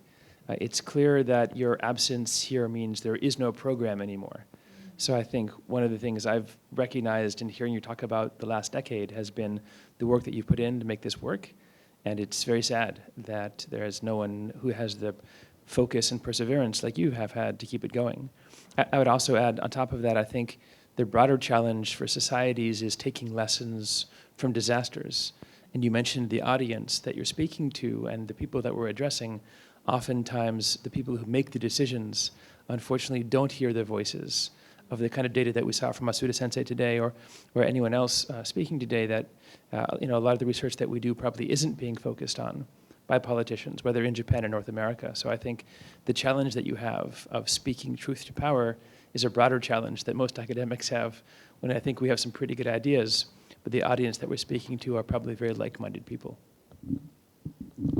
But thank you for your comment. But you are very successful to attract the people's interest by yourself. So what is the difference between you and me? So First, I don't think I'm successful. That's very kind of you to say. I mean, it doesn't feel successful from where I am.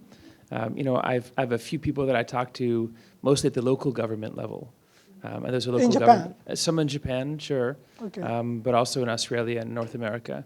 Okay. But it's a much smaller scale. And I think our goal should be changing national policy. And I think the success that I've seen has been very localized in a few areas. Okay, so that lesson I should follow if I have another second chance after my retirement. I'm sure you will. Okay. And any other comments and opinions? 何かありますか？はい、どうぞ前田さん。英語でいいんですか？わかんないですけど。どちらでも。Okay. The audience, there's English-speaking people, so I will speak in English. But I am, as a student taking this Keio Grand Design, I think this was a very interesting course, and I think including student and people who work. So this gave opportunity for us to see what's actually the problem that we are facing, and it was very critical a class because we look back to what happened in the earthquake, and I think a lot of people forget when years go by. But as you mentioned that it's a pity that it's ending because this, if it's financially possible and other things possible with the manpower. This can be something that's influential to the people who are coming, newcomers, who will learn about earthquake and what happened. Because as a Japanese, I didn't know what actually happened in the 3/11, but through this class, I really understood what happened and the weak point of Japan. So what we should do if this disaster happened in the next future. So I think this is something that should continue, but I know it's financially, and because Japan is weak at having an ecosystem, like with the education and corporates and government working together, it's not as smooth as it should be. So I hope there's some solution. I don't know, but I just wanted to comment that this class was very influential. Okay, thank you. And any other additional comments? Okay, Miss. Okay.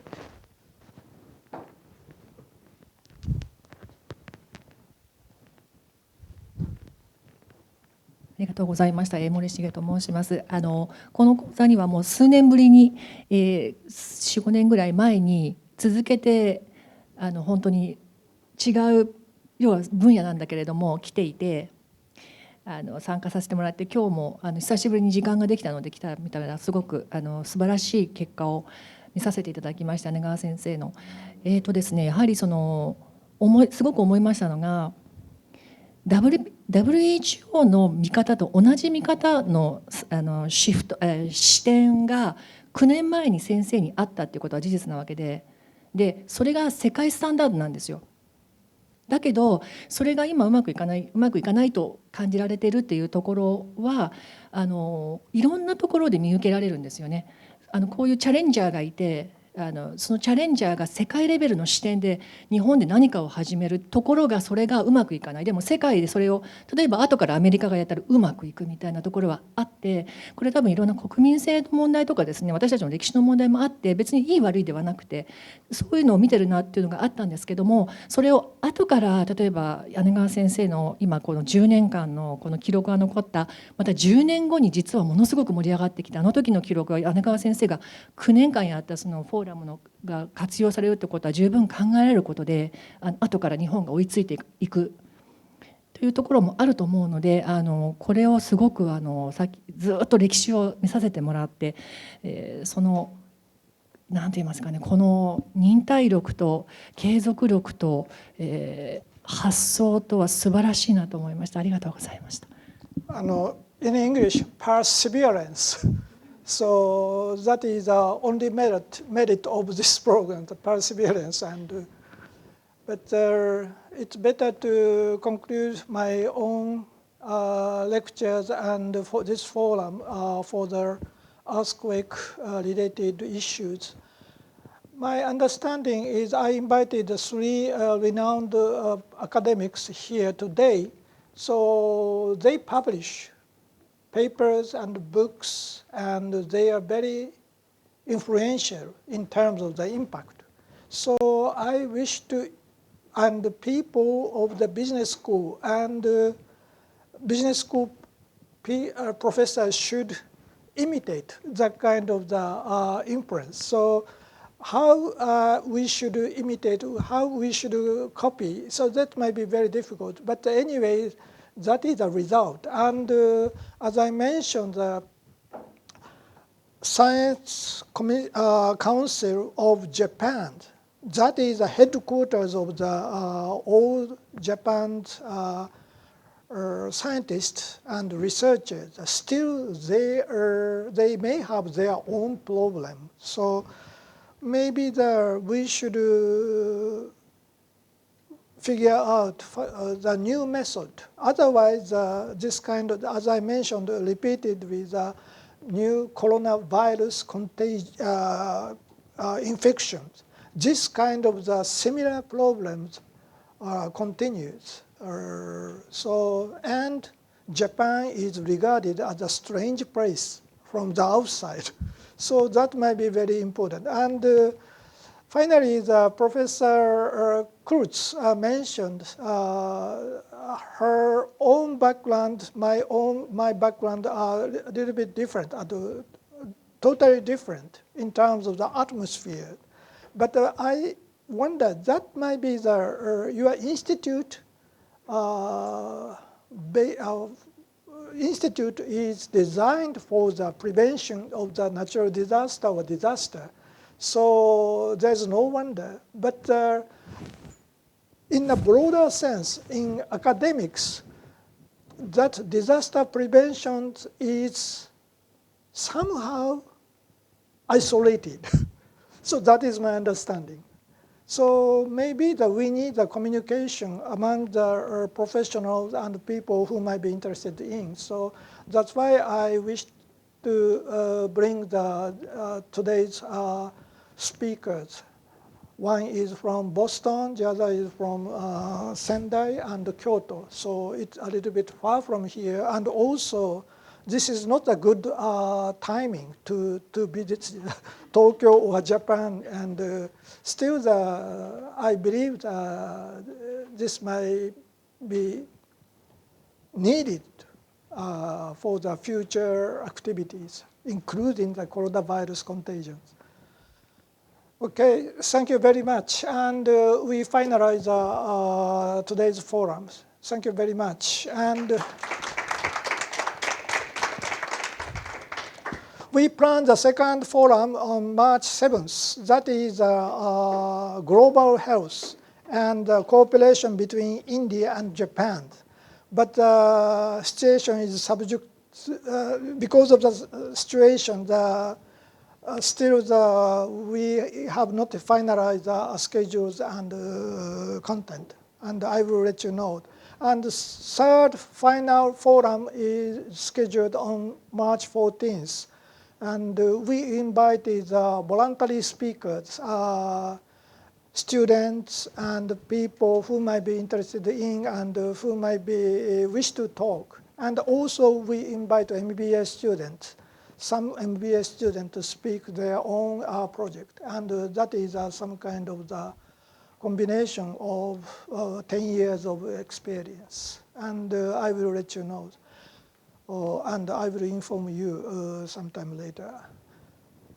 Okay, thank you again. So 5 hours forum, I conclude. Thank you very much.